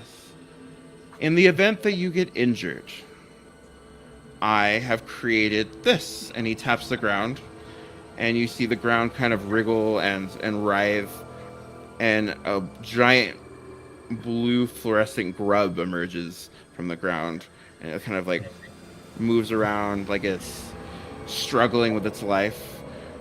And he says, in the event you are injured, your health potions will have no meaning here in the world of dreams. However, I created these things, and he picks it up. If you were to consume one, it would allow you to heal just a bit. You just need to tap on the ground and pull one out. A dream slug? A dream slug. In the event you run out of magic, I've created this for you. And you see that in the air, they reach up and they pull down on like a strand of web. And he's like, this is almost identical to the webs that Lolth has here. But if you touch this, you can heal yourself, give yourself a spell ability to use. However, this does come with a cost. A cost, you say? What might this cost me?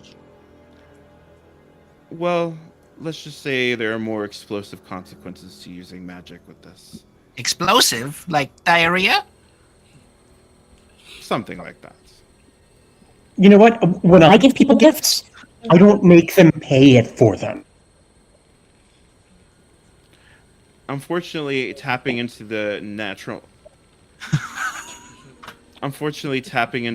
magics of the world has its consequences, and since I can't Okay, well then do maybe much here, you shouldn't call it a gift. Well, based on what happened last time you came through, it's a gift. Fine. Do we want to ask what happened last time? Oh, that was apparent, isn't it? The last thing I have for you is, after you cross the bridge, I created one piece of the dreaming completely and utterly associated with me.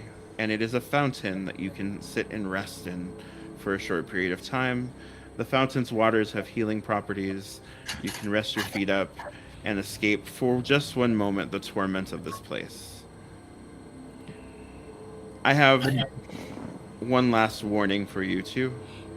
Do not, or if you so wish it, I guess you can, but I recommend you do not do it. Each of your bodies has magic imbued onto it that will allow you to access the memory of your death if you were to touch the body. I do not recommend you do that. What happens But if we do? wish to, will you experience the death that you had?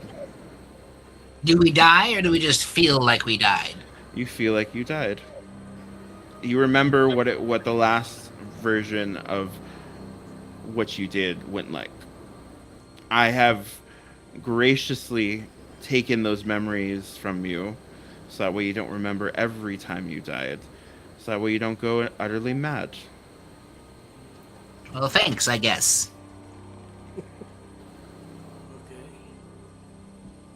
Now, Is it only our bodies, or if I touch David's dead body or Bori's dead body? it's only your own. Wait a minute. Come on. Okay.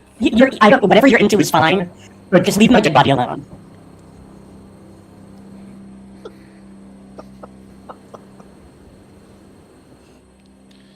Like, the memories of our death, is that like a tip or something for what we are gonna encounter when we cross the bridge? It might. Okay, so I remember, like, I wrote it down. But touch the dead body at your own risk. Well, I remember that I die entangled in a spider web, in a cocoon. That's what I remember. Yes, I think that was a more recent death for you, yes. I can't pull all your memories. I tried, but I mean, You might remember one or two, but you're not going to go crazy from the memories of all your deaths. Oh, and I wouldn't talk to your ghosts either. Ghosts? That seems like more torture than you actually need. Okay, let's make Derek touch his body and talk to his ghost and see if he can get any information for us. I don't want to touch my dead body. He said that I would Touch your experience dead its body. death. And I wave my hand and I say, touch the body, We Derek. got a group, so I think we should vote on it. I vote for yes. What if we force him to touch it? Yeah. I vote for Hey, yes. you're not gonna force my dad to do anything. I'll Do you stop wanna- you. Do you want to touch his dead body?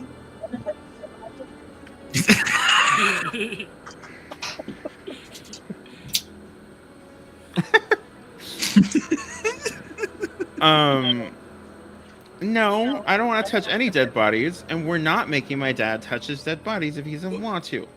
Emily, we don't know if he's your daddy or not. He might be a dream of your dad. So Well, you know what? You know what, Emily? But this is very inconvenient. I'm glad that you have firm ideas of consent. It'll serve you well later in life.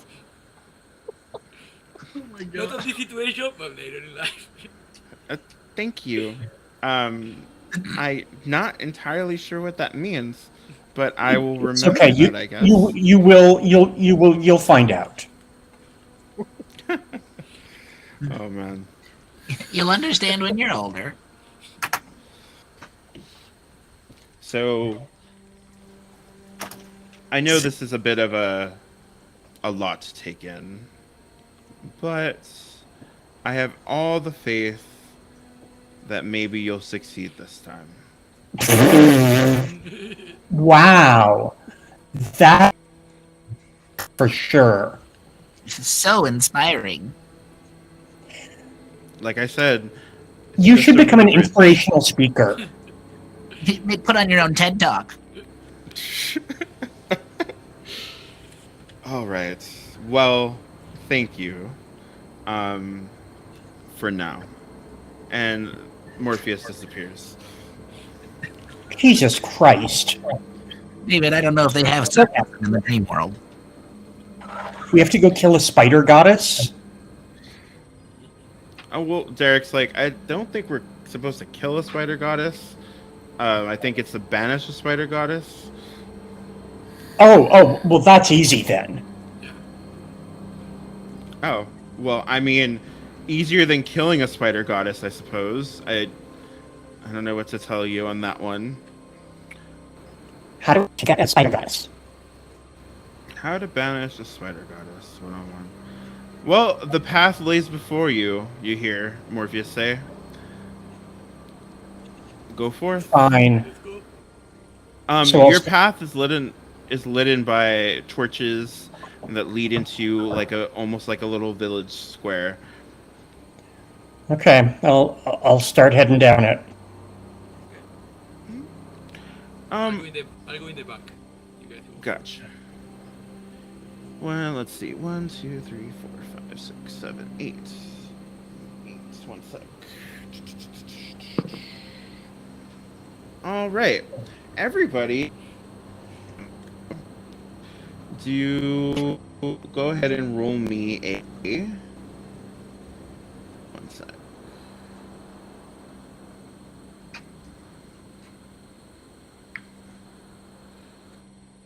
Wisdom saving throw, please. The save is a 16. 12. 8. 13.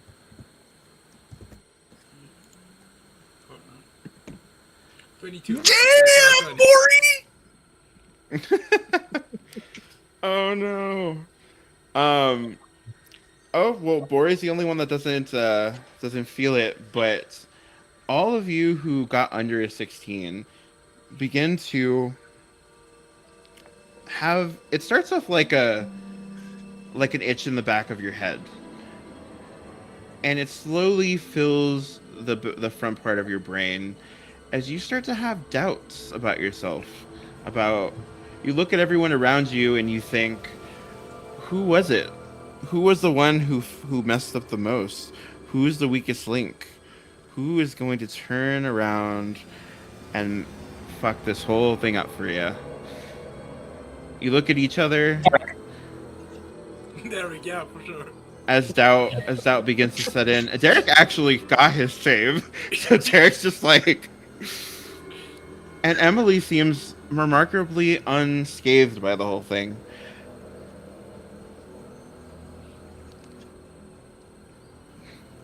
Yeah, that's all. That's all I got for you.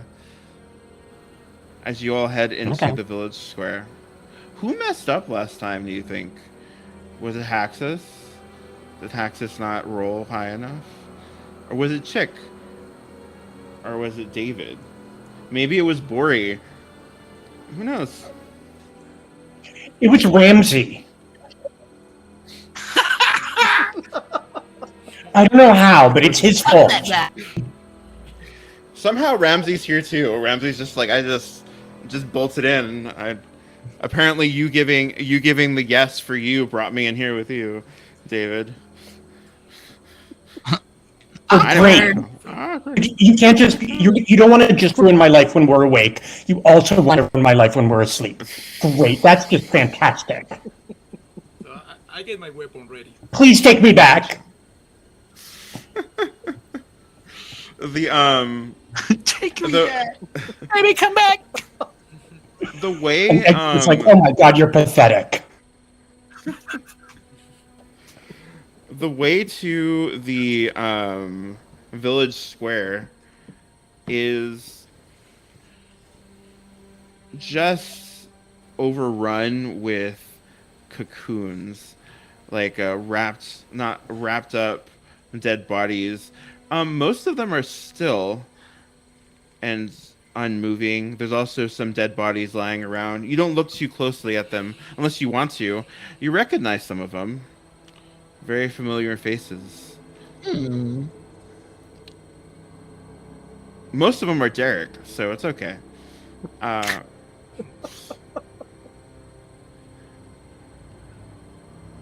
But if you continue going down the path, you eventually will end up in the village square. There's nothing eventful that happens on the path except you do notice that there's like spiders that scurry across the way. Most of the spiders stop and look at you and kind of hiss and then kind of scurry across the path. But everything kind of generally leaves you alone. Sometimes you look over at the dead trees. Sometimes they're trees. Sometimes the tree branches are actually spider legs moving through.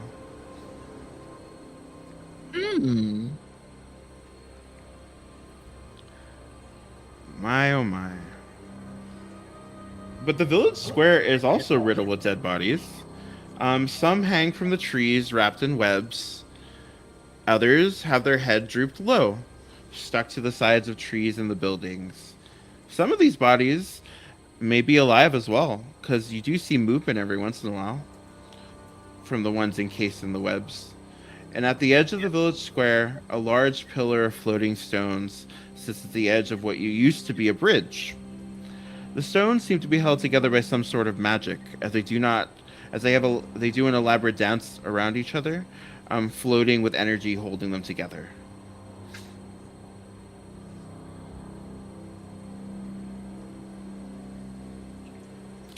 The buildings themselves look like a mixture of a variety of buildings that you've seen. Some look like the huts, and some look like inns and cottages. None having a specific like time period attached to them. And then there's of course the huge marble pillars that sit in between them, with webs canopying themselves around. Big black spiders and big red spiders crawl amongst the pillars, just watching you.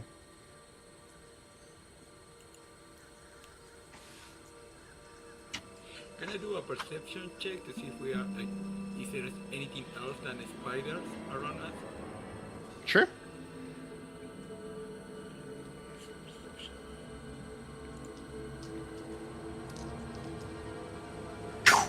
Oh. 20. 18 plus 0. Disappear here. Other than this, Sorry, it was a 20. 18 plus 2. gotcha. Other than the spiders, you do see all the dead bodies. All of the windows are actually on the buildings are actually mirrors. They're very reflective. They don't look like they're windows. They look like they're made from like a almost liquid glass. And every time you look at them, you see something move across them from one mirror to the next. Can I break those? Can I break those mirrors? You can certainly try. You wanna break the mirrors? Yep. I don't want nothing coming from them. I'm more worried about the bad luck. I already have like my really bad luck. It doesn't matter. So, what should I throw for it? Oh, go ahead and roll me an attack roll. Roll. Okay. Attack roll. An attack roll. 20. 17. 20? You slam your hammer against the mirror, and for a minute, it looks like you're slamming your hammer against water. It ripples, and then the mirror shatters. And then the one on top of it shatters, and the one to the right of it shatters, and the one to the left of it shatters. And then you see a figure step out from step into the reflection of one of the mirrors and scream, and it shatters as well. It has no features. It's just a shadow-like figure, and it screams and it shatters. What have you done? Okay, hopefully it was good. Emily hides behind Derek's leg, and it's like, that's scary. I asked David to look at his mirror that he bought. I'll look at it. You look at your mirror, and you see your reflection. I preen a little bit. I work my hair.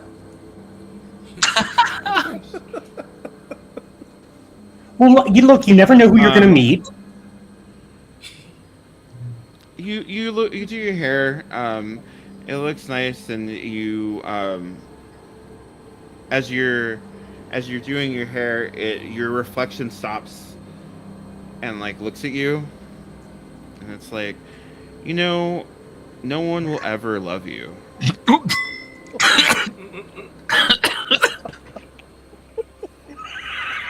You can preen this reflection the way you want. Okay, I hurl the mirror as far away from myself as I can. I take out my jug of bottomless tequila and just like gurgle.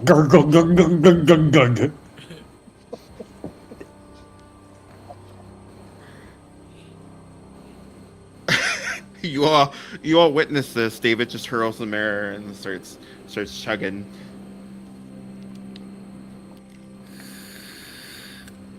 I just shrug and say, okay. Are you okay, David? Emily says. No. Get away from me. Okay. No, don't get away from me. Get away from me. Oh, I'm getting mixed signals. Okay. No, come here. She gives you a hug. She's like, it's okay. No, it'll never be okay.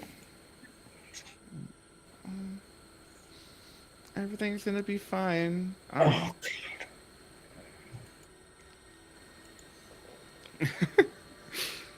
would everyone else like to do?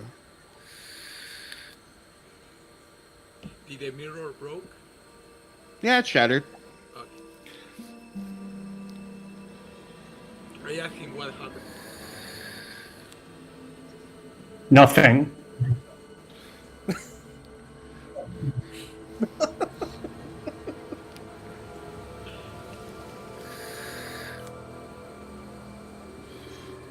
Haxus, can you roll me a perception check, please? Yes. It's a 9. 9. Gotcha. You don't see it, but in one of the mirrors that has not shattered, something walks by, but you do hear it, and it sounds very audible, but you're the only one that like seems to react to it, and it says, "Brother." Brother? It's a familiar voice. Does anyone else hear that? No. Haxus. Turn around, Haxus. I turn around.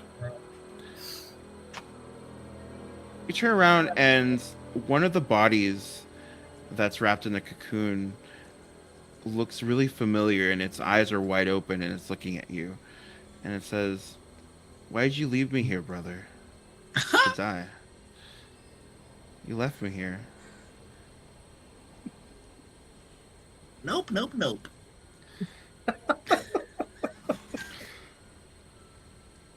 When did I leave you there?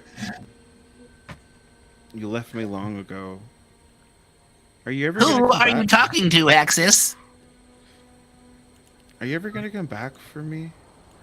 Are you just gonna muddle your time away with gods and people you don't even care about you? Doing what I can. Can you let me out of this, please? It's so dark in here. We'll get around to it eventually. This cocoon is so tight around me. Can you loosen it for me, please?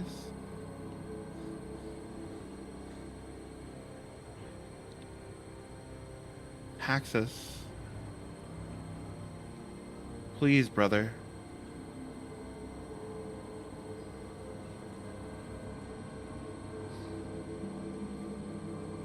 Trying to think of what he would do.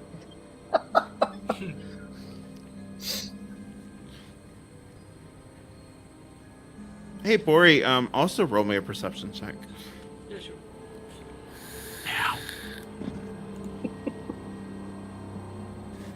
Oh my god. Awesome. What was it? 8. An 8? You don't see it. But we'll get to that eventually. Hey, hey, chick, while we're at it, can you also roll me a perception? Absolutely. How about an 18? Definitely. You hear something from the edge of the cliff, where the bridge is supposed to be.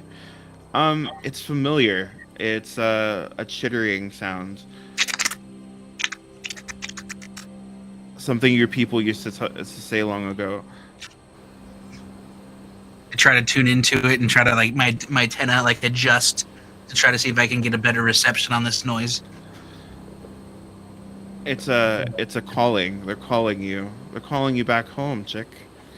The pipes, Danny boy. The pipes.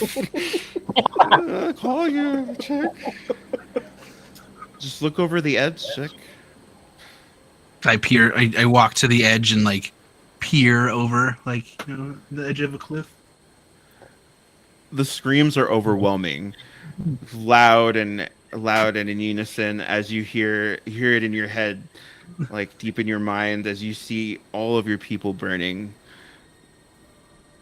The Burning bells. and dying. The bells. The bells. All of your people dying in unison. Yeah. Why did you leave us, chick? Join us. We miss you, chick. Nope. And I fall backwards from the edge of the thing.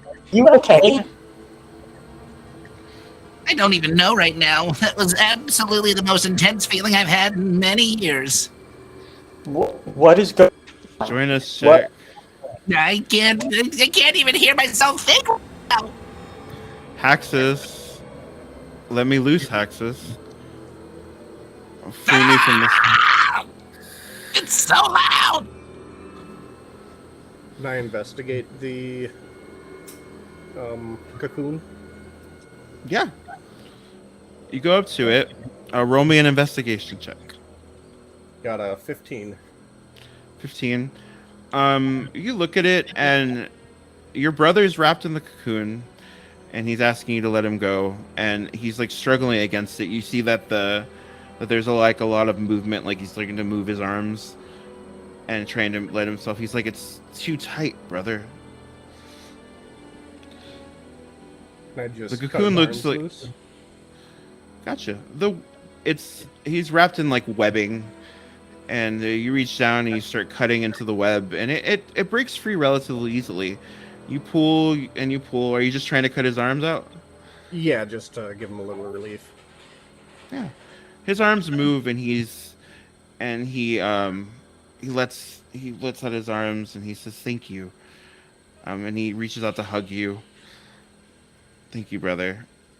And as he touches your back, you start to feel things start to crawl on you, like an itchy feeling, like little like ants are crawling on you. Hey Bori, can you go ahead and roll me another perception check, please? Okay.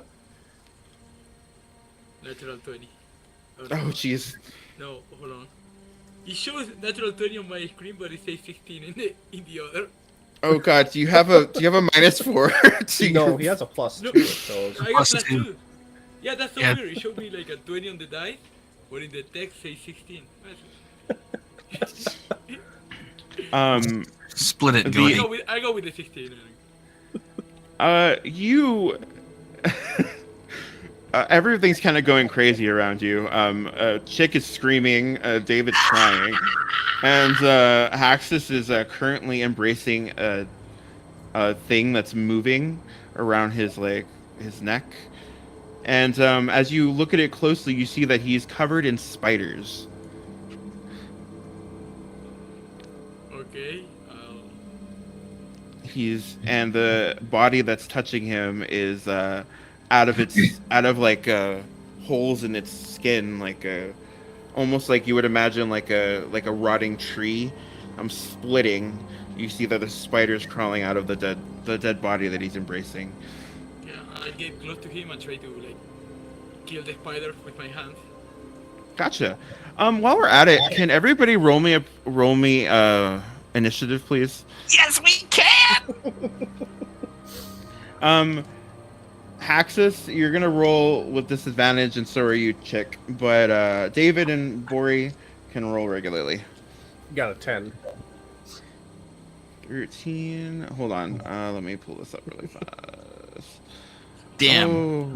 Heck, you and I both did great on our first ones, and the second I ones know, fucking right? sucked. Like, what the hell is that shit? Let me close the page. Damn it.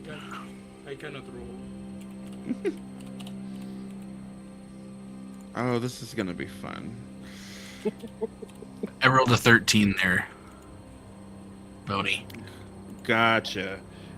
A 13, 1-3. I had a 10. a 10. Bori, what'd you get? Like I'm relogging again. Like I Okay. can use my dice right now. Yeah, it's always the dice's fault. Oh, jeez. And David, what did you get? 13. 13? Gotcha.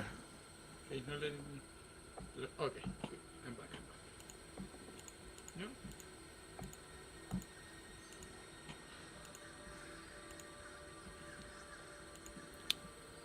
One sec.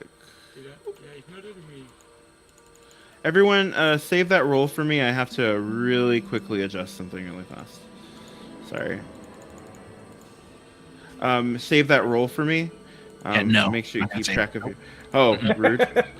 Okay. You want to roll a worse one? Yeah, I'm gonna roll the first one then. I got 11. Finally. 11. All right. Let me go ahead and save this.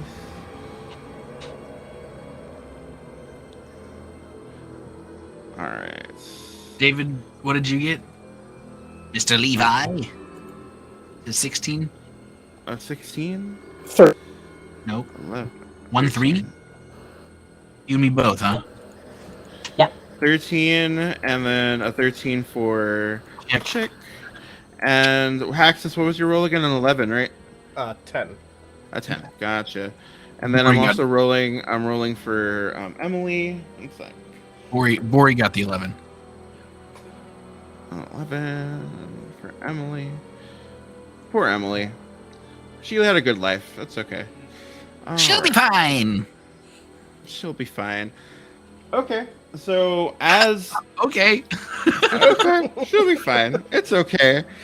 As you as Bori goes to start knocking off spiders off of Haxus, all of you begin to notice that the dead bodies start to stand up and begin to move around as you see these disgusting red spiders crawl into their mouth and like burst out of the side of their head, kind of sitting themselves like a crown on their forehead. The 8 eyes just kind of watching, and the dead bodies begin to move. On top of that, one of the dead bodies that's wrapped in webbing and attached to all of these dead bodies stands up hulkingly as one massive creature, as all the dead bodies are moving in unison as it begins to move around as well.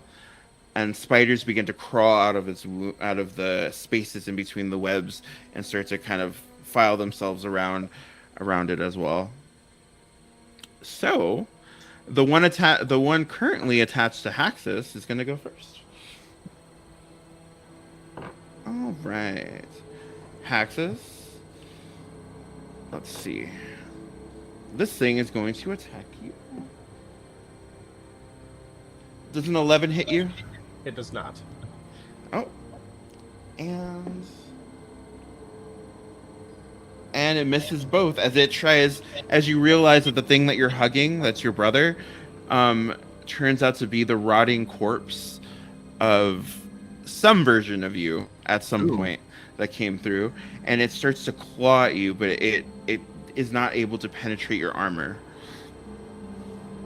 as it just scratches at you intensely. All right, Chick, Yeah? you're next. Oh, shit. Okay. So, are they on us, or are they, how far away are they from us, and what paint me a picture. Gotcha.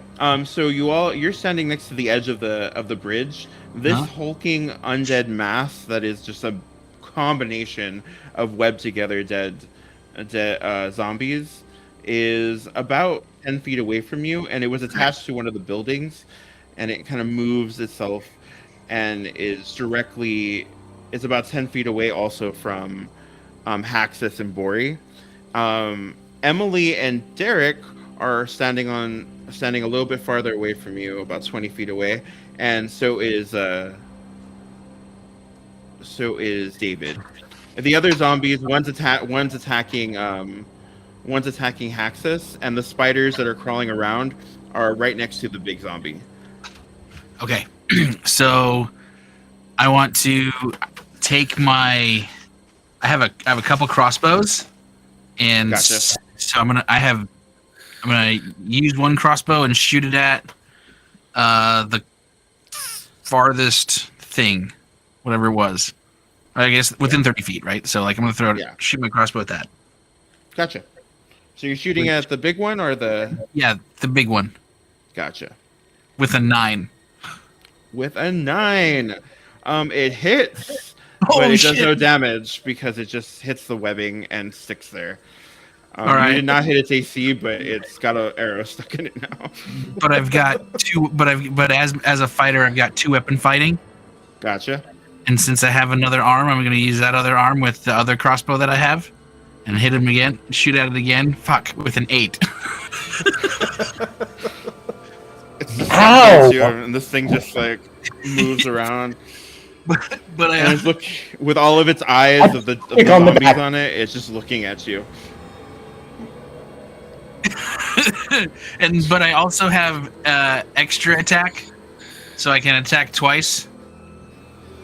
Right, so I'm gonna use my other set of arms. I'm Gotcha. gonna move a little closer to the one that's like 10 feet away from me, and use my scimitar to try to slash at him Gotcha. for a 20. Oh, that hits. Nice. Yes. All right. Slashing damage of 8, Ew. and because I have the same thing, extra attack where I can attack twice whenever I take the attack, or whatever I just did with the 2 arms, I can do it again with my scimitar, my other scimitar. So I'm gonna try to slash at him one more time with a Gotcha. 23. And that hits. Yeah, for 6. For 6. Gotcha. Yeah, so a total of 12 to this guy, and then I'm gonna use the rest of my movement to just kind of back away from him. Gotcha. Can you do me a favor and roll me a Constitution saving throw, please? 8. I'm so good at this dice thing, guys. All right.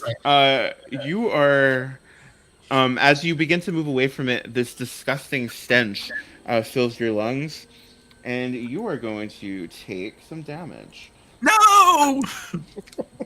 Why me? No!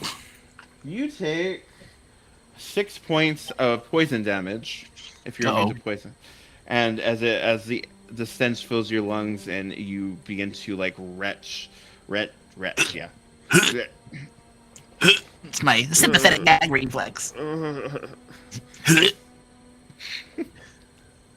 All right. Is that all you're gonna do for your turn? Yeah, that's fine. Excellent. That'll do it. All right, David, you're up next. Okay. This is.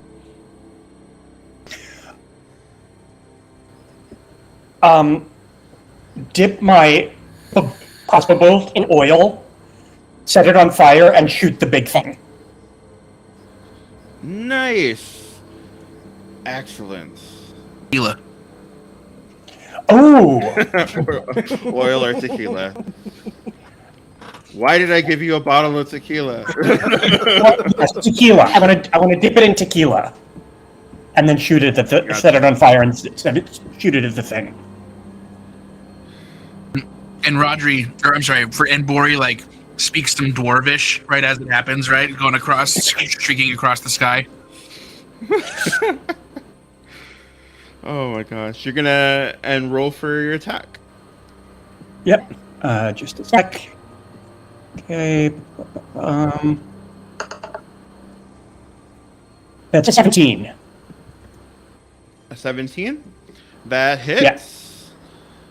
All right, roll Okay. for your damage, and I am actually going to roll some dice as well. Oh, jeez. Let's see. Where'd it go? Okay. 11. 11? All Yeah. right. You hit for 11, and as you do that, your bolt lights on fire, or the arrowhead lights on fire, and lights this thing ablaze as the webs catch fire. As it's just a burning mass of zombies now. As you hear like a unholy scream coming from it, as a bunch of spiders start like popping out and like bursting into like flames as well. This thing's gonna take some extra damage. Nice. All right, and it's now ablaze. Now there's a giant hulking zombie thing ablaze, walking towards you. Wow. Let's just hope Are you that gonna do doesn't. anything else, David? I guess. There's Emily. I am. Emily is currently hiding behind Derek, who's hiding behind a large hardcovered book that he's holding in front of him. Okay. Okay. Using his Then protection as he's like looking around.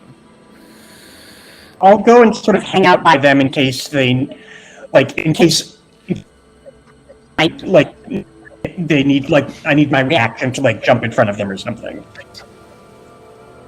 Okay, gotcha. You stand next to Derek and Emily. Emily looks at you, and she is visibly frightened. And it looks like she's holding in a scream, but she's too Don't scared scream. to actually scream. Shut the fuck up and keep your mouth shut. Oh man, Bori, that's you. Okay, so I move like 50 feet back, and I'm gonna use my longbow to shoot the giant zombie. Gotcha. So 19, 19 hits. and I do five damage. And then Little- from there, I go and hide behind Derek. He's my elf shield. He's like, are you serious? I like, just stay there with your book. Trust me. Just stay there with your book. I'm sure it'll be fine. It is Derek's turn. Derek and Emily are moving at the same time. Both are going to take defensive stances and prepare themselves in case they get attacked. Haxus, that's you. All right, I'm going to use my rapier to try to attack the one that's on me. Gotcha. That's a 14 Do it. Ooh, to does hit. that hit it? Yes, that does. Yes, it does. Way to go. And that is 6 damage. 6 damage. Stab Ugh. It cuts into it, and its flesh peels away from where the wound hits, and you see that there's a bunch of spiders crawling within its chest cavity. Or if you hit it in the ribs, they're crawling around in the ribs as well. Okay. And then, as a bonus action, I'm going to use my face step to teleport 30 feet away over by... How far away is Derek and Emily from me? About from you. Let's see. They're about. Hang on, Haxus. Do you get Mhm. do you get sneak attack, or are you? Because you're a rogue, right? I am a rogue, but I wasn't sneaking since they kind of had the jump on us. Right, but isn't it? Don't you get to use it if we're right there next? Because aren't we right next to you? Oh yeah, Bori was just a second ago right next to you, and it still happens at once. So roll your sneak attack damage. Okay. That Yeah, is team. 13. What's up? Way to go, Haxus. Now get the fuck out. Teleport. I'm out. Bye.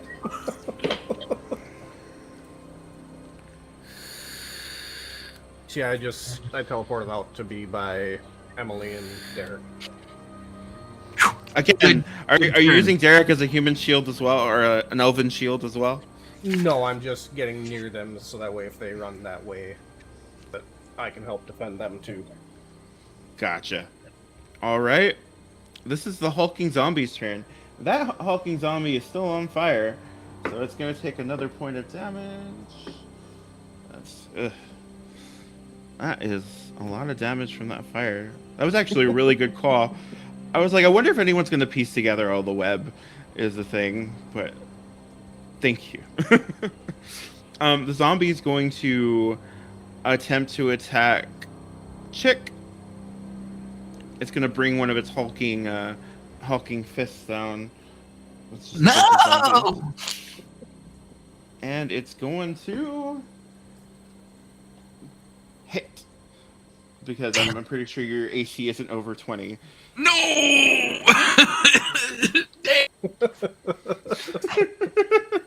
No. You're gonna take 5 points of damage. 5. Bludgeoning damage. Yep. And it's gonna attack you again.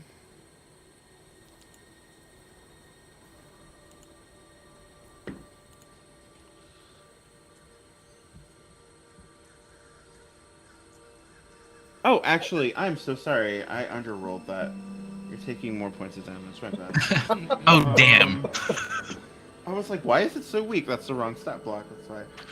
So, you actually take 10 points of bludgeoning damage. Okay. And then it's going to go ahead and take a piece of its burning flesh off with full of zombies, and it's going to slam that on top of you. Let's see. Go ahead and make me a strength saving throw. Uh-oh. 17. It succeeds. Yes. Sorry. You save, but the thing slams the pile on top of you. You take half damage.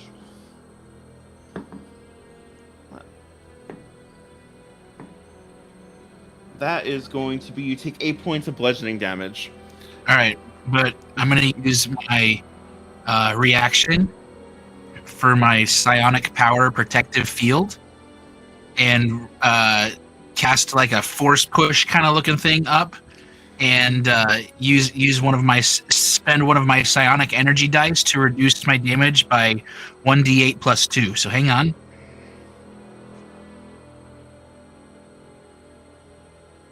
So I only take 5 damage because I rolled a 3. Oh, Deal? nice. All right. Yep, deal.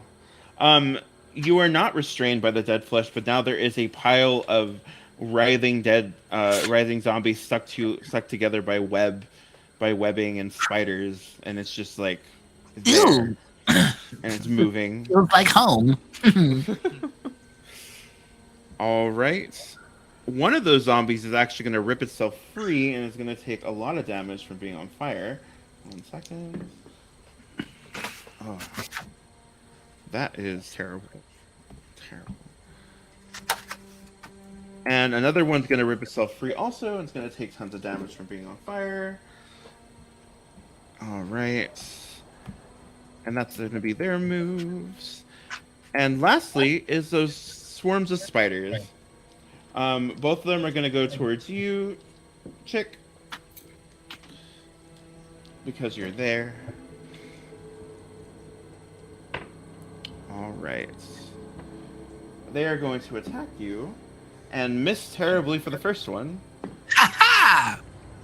Does a 15 hit you? No, I got a 16. Nice. I They begin to slide to the left. I slide to the right. You kind of just dodge around them.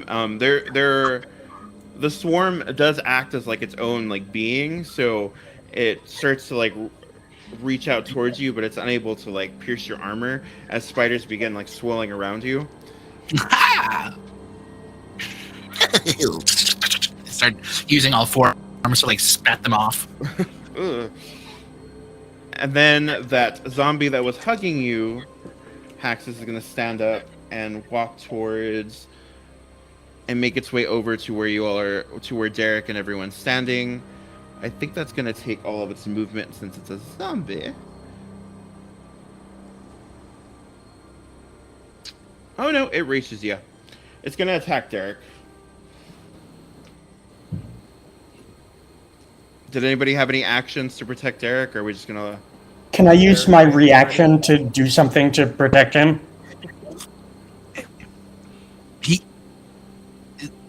Is this the same one that came at me? No, this is Okay. The one that was biting on Haxus earlier, but it Okay, stood up and right. it walked over to Derek to try to bite him. He did save his reaction to defend himself, but if anyone's had a reaction that was gonna help Derek, then we can do that. That was what I did. Gotcha. Are you gonna like push him out of the way? What are you gonna do? So the zombie is shambling toward him. Yeah, and is about to bite him. Yeah, I guess I'll shove him out of the way. Gotcha. One sec. No, actually, you know what? Because then the zombie will just go for Emily. So I zombie. Okay. Gotcha. Go ahead and roll an attack roll. Okay. That's a 17. Yeah! Ooh, that hits. Roll for damage. Just pretend it's Ramsey! Okay, that's 9. And let me ask, does Derek's being right there count as my having an ally within 5 feet? Yes, it does. So then, can I take sneak attack? Well, I mean, would you consider him an ally, considering you all have openly tried to murder? I'm behind Derek, so Emily's there. Too. I mean, I figure Emily's if there too. I would say the enemy of my enemy is my friend. yeah, And he's so- more thinking about the zombie than I am. Yes, it does. You can add your sneak attack roll. So that's 6. So 15. 15? Gotcha. Yeah. The zombie's now very interested in you. Kind of like, you know, the guys that you want to be interested in you, but probably not the right one. I've slept with him before. It's not. It wasn't. That was 2019. Oh my god. going out cruising. All right, Chick, that's you. Me? Yep. Do I know if radiant damage hurts them at all? Like are they weak? Are they weak to radiant or anything because they're dead? Do me a favor and roll a history check. Come on, dice. 11. I mean, they're zombies, so the roll is pretty low. But let me check something really quick. Are they weak to radiant damage? Are these specific zombies weak to radiant damage? So you know that zombies are weak to radiant damage. However, the spiders around you probably not. Okay. But there's 2 zombies off the big zombie right now.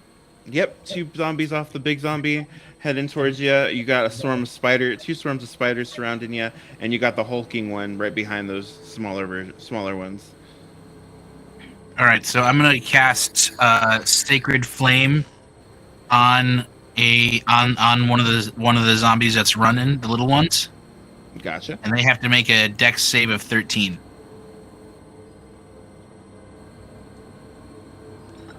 A Dex save of 13. Gotcha. How bad are my rolls today?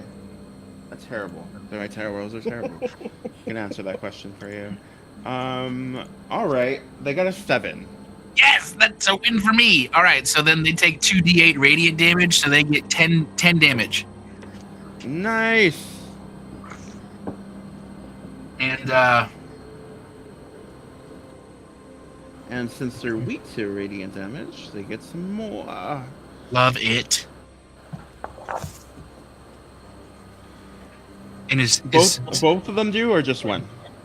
just one of them. Gotcha. It doesn't look like it's holding together very well right now.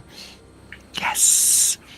And then because I have extra attack, right? I'm going to go ahead and use one of my crossbows and shoot at the same zombie Gotcha. for a 20. 20 to hit. That missed it. I'm just kidding. That hits. With a 9 piercing damage. Oh, that one drops dead. Well, actually, hold on.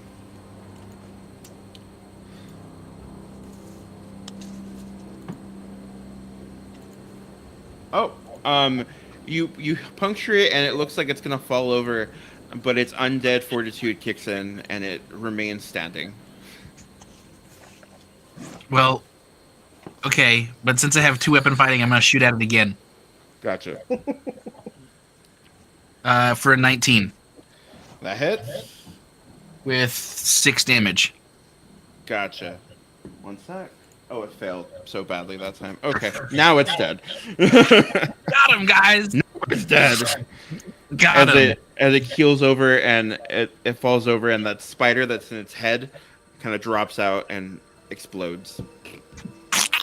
Awesome. Cool. And then so I just kind of reposition myself, I guess, closer to I don't really move anywhere. I more or less just turn towards wherever the next action piece is happening. Gotcha. So you turn towards the big zombie and the smaller one that's that's teetering towards Yeah. you. Who goes next? I do. Next would be, next would be David. Yeah. So I'm just gonna look towards David because I know he's moving next. Okay, so I'm gonna stay where I am near Derek and Emily. Steady aim with my crossbow at the big hulking zombie, the one that I set fire to, and I'm gonna or her or them. Them. Yeah. Yeah, there's multiple. There's so many. And that is a natural 20 Oh, nice. for a 28. Pump up the volume. Pump up the volume. Jam. Oh yeah. Oh yeah. Okay, so that is 16 plus. Hang on. And does sneak attack double for net?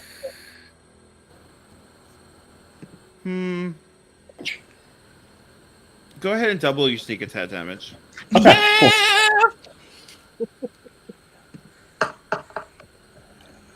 Okay. 44. Oh God. I take it back. You can't double your sneak attack. I lied. I mean, the sneak attack damage was not so. If you don't double the sneak attack damage, it's 38. Damn, You see a- son. You see a bunch of the spiders that are like crowns on like the head of the zombies just like explode as this thing kind of like loses its structural balance, considering it's on fire as well. And then I'll just again hang out near Derek and Emily to protect them if need be. Gotcha. Emily's like, "Woo, good job." Thank you.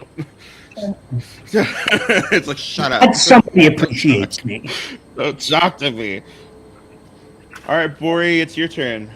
Okay, who's still alive? I'm afraid. You still have that zombie that was attacking Derek. Well, now it's going towards David.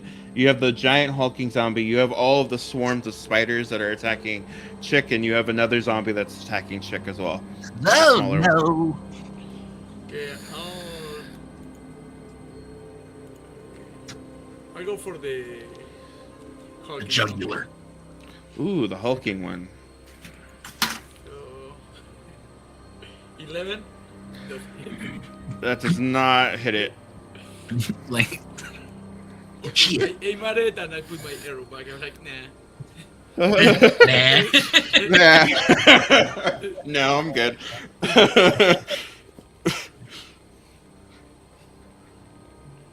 All right, what else you got? Oh, that's it. I'm gonna still stay behind Derek anyway.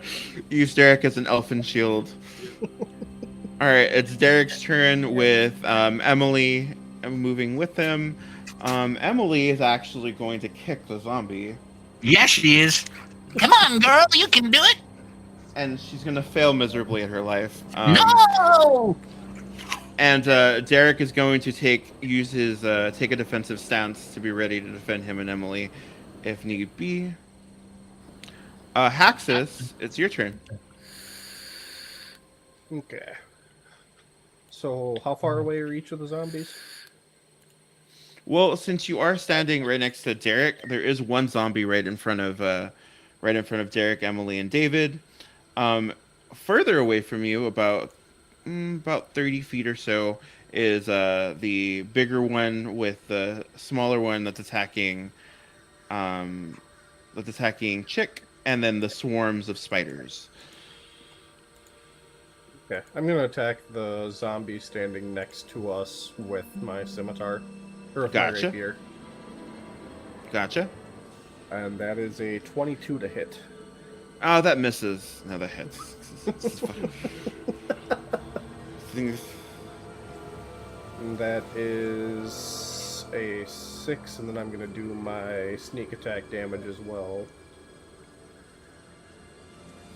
For a total of 18. Oh god, I'm not gonna. Oh, hold on. Oh, it's alive still. No! Oh, it's alive. JELLO. It deals a lot of damage to it, and this thing is clearly falling apart. But its undead fortitude keeps it standing. Is it still burning? This one wasn't on fire. Oh. The big one that is. The big one and the smaller one next to the big one are on fire, but this one was the one that was hugging Haxus. That's gonna be my turn. I'm just gonna stay right next to Derek and Emily. Ooh. Alright, that giant zombie is going to attack you as well. Roll me another Constitution saving throw. Chick. Okay. How about a 19? Oh, you're fine. It still smells, but you're doing a good job. I believe in you. As I roll this terrible dice, that hits. Hold on. And that hits, and you're gonna take some damage. Again? All right. Let's see. Is that 2, 2, 5, 5. Oop, excuse me. You're going to take 12 points of bludgeoning damage as it slams against you twice. The And big I'm- one.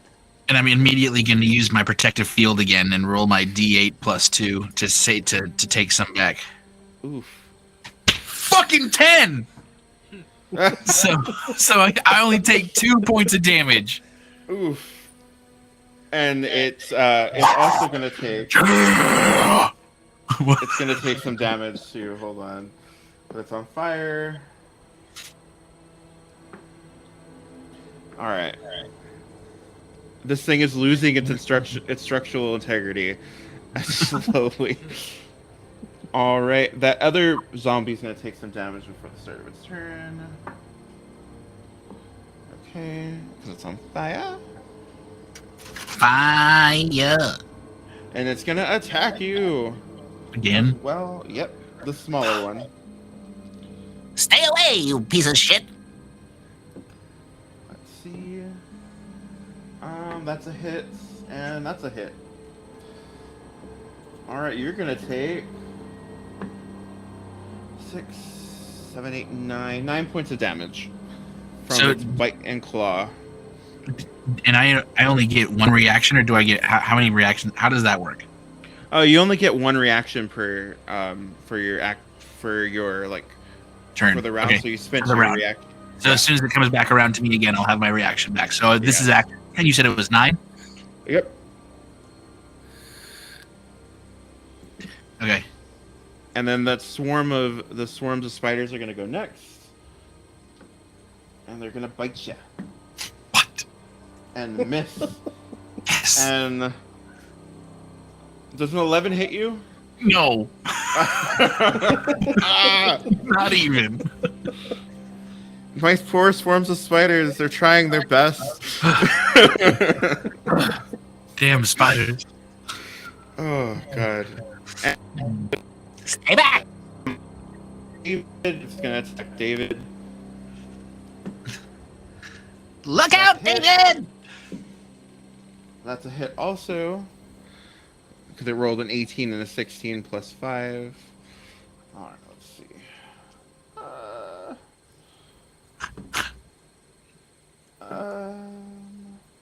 You're fine. Everything's fine. You take 11 points of damage, David. As it clouds and bites into you.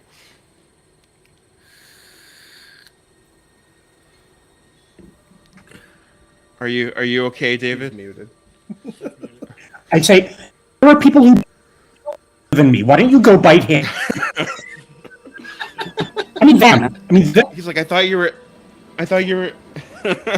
The zombie's like, I thought you were into this. Like, I thought this was a thing. I thought we were. I thought you were I into had a this. connection. I thought I had a connection going. I read You know the what? room Please wrong, change. I guess. You really read the. You know, if you had been better in bed in 13, could be a thing. But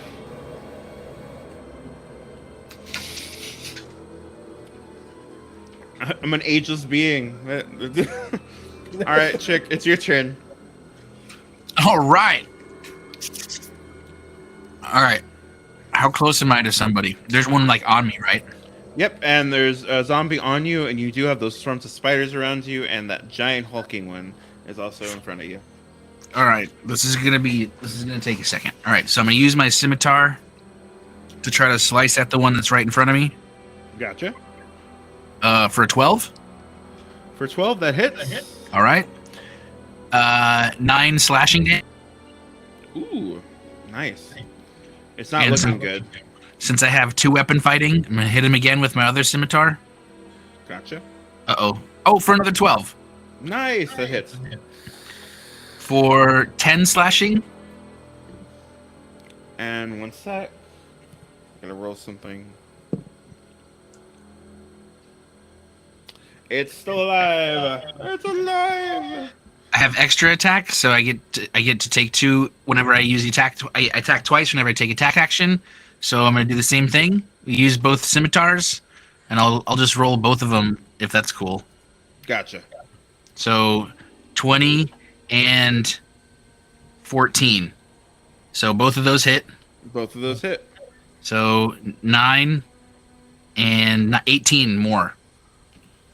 18 more. Let's see if this brings it down. It's dead. And alright, nobody hate me, okay? Because I've got action surge that I can use 1 time per short rest, so I can take an additional action on my turn. excellent. And I'm going to use the attack action, which will do everything that I just did again, right? So I'll get 4 attacks because I have 2 weapon fighting and I have extra attack. Ooh. Okay. So I'm gonna go for the hulking one Uh-huh. with my crossbow all 4 times. Okay. So I'm just gonna do them all again. So 16 hit, Yep. 22, Yep. Why are you being so mean 24. to my zombie? 21. So I hit 4 times. So here's these 4 damage. Wait for it. So 8, 7, so 15, Gotcha. 9, so 24, Yep. and then 7, so 31. Plus I have 31. psionic power, psionic strike, which whenever I make an attack on somebody and score damage, I can spend one of my psionic die and roll it, dealing force damage equal to the number I rolled plus my intelligence modifier. So I roll my d8, and intelligence is +2, so another 8 damage. So 39 damage total. Stop, he's already dead. He's dead already. Stop. After seeing all of that, I will say, Calmate, hermano. That would be calm down, brother. No saves for him. He's done. No. Even if I couldn't roll high, save his fortitude. He's dead. Like, the hulking zombie just falls to pieces, and you just hear a bunch of like bursting sounds as the spiders inside of it start like crackling from the fire. It smells really bad though. P.U. Pretty dead. All right. All right, sorry Well, I that took one, leaves- guys. No, it's all good. No, it's fine. I didn't think in one fell swoop you were gonna kill half my team, but I still got my swarm of spiders. All right. Stay away! That's gonna be David's turn. Oh, there's still that zombie in front of you, David. It's standing by the skin of its teeth, literally. Okay. I'm going to steady aim and stab it. Oof. All right. that happen.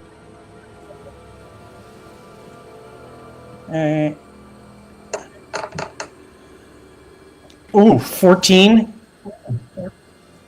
14. That hits. Ah, okay, excellent. Great. So that is plus, hang on, plus 12 is 18. Give me a sec. Oh, it's dead. Yeah, I rolled like a. Way to go, Levi! It falls to the ground, and you hear the popping sound from the spider in its head.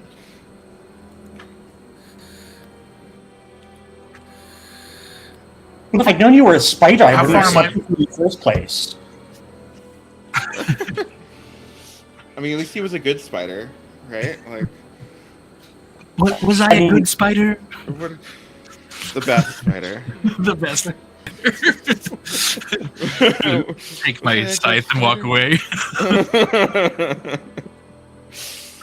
All right, Bori, that's you. Okay, I'll shoot whatever is left. Oh, there's just 2 swarms of spiders that are currently on, the same spot that that Chick is, because they're crawling all over him. You can certainly try to shoot them. You do have a chance of shooting Chick as well. Yeah, not a problem. I'll shoot him. I will definitely maneuver. It's okay. That's fine. He's good. He's good. It's good. So... I'll roll a 7. Hey, Chick, can you roll me a dexterity saving throw, please? Yeah. How about a 5? Roll for damage, Bori, please. No!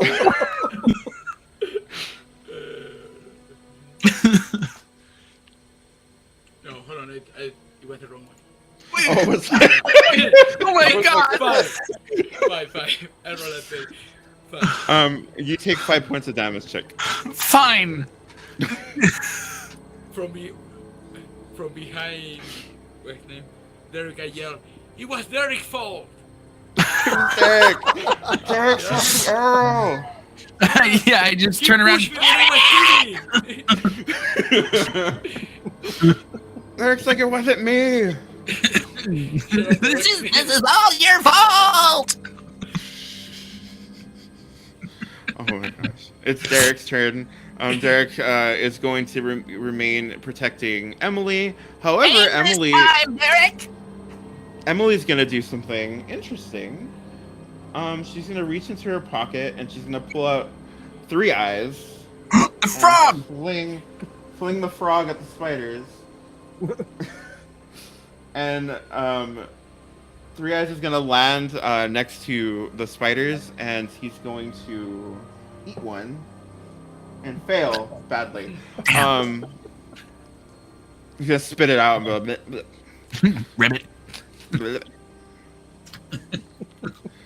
Haxus, it's you.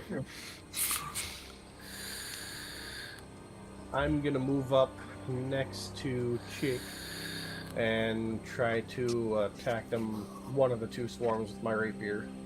Gotcha. All right, Please roll your- save me! 23 to hit, That hits.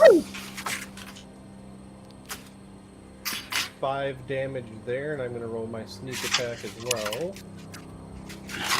For a total of 17 damage. Can you all be nice to my spiders, please? Thank you. No! You know what? If your spiders had been nice to us, we might have been, but But they were just trying to eat you. It's okay. Alright, that's dead, that's dead. The swarm of spiders are going to attack. One swarm's going to attack Chick, and the other one's going to go after Haxus. 1 moment. Chick! That's, you are hit by the spiders. Fuck! Take.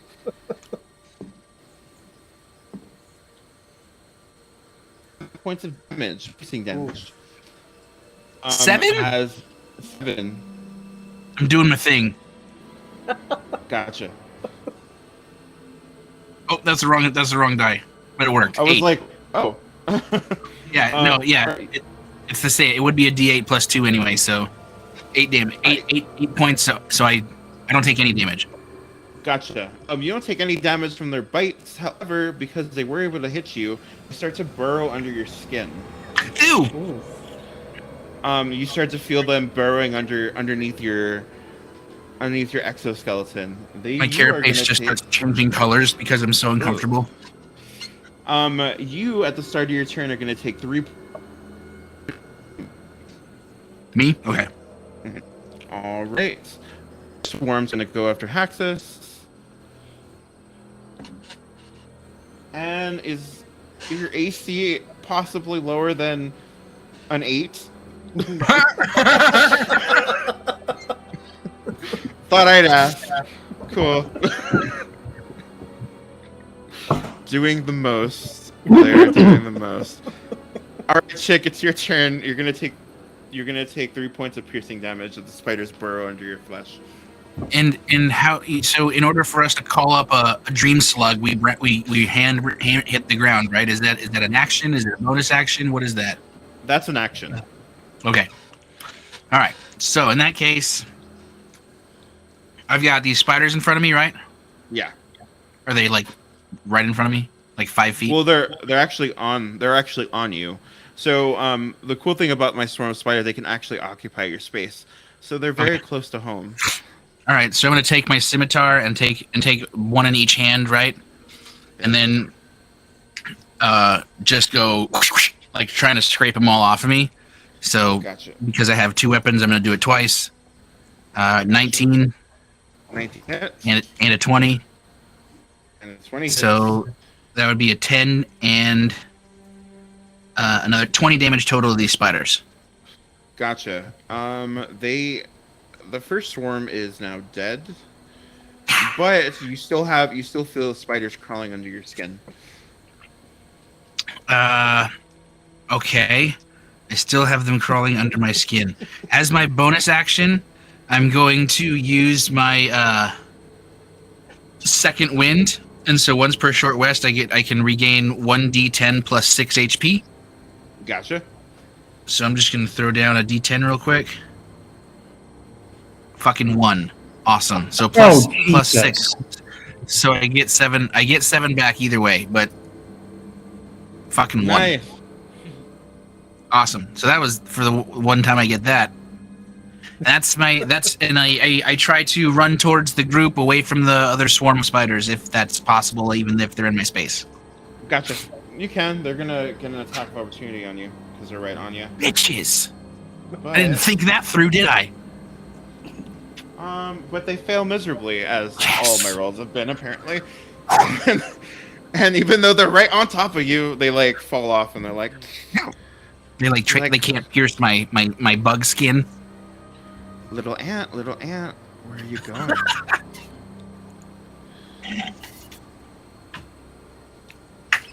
All right, and that is going to be David. I guess to tequila fire thing again at the swarm of spiders. Definitely. Okay. I will give you the informed decision to know that they're not attached to webs, so you won't light them all on fire. Okay. Okay. Then okay, can Because I do said that? it early. I said it earlier about the webs. Yeah. Yeah. Can I? Then I want to throw a flask of oil at them. Can I throw a flask of oil at them as a bonus action? And cover them all in oil, Oh, sure. and then throw fire at them. I love Like this. if, Yeah. Shoot you fire okay, arrow. great. Yeah. So I will let you. Typically, when you throw something, it's an action, but I'll let you do it as a bonus action. okay. So what do you want me to roll? Go ahead and just roll an attack roll. Add your Levels. You're making a 12. ranged weapon attack. 12. Yeah. That hits them, and it like coats them in oil. Okay. Light him up. Light him up. What? Hang on. Yeah, 17. So 17. Gotcha. Excellent. That does hit them, and so, or that does hit it. So you can add a, since you're shooting an arrow with that's on fire, you can use the damage from the arrow, and then I'll do the fire damage. okay, Here. great. Damage from arrow is 8. Yes. Excellent. And then, whose side am I on? I'm on your side. Yeah.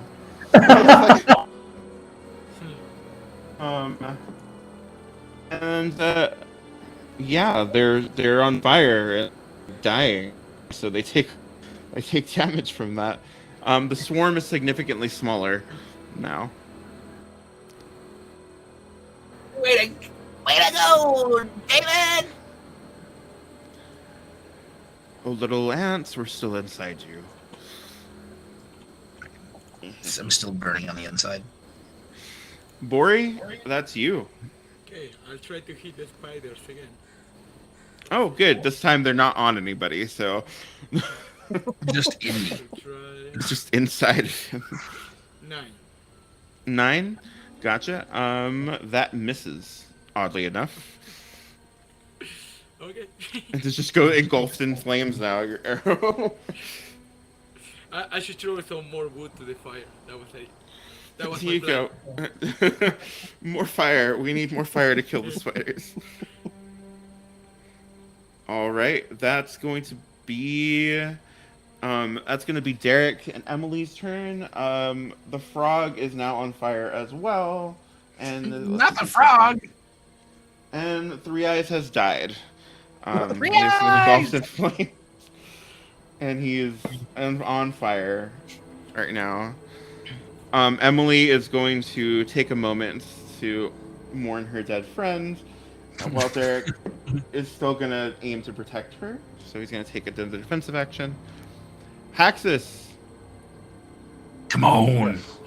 Bring it home. I'm going to. I'm just going to attack him with my rapier again. Excellent. Stab him. Does a 10 hit? 10 does not hit. Okay. Well then, as a bonus action, I'm gonna use Healing Word on Chick. It's gonna heal him. Of course I roll a Somebody 1, loved so me! 4 he's gonna heal 4 health. Yay! Thank you. You're getting a little low there, chick. Just a little bit. It's getting dark. All right, that's the swarm's turn. Haxus, they're coming at you. Let me check something. With Hell, the swarm. NTM, I won't be home for supper. Ha. And they hit you, and it was a nat 20. Oh jeez. So the flaming spiders, they're also on fire. No. So this is going to hurt a little bit. Hold on. I'm This is sorry. me again? No, Well, it's me. Oh. Oh no. They hit you for 2 points, or they hit for 4 points of piercing damage, because I rolled ones for the damage. Oh jeez. And Damn. they're crawling into your flesh. But since they're on fire, you're taking an extra 4 points of fire damage as Okay. they start to crawl under your skin. And then for Uncanny Dodge, does that take half the fire damage away too? Or just half Yes. of the- Okay. Hell so yeah, that it would be does. 3 health. Woo. And then it's now they're just in your flesh. Okay. You can I'll hear tell them- you, it's not comfortable. No. You can feel them moving underneath your skin. All right, chick, that's you. You're next. Again. So what's left? The spider. Just the spiders on fire. The spiders inside you, the only way to remove the spiders is through a piercing weapon, or if you were to burn them away. Technically, the ones inside Haxus are gonna die. They're in there for like a round, and then they're on fire, so they're gonna like scald away on themselves. But you can burn them out of you. Perfect. All right. So, What if he was to teleport? okay. I wish I could, man. All right, so I'm gonna use. Well, radiant damage isn't the same as burning damage, huh? No. So then I don't have shit to fucking burn myself. You can cut them out of you through your rapier. Yeah. Okay. So I will cut the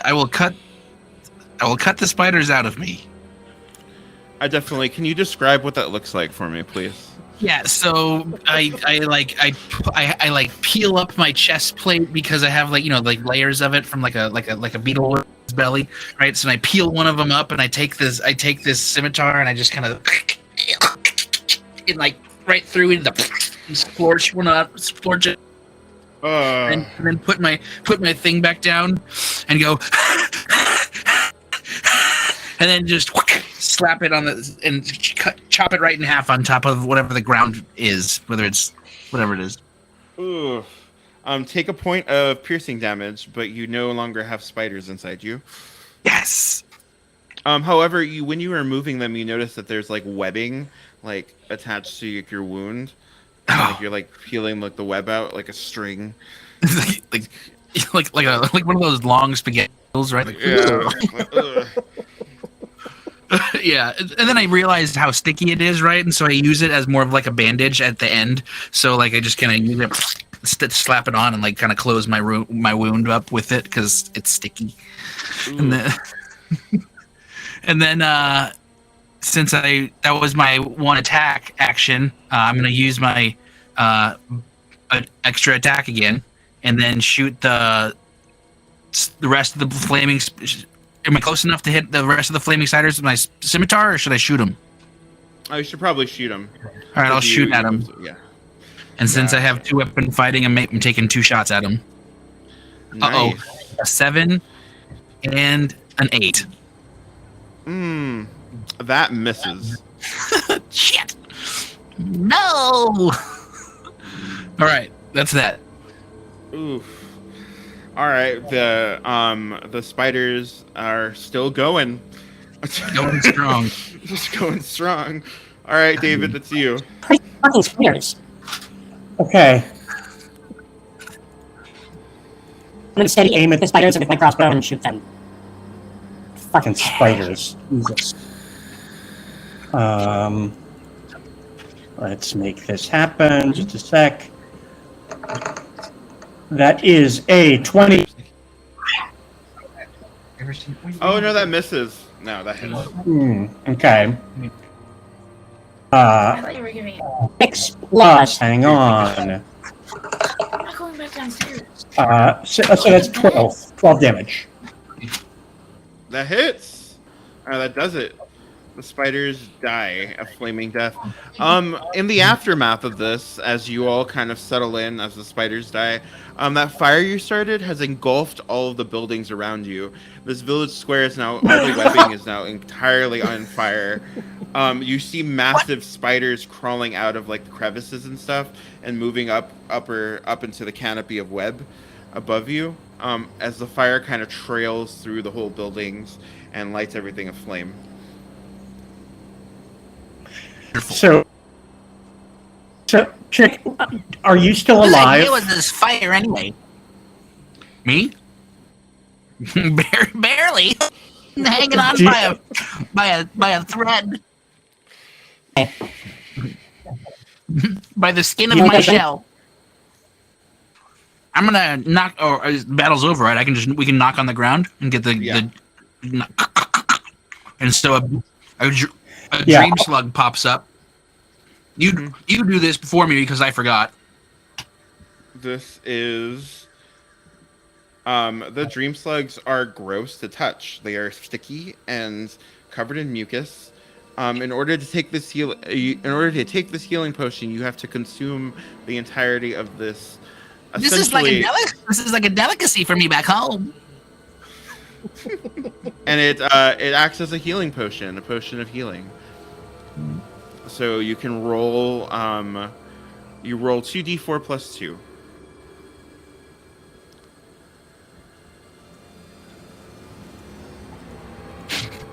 Four. How big is it? How big is the dream slug?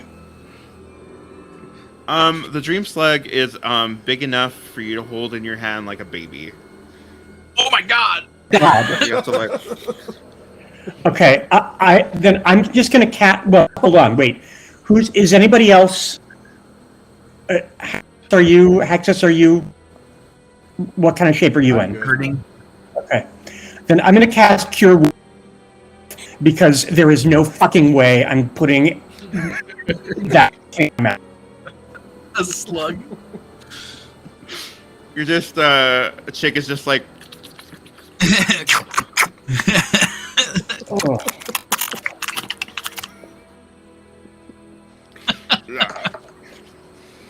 Okay, so I get 6 back. Nice.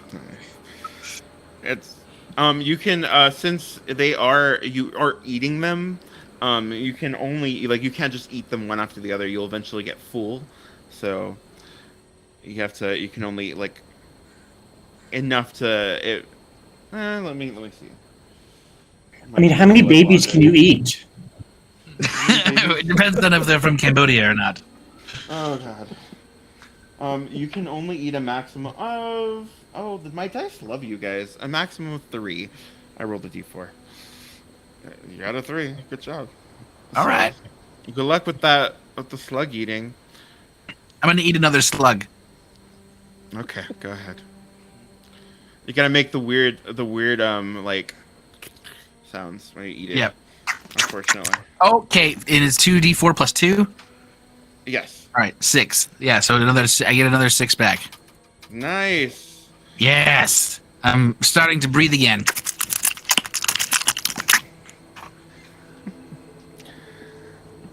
You all of you, as you are standing in the ashes of what you have wrought,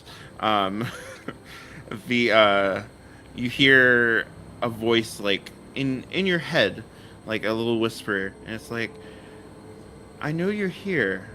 I can see you, all of you. Come into my lair, please. I'd love to speak with you all.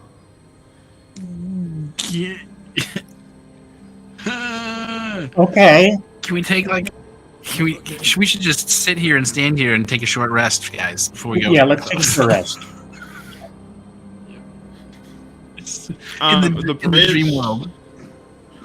The bridge, you hear the invitation. The bridge, the stones form into like this solid shape, and you see stones begin to float up from below, and it forms like this floating stone bridge for you to walk across. All right.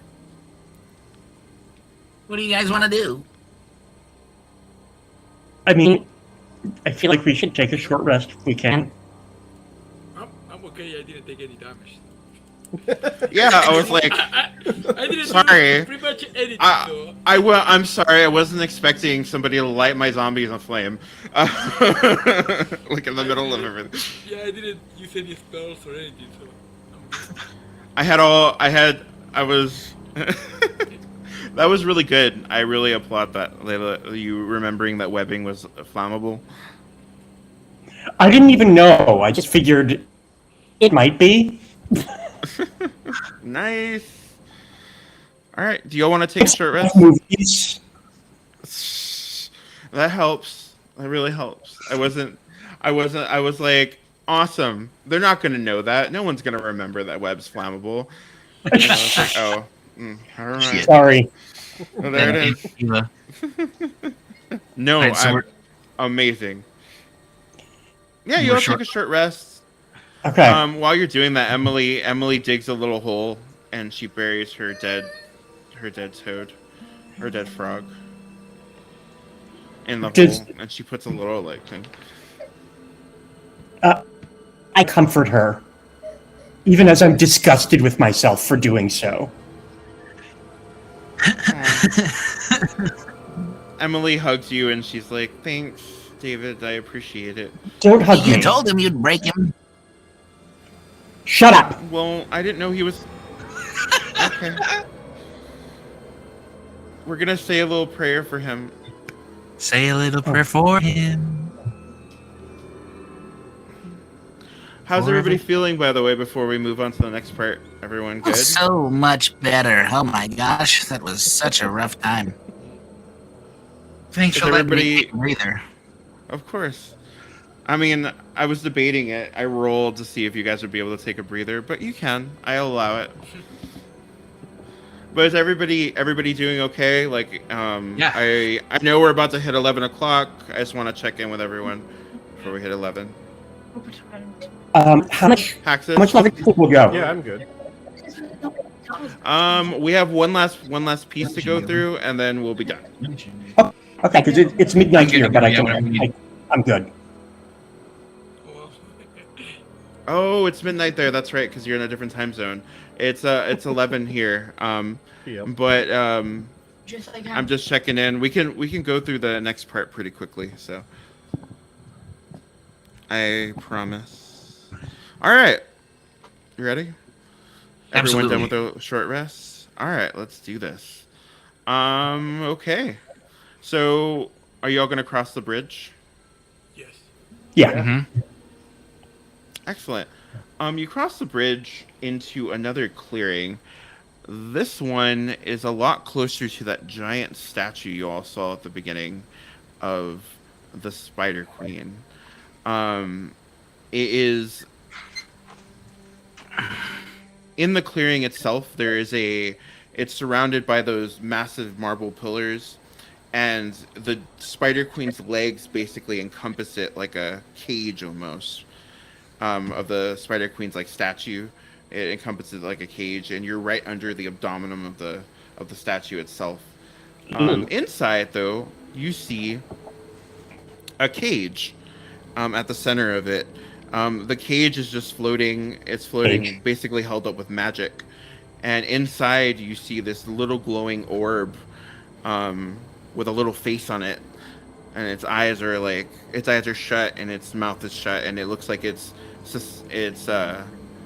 asleep almost, like a little ghost inside of a cage. Does it look like a new god? When you,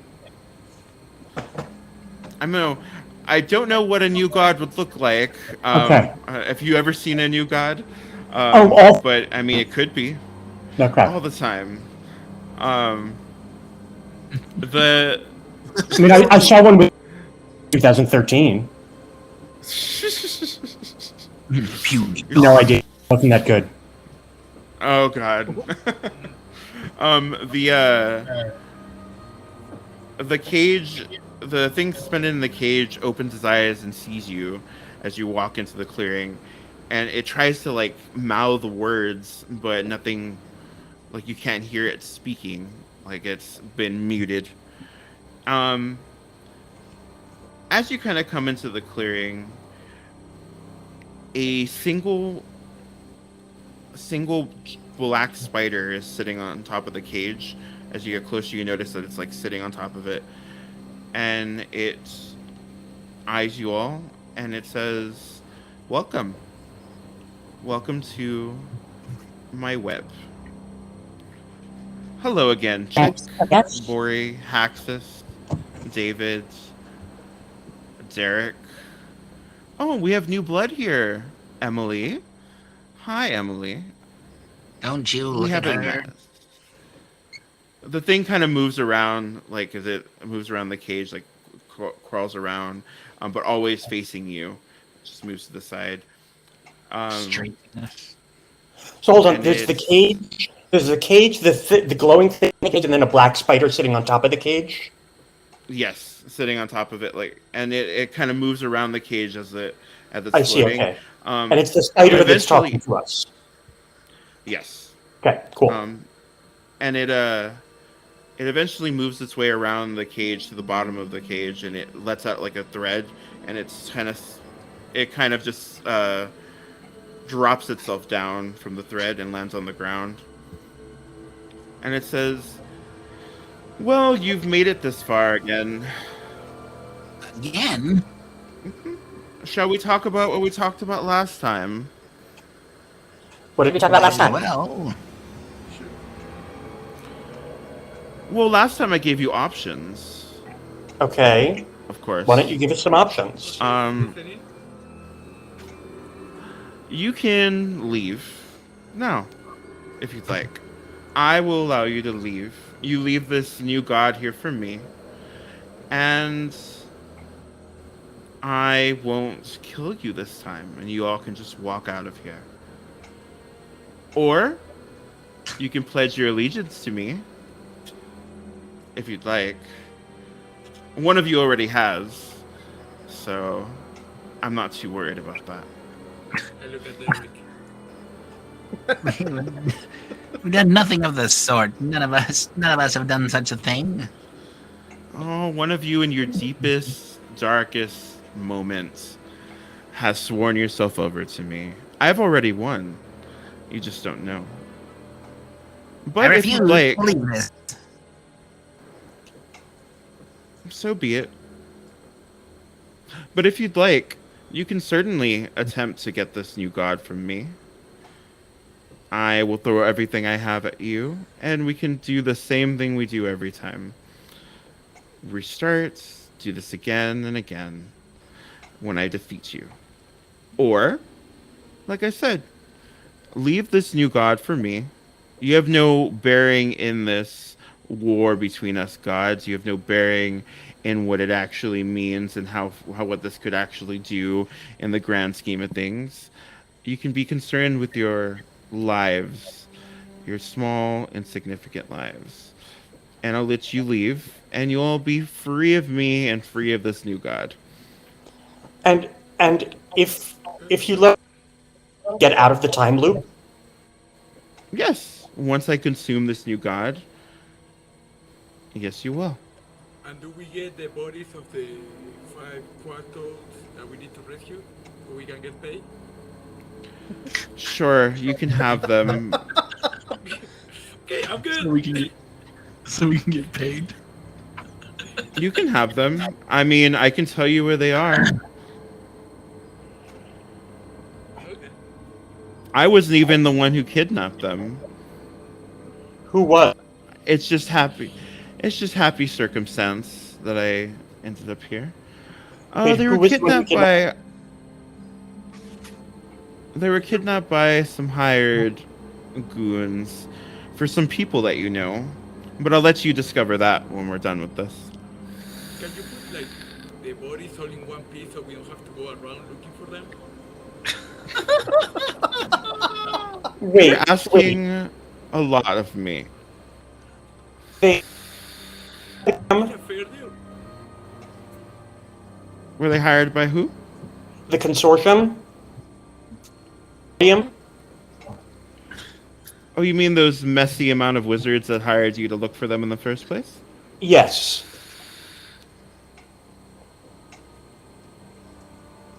Maybe. Mayhaps. I have no reason to deceive you other than I am a god of deceit. Yeah.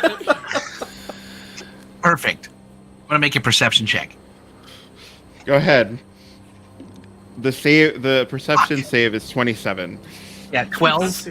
How's that? That work? It's a god of deceit. I don't know what to tell you. Fuck. I'm not gonna even try. 27. I got +2, so I, I'm not gonna make you want me to? I'll give somebody guidance. I'll take it.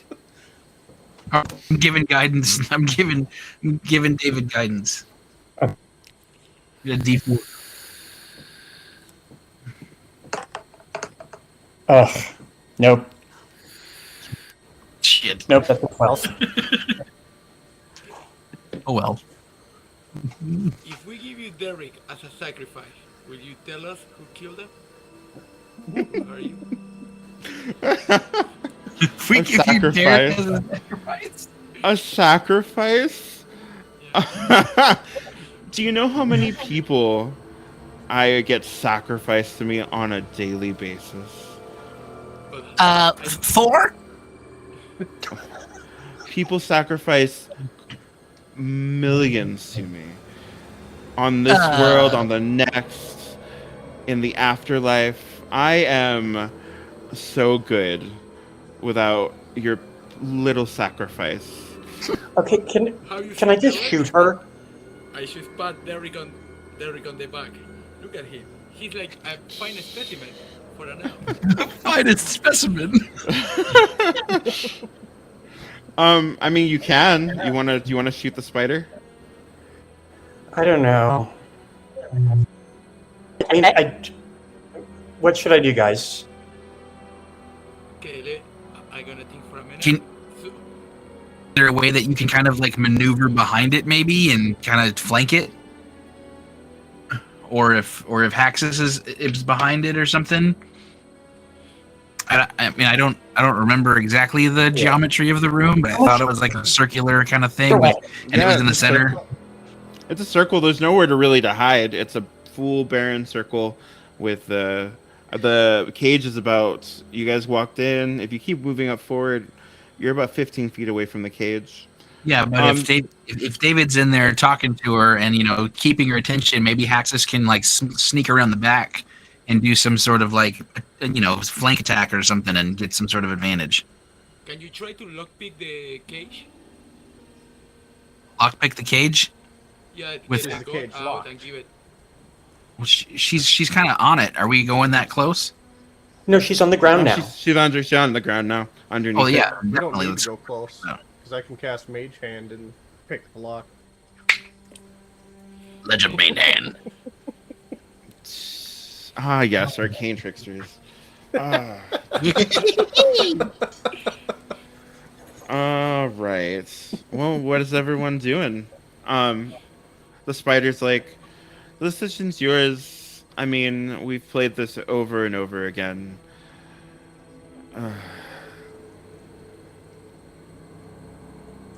Yeah, I'll do Mage Hand and pick the lock, and my Mage Hand is invisible too. Ooh. All right. Let's see how it goes, and we go from there. Go ahead. Big. Can I help with my mage hand? Like, cause a distraction with your mage hand. Well, or either Or way. they could both do it. And I'm gonna Uh. give Haxus guidance also. I mean, the weight of a supernatural avatar for a god, I guess, could weigh anywhere between like a cat and a dog. I guess, I don't know. It's a small animal's weight. I'll give you the spider Gotcha. weighs. The spider weighs probably. 21 pounds. Roll The a spider D100. weighs. The spider weighs. Let's see. Yeah, let's see. The spider weighs. The spider weighs 9 pounds. Oh, perfect. Okay, I pick up the spider with Nine. mage hand. Okay. That your mage hand appears. The spider stares at it. My mage hand is invisible. Oh, your mage hand's invisible. Also. Oh my God. Two Yeah. of them? Yeah.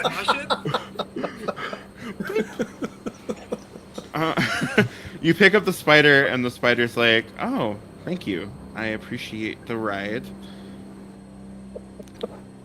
The ride. What are you talking Um, And I like. I don't know. I'll have mage hand picks the lock. I throw the spider with hand. Just pick Can it up. I? I mean, hack. Yeah, you can pick up the Yeah. spider if you want to throw the Wait, spider. wait. How high is the ceiling of the room? It's about. Let me see.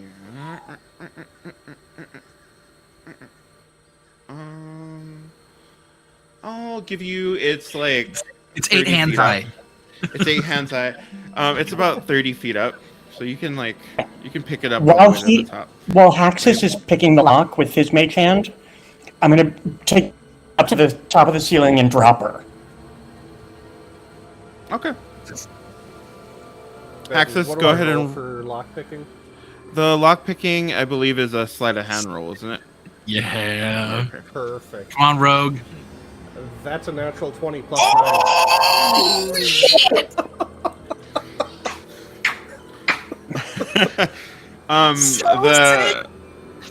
The cage, when your mage hand goes up to the cage,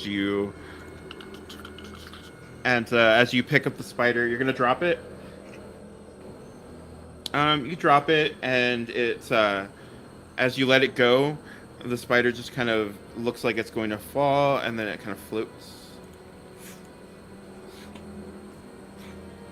And then you hear a click, and the cage opens up, and the little orb ghost like kind of levitates itself out of the cage.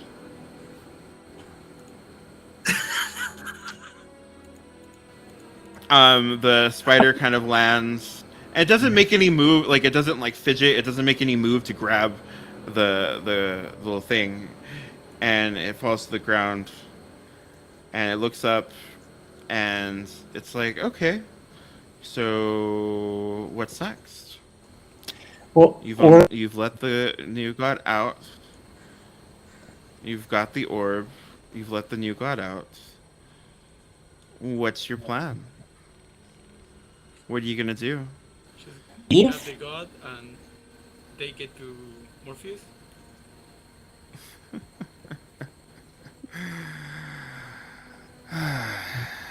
This again. Okay.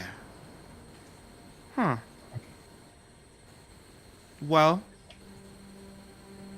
good luck with that. Does it mean Thank that you're not you. taking me up on my offer? Yeah. Thank you. Okay. Well, my children are hungry, I suppose. As she says that, you start to see from Hold her on. legs and the abdominal. Yes. What we need to. How can we banish you? How can you banish me?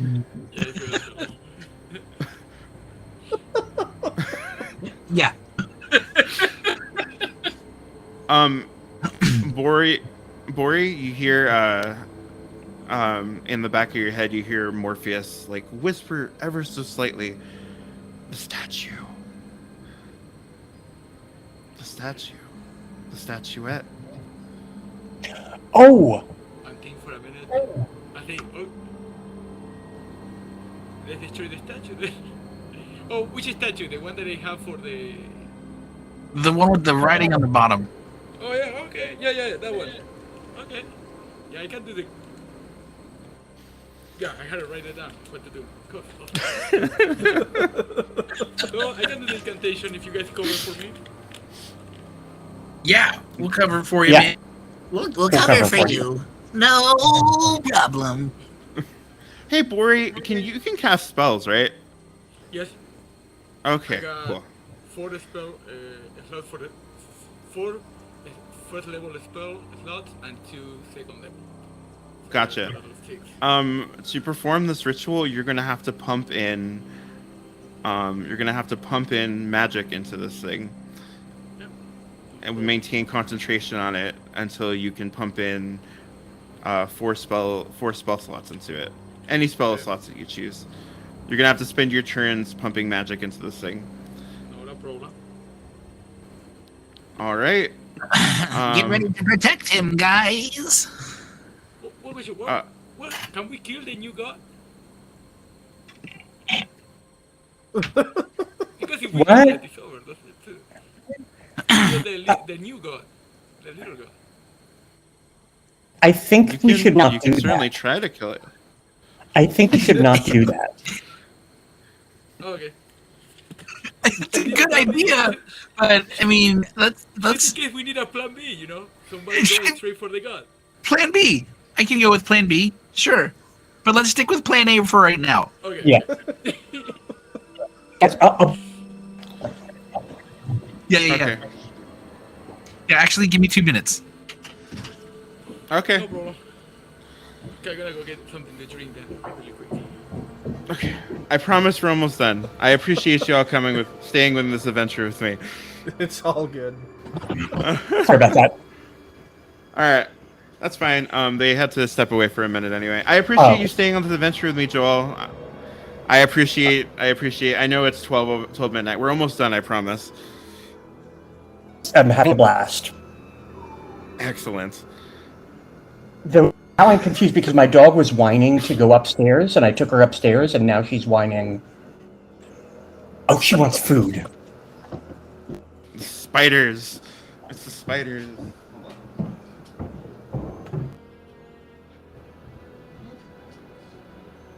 Speaking of food, give me 1 sec. You're good. I'll be right back to you then.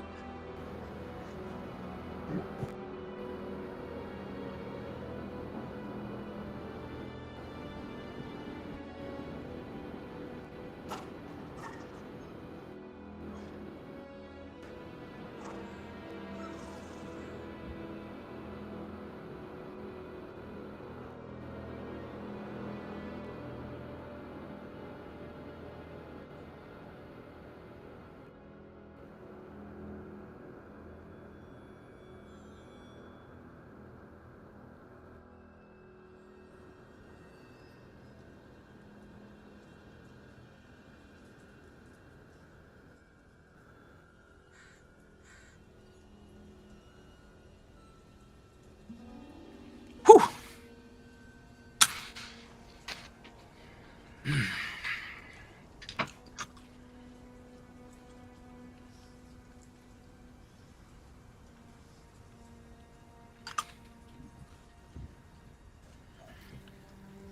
Oh, this is gonna be fun.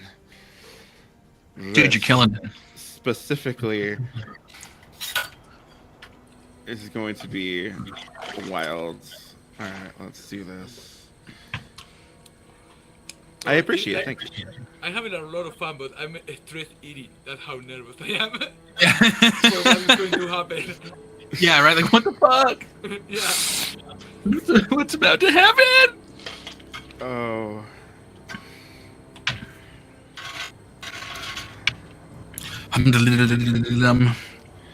Hello. You should put a shameless plug in here while while we're waiting. Oh, gotcha. Visit us at Dungeons Occupied Podcast, where you can listen to us on all your favorite podcasts, all your favorite podcast streaming places, including we are on Podbean. We're also on Spotify, if I remember correctly. We're on I listen to you on Spotify. I'm on the second episode. yes, Oh, and we're also you can also find us on Apple Podcasts and anywhere you listen to your favorite podcasts. We're pretty much on most.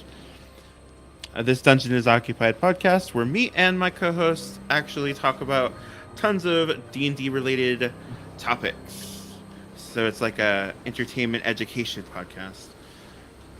I am one of the hosts, Bone Daddy, along with Illodine and Thorn, and we talk about a variety of things. And we also do have a horror segment that I do called Robbie's Dark Corner. So Right if you ever want to talk about running horror campaigns, I'm there for you.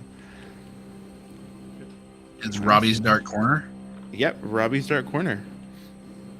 I have there's 5 episodes out for it previously. I just released a new one. I'm gonna release one right before Halloween comes around. And this one's on all the same stuff. Yeah, it's on this Dungeon is Occupied podcast. It's Oh, it's a you segment. search it. Yeah, it's a segment. Got it. I love it. Make sure that I have all this correct. Horus, Haxus, Chick. And there we go. Oof. Let me go ahead and... Tell you what, Rodri, I haven't had a single problem understanding you, man. Oh, good. Yeah. Crushing it, brother. Yeah. Yeah, it hasn't been bad. Yeah, at all. Yeah, like sometimes I get like really nervous when I'm like playing. So No, love it. I think it brings a lot of flavor to your character too. I fucking love it. Yeah. thank you. Appreciate it.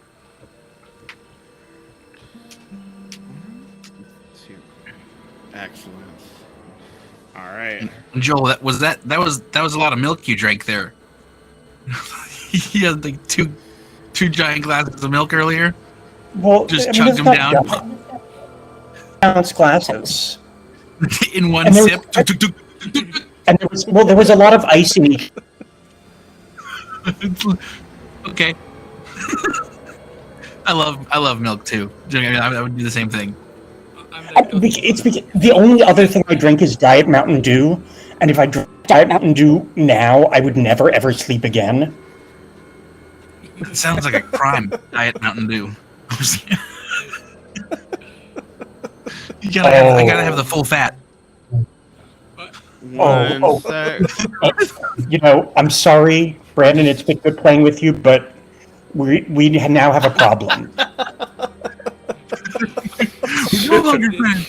I used to be You the do- same way until I start reading how much sugar they have. So I'm drinking diet stuff now too. Do you do all the flavors or just regular? Just regular. Not like the Code Red? Don't they have a Diet Code Red? I don't. Who cares?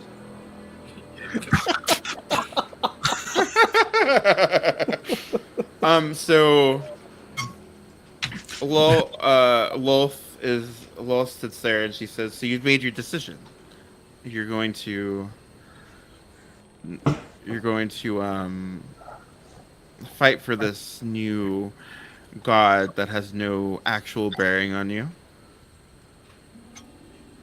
Yep. I guess, Right. yeah. Yeah. Why, yes. We are. All right. I hate to expend, plan Bs, but I guess plan B is really the option I'm going to go with then. Is this orb still floating around? Yeah, but it's stationary. It has it doesn't. It's just standing there. Even though it's left the cage, it's just still standing there. Okay. Well, I would recommend that you all just pay attention. Then go ahead, she says, and everybody roll me a perception check. Come on, dice. 22. 21. 17. 18. Oh, good. You all notice it. Well, you all hear it at first. You smell this. You smell the smell of copper first, and then you hear the drips. The slow and steady drips as you turn around, and you see the thing sticking out of Emily's neck. It was an arm once. It was Derek's arm once, but it's grown spider legs. And you see that Derek his face has become a spider as well as long legs have penetrated out of his skin. And you see that he is latching on to Emily's head and has crushed it underneath his teeth. I told you guys to push it. And Boy, Emily drops to the ground. That ritual now. Emily drops to the ground, and Derek chitters, and he says, "Well, I guess Bori might have been right about something." As his body splits and he turns into five, he drops into five spiders. His arm crawls one way, his other arm crawls the other. His head crawls backwards. His torso turns into a burst. Spider legs burst out of his chest, and it crawls away. And his legs crawl into another direction. Everyone, roll initiative. I told you guys he killed the wife. 13 again. 11. 18. 18, Yeah. 13, 11, 18, and David, what did you get? 8. 18. Gotcha. All right. The spider legs crawl away, and a massive tree that's been looming on the edge of the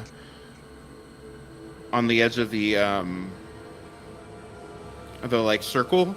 You see one of the spiders crawl into it, and the tree begins to move as it picks itself up, and a massive tree ant steps out onto the battlefield. And and you hear Derek's voice. He's like, "I told you not to bring Emily with us. I told you that we shouldn't bring her with us. I told you several times. I told you we should take Lilth's deal every time we've done this. And I'm the only one with any sense at all. So, F all of you." As he moves forward, are you gonna start the ritual, Bori? No, hell no, I'm going to try to kill him. Sorry, guys. Start the ritual. Start the ritual. No, I'm going for Derek. I never liked him. No! Start the. No! Okay, at least let me shoot him once and then I start the ritual.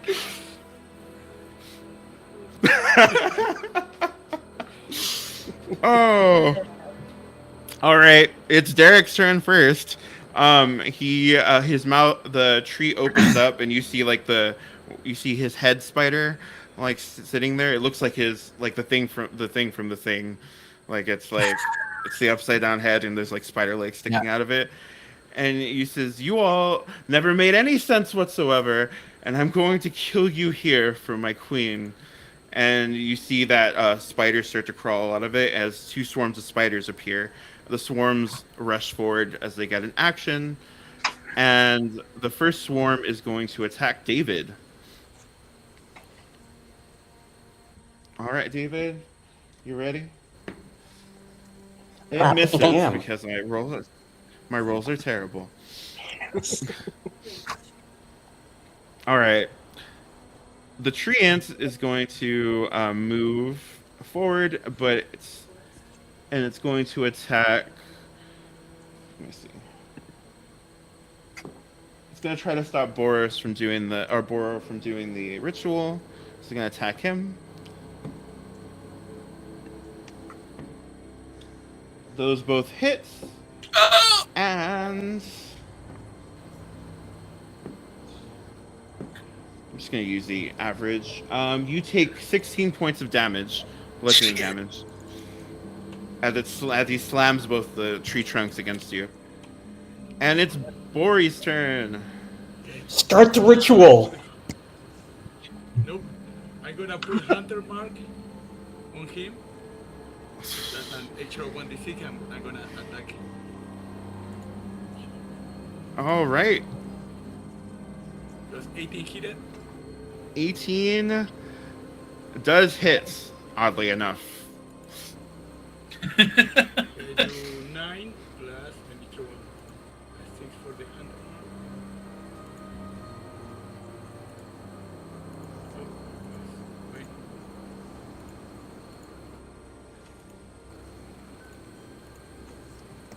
Okay, I'm having problems with the page again. It's not letting me roll.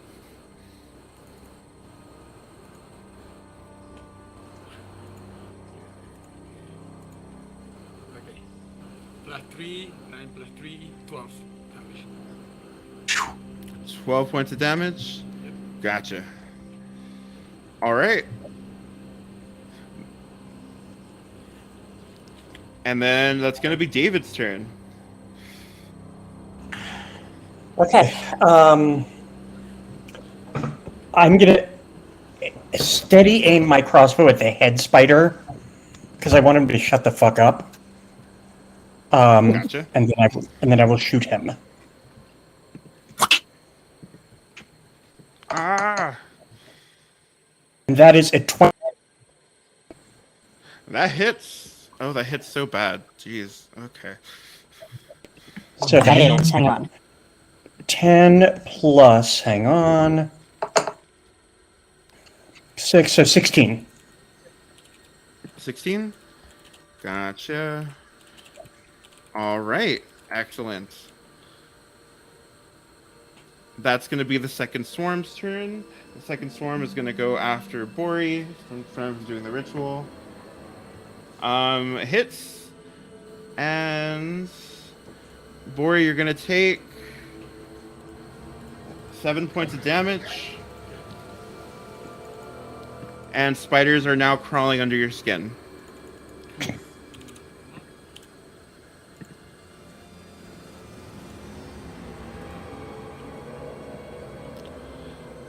All right, Chick, that's your turn. Okay. Now,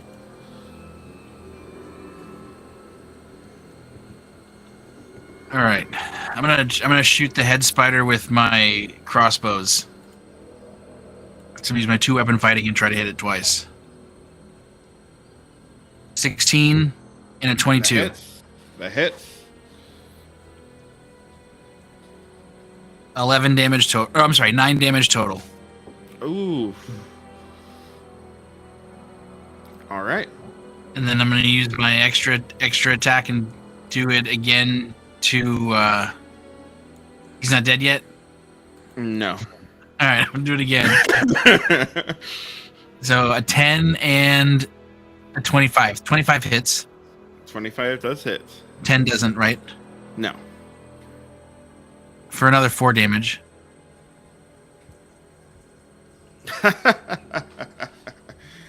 He laughs and he says, "It's pathetic. All of you are pathetic. I'm going to enjoy killing you." All right.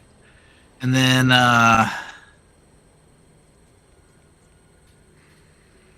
yeah, that's it. All right, Haxus, it's you. Okay, so is the treant still near someone? Yeah, the treant's actually close to Bori right now, trying to beat him to death. So I'm going to cast my chromatic orb on it. Ooh. Ooh. Fuck. With a natural one. No! Go figure. So that's a failure. Of course. No. And then for my bonus, I'm gonna try and just stealth. Just hide behind Bori. Gotcha. All right, roll your stealth check. That is a 21. Nice. You and Bori are one. Who is Haxus? Who didn't exist? You've like melded into his form. All right, and you all are gonna get some help. Actually, not the help that you want, but the help that you need. For Bori, as you're creating like the hunter's mark on the tree and you're hitting it, and you've been hit by it as well, you see a little girl walk in front of you. Well, not really walk, kind of float in front of you, as you see Emily look at you completely see-through, and she says, "I got you." And she's going to actually create create like a glow around you. When you get hit next, you get an automatic shield on your AC.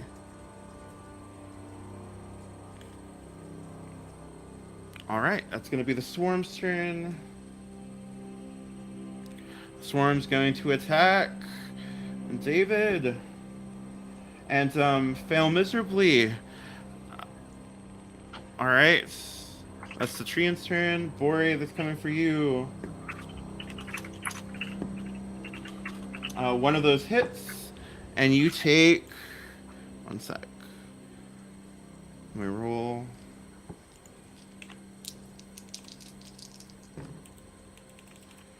You take. Oh, actually, I rolled a 16 to hit, or not 16. I rolled a 19 to hit.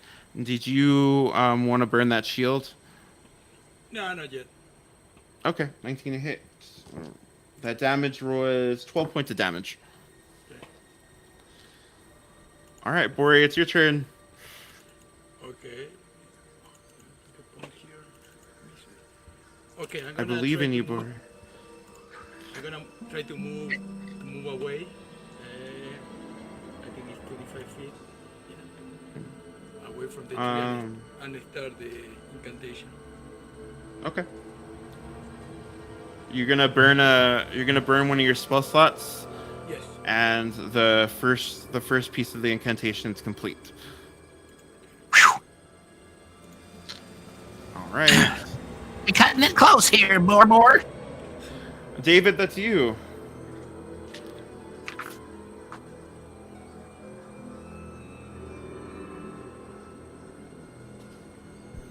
Are you?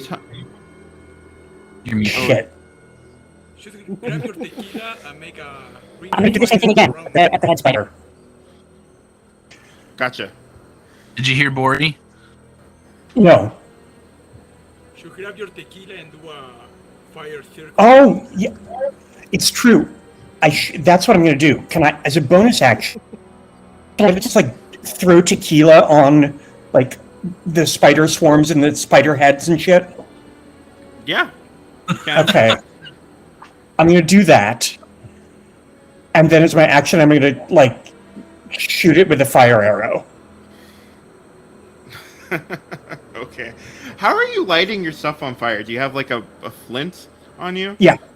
Okay, gotcha. I was like, wait a minute. All right. You're going to shoot it, and you've engulfed it in tequila, and Yeah. Derek's like, oh, trying to get me drunk, David? Oh, please, as if.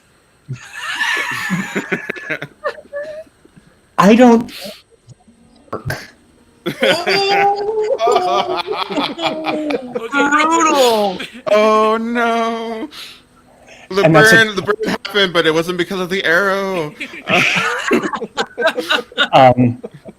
And that's a 10, unfortunately. Ooh, you do miss. That is below its AC, or higher than that's below its AC. Okay. But it is dosed in tequila though, and smells Okay. very pungent. All right, that's going to be the other swarm of scarabs. Sorry, swarm of spiders. No, I'd say swarm of scarabs. That's you said swarm of scarabs. The swarm of spiders is going to attack Chick, No. and it hits. Shit. And Chick, you're going to take 14 points of piercing damage.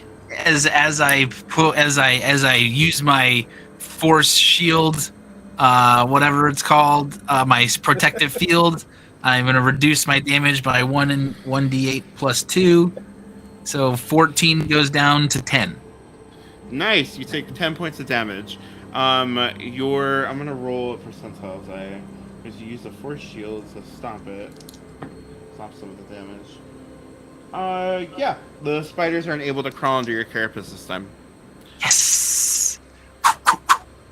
Take All right, that, Chick. Spidey. It's your turn. Mine. Me. Yep. Oh shit. Okay. Okay. So I'm right up on one of these swarms, right? Yes. Yeah. So I'm gonna take my scimitar twice at him. Nice. 19 and 18. Excellent. All right. So All damage for those, they're gonna be 7 and 9, so 16 points of slashing damage. Nice.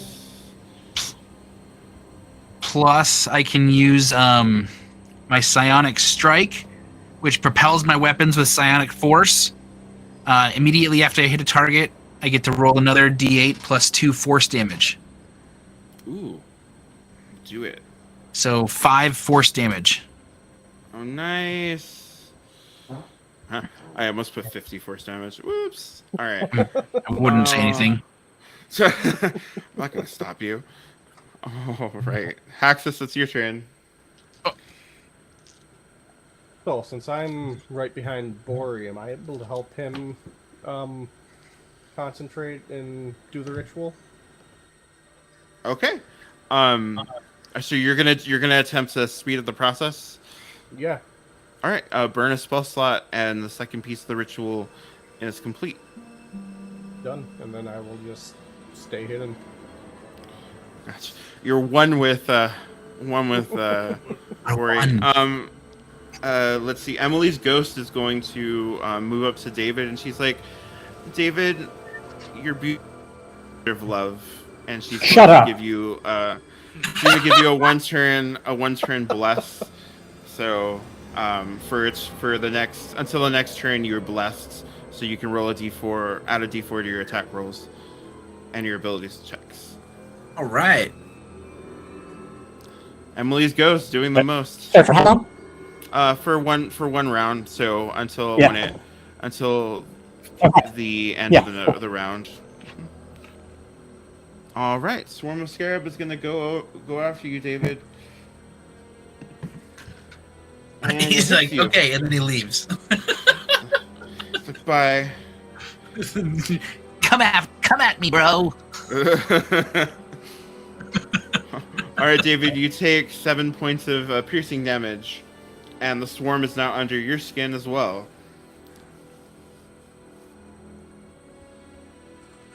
All right, it's the Treant's turn. The Treant's Hold on. gonna attempt to. Oh, I'm sorry. He just reconnected. I don't know if he heard you the first time. Oh, okay. I'm sorry. I had my other screen open. The swarm attacked you. They hit you. You took 7 points of piercing damage, and now they're under your skin. David.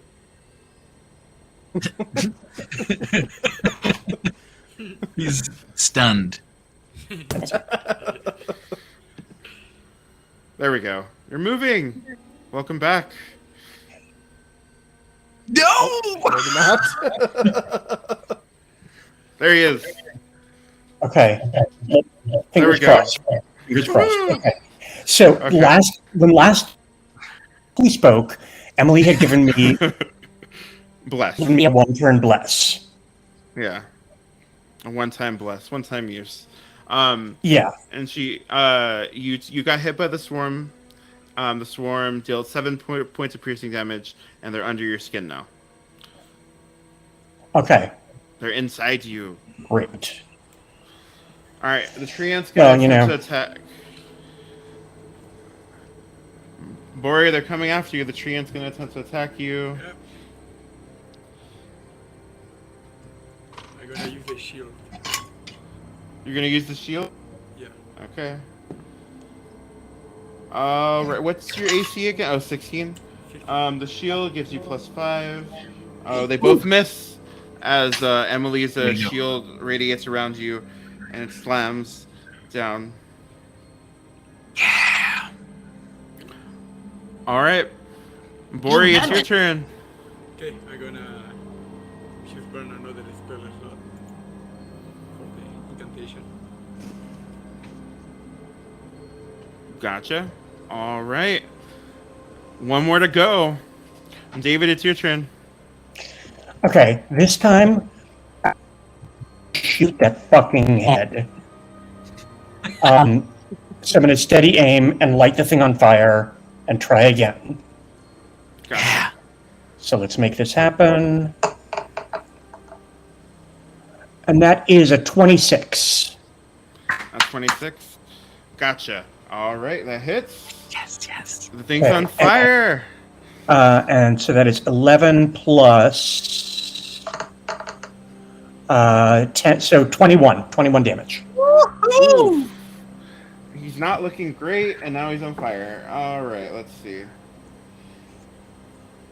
You hear Derek start to scream. He's like, "Ah, it burns!" Oh, I feel my heart is bleeding for you. It burns. Oh, I'm you going to poor kill thing. you. All right, that swarm is going to. Oh, David, you take 3 points of piercing damage from the swarm inside Okay. you. Yep. All right, the swarm is going to attempt to attack Bori, and it's going to fail miserably at life. Yep. All right, Chick, it's your turn. All right. Okay, so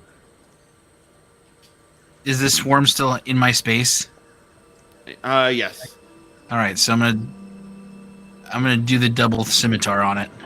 Nice. 24 and 11. 11 does 11 hit? Yeah. 11 hits, The alright. swarm. The swarm does not get hit with an 11. No. Okay, so 24 then. So 10 damage for that one. And they're gone. They're dead. Yes, and then what's next? What's closest now? There's another The treants. The treant. treant. All right. So when David shot his flaming arrow, did it put a fire anywhere? Is there a standing fire somewhere? No, the tree's on fire. The tree's on fire. Okay, so the treant's already on fire. I don't have to do anything. I don't have to worry about that.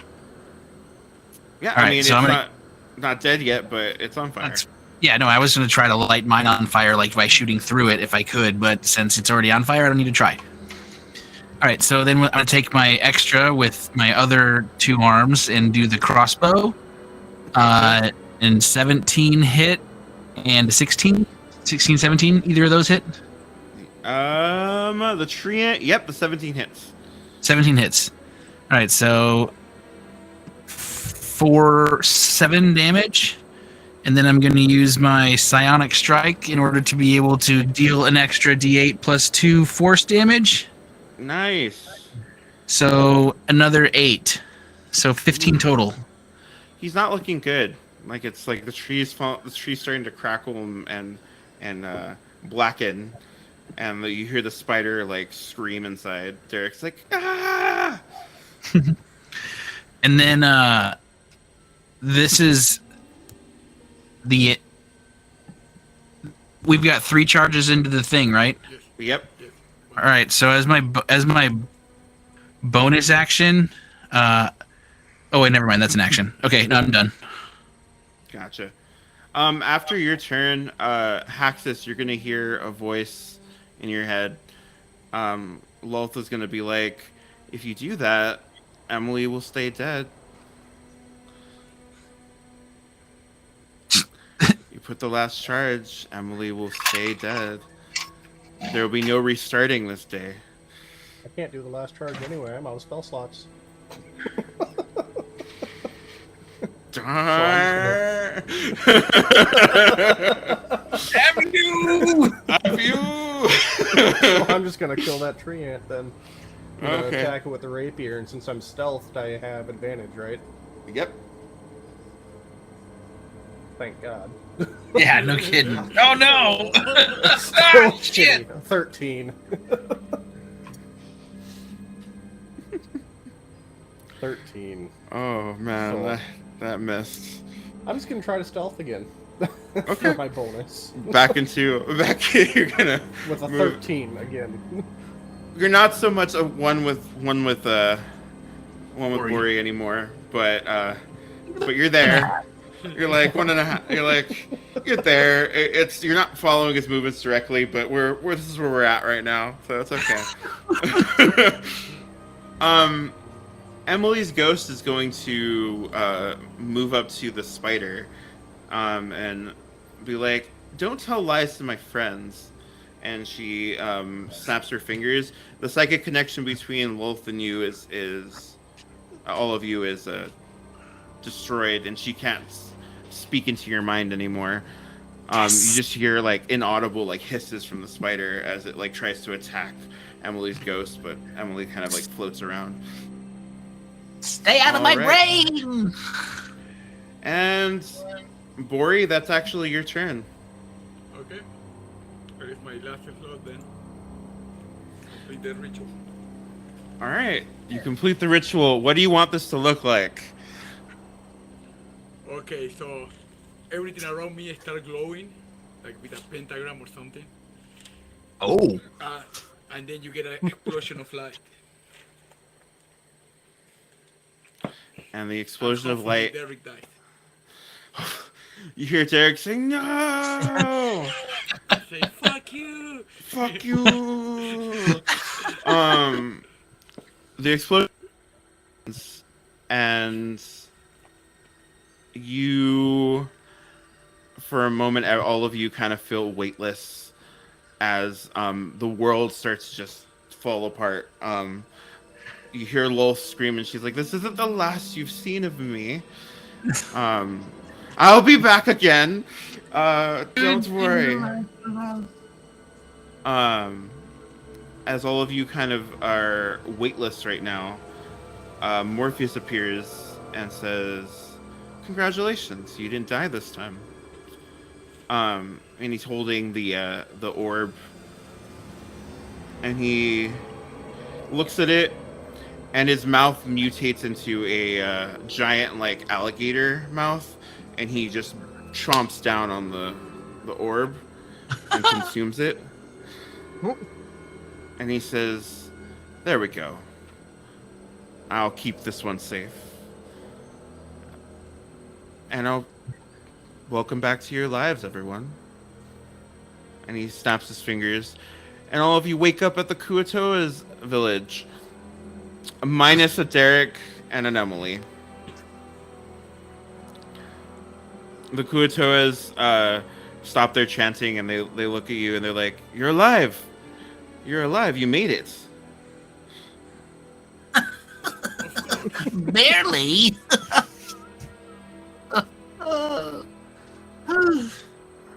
Are you all okay?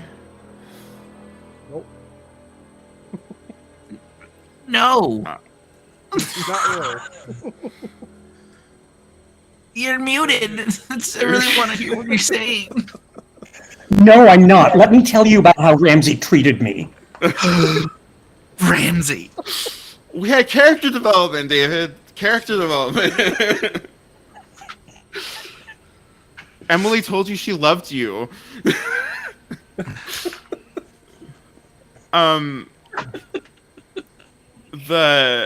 As you wake up, the Kuatoas look around and they're like, "Where's Derek and Emily?"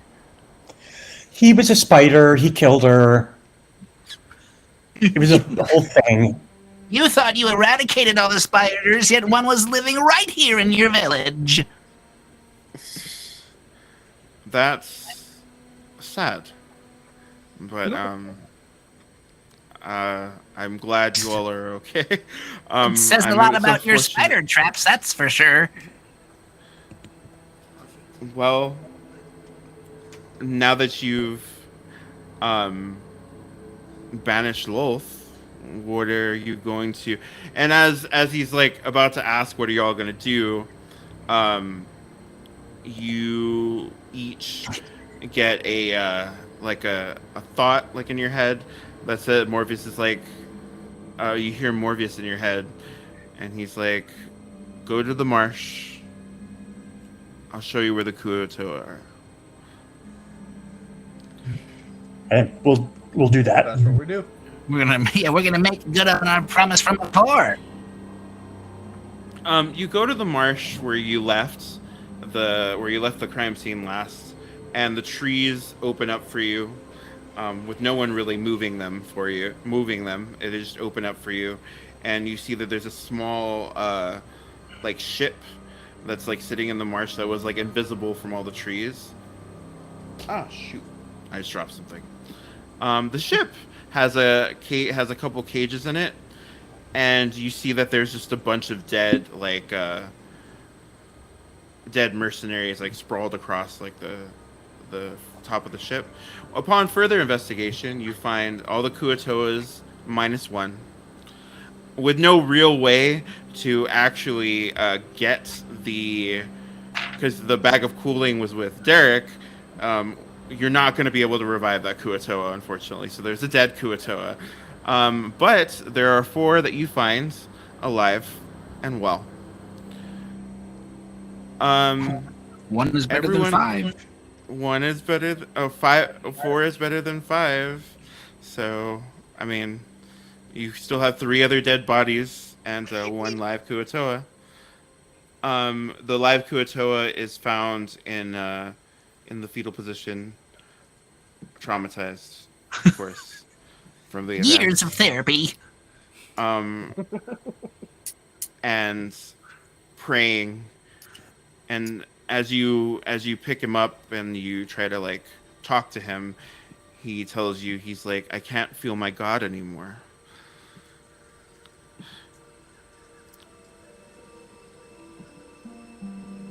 there's that. Just Well, that to sort of sucks. let you know, that sucks. Does anybody want to investigate the ship for one last like? Dun, Hurrah. dun, dun. One Yeah. last hurrah. Yeah, sure. The ship is full of a lot of things. Most of them are research notes about the Kuatoa and their ability to create gods. But the most disturbing and unsettling thing to find is that one of the boxes has a very familiar symbol on it, directly associated with the consortium.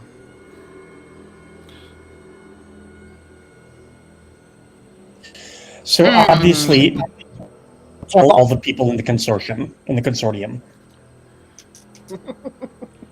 Take that information with what you will, but Look, I found some salt. We'll take it with these salt grains. one of the boxes is labeled with the consortium. So you saved the Kuatoa, angered a god, and now may have to fight a large police force that runs a kingdom. But that's a story for another time. Just another Tuesday. Just another Tuesday. That's not a problem for Body, the dragon slash god slayer. And all you really have, The God Dragon Slayer. all you really have left from this adventure is a lot of questions about the consortium and some bracelets made by a small child who believed in you. And a splitting headache. And a splitting headache. So, thank you for joining me. This was great. Thank you.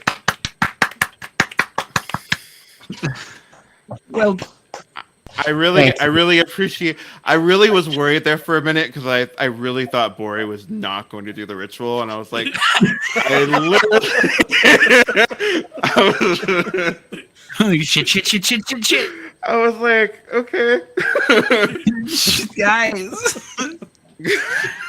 You had me really worried there for a minute for everyone. I was like, I am going to decimate all of you in about 10 seconds. Just give me a minute. I thought about it, but then I got hit really hard. I was like, okay, I'm doing it. No. Yep, I'm not gonna I was do like- this. I was like, that treant's got like, I was like, I'm gonna slam his tree trunks into you. It's gonna hurt really bad. Oh. And then, but did you all have fun? Oh, Yeah. Yeah, this was a blast. This was a lot of fun. I'm glad you had fun. Feel free to message me at any time if you have any notes, if you have any if you want to talk about the story. I love feedback. This is my third time writing a one shot, so I'm like super excited. So yeah, just let me know. Probably steal it for me, so I'm gonna use it. I will send you. I have it all written, and it's actually funny. Is that like the whole thing is like written down? I have it like in front of me because I wrote it in a full like in a full format, so that way I can like send it to people. Hell yeah. I had to cut out a section from it because we were running out of time, but like there's like an extra added point to it too. So if you want to do that as well, Hell yeah. so, yeah, I can send it to you. Oh yeah, Please. that'd be Yeah. great. Of course. I really Another one. appreciate y'all being here with me. This was a lot of fun. Yeah. I had a lot Thanks. of fun. I'm glad you guys had fun too. Yeah. And thanks again. Me too. Yeah, Okay. thanks everybody to play. Have Bye, a good guys. night. Fun. Bye, Joel. Good meeting you guys. Bye. Bye, Dirty. Bye, Rodri. That was a blast. I'm It was. glad. Fucking awesome. was I love so your much guys' characters. They're so awesome. I don't know if Justin's still here. I don't know if Justin, are you there? I wouldn't be surprised if Justin went to bed. Yeah, probably. Me either. These guys are going on and on and on. He's like, oh my gosh. Yeah, this is a blast. How long did it take you to write that thing? It took me 3 days to write out the story, because I was brainstorming a couple things because it 3 didn't days. look like this originally. That'd take me it had- that would take me like 2 years. Like I don't. That's nuts. That was great. Yeah, it had Mhm. there was a much longer version of the story that I had, and I was like, that's we're not doing a full adventure. Like I was like, it's a one shot, Robert. Please calm down. I was like editing it. I was like, oh, I need to take this out. Like that's a lot. Good. Trim it. Trim it. So it took me about 3 days to do, and then it took me about a week and a half to get all written all out. So Way to go, man. I was taking like, I was writing down like the monster stats, and I was also, since I was writing it for other people to use, I also added like details about like running the creatures. So if you have like less players or more players.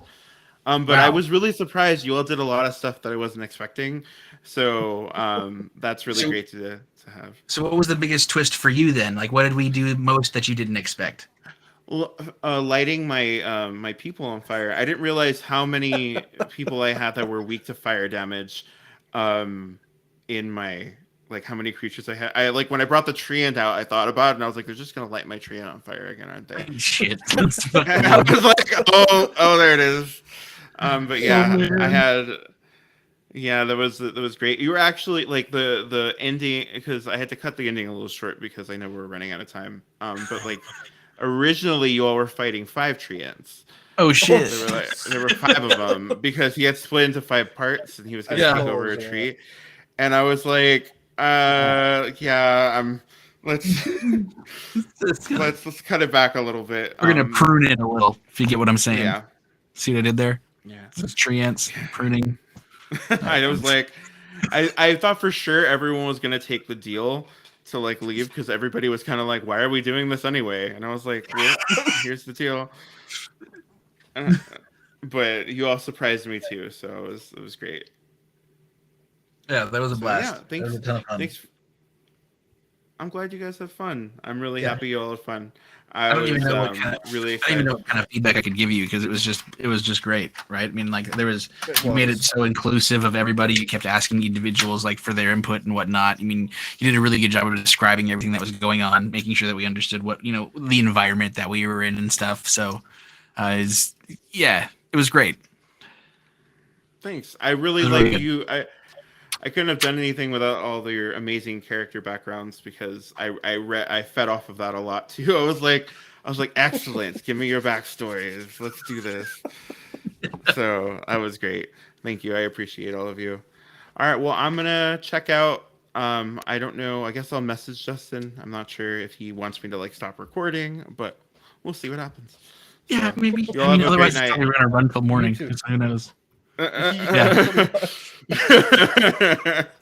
it's gonna keep going till morning. All right. The longest live stream I've ever seen. Yeah, all right. Catch you later, man. Catch you later. Bye. Have a nice night.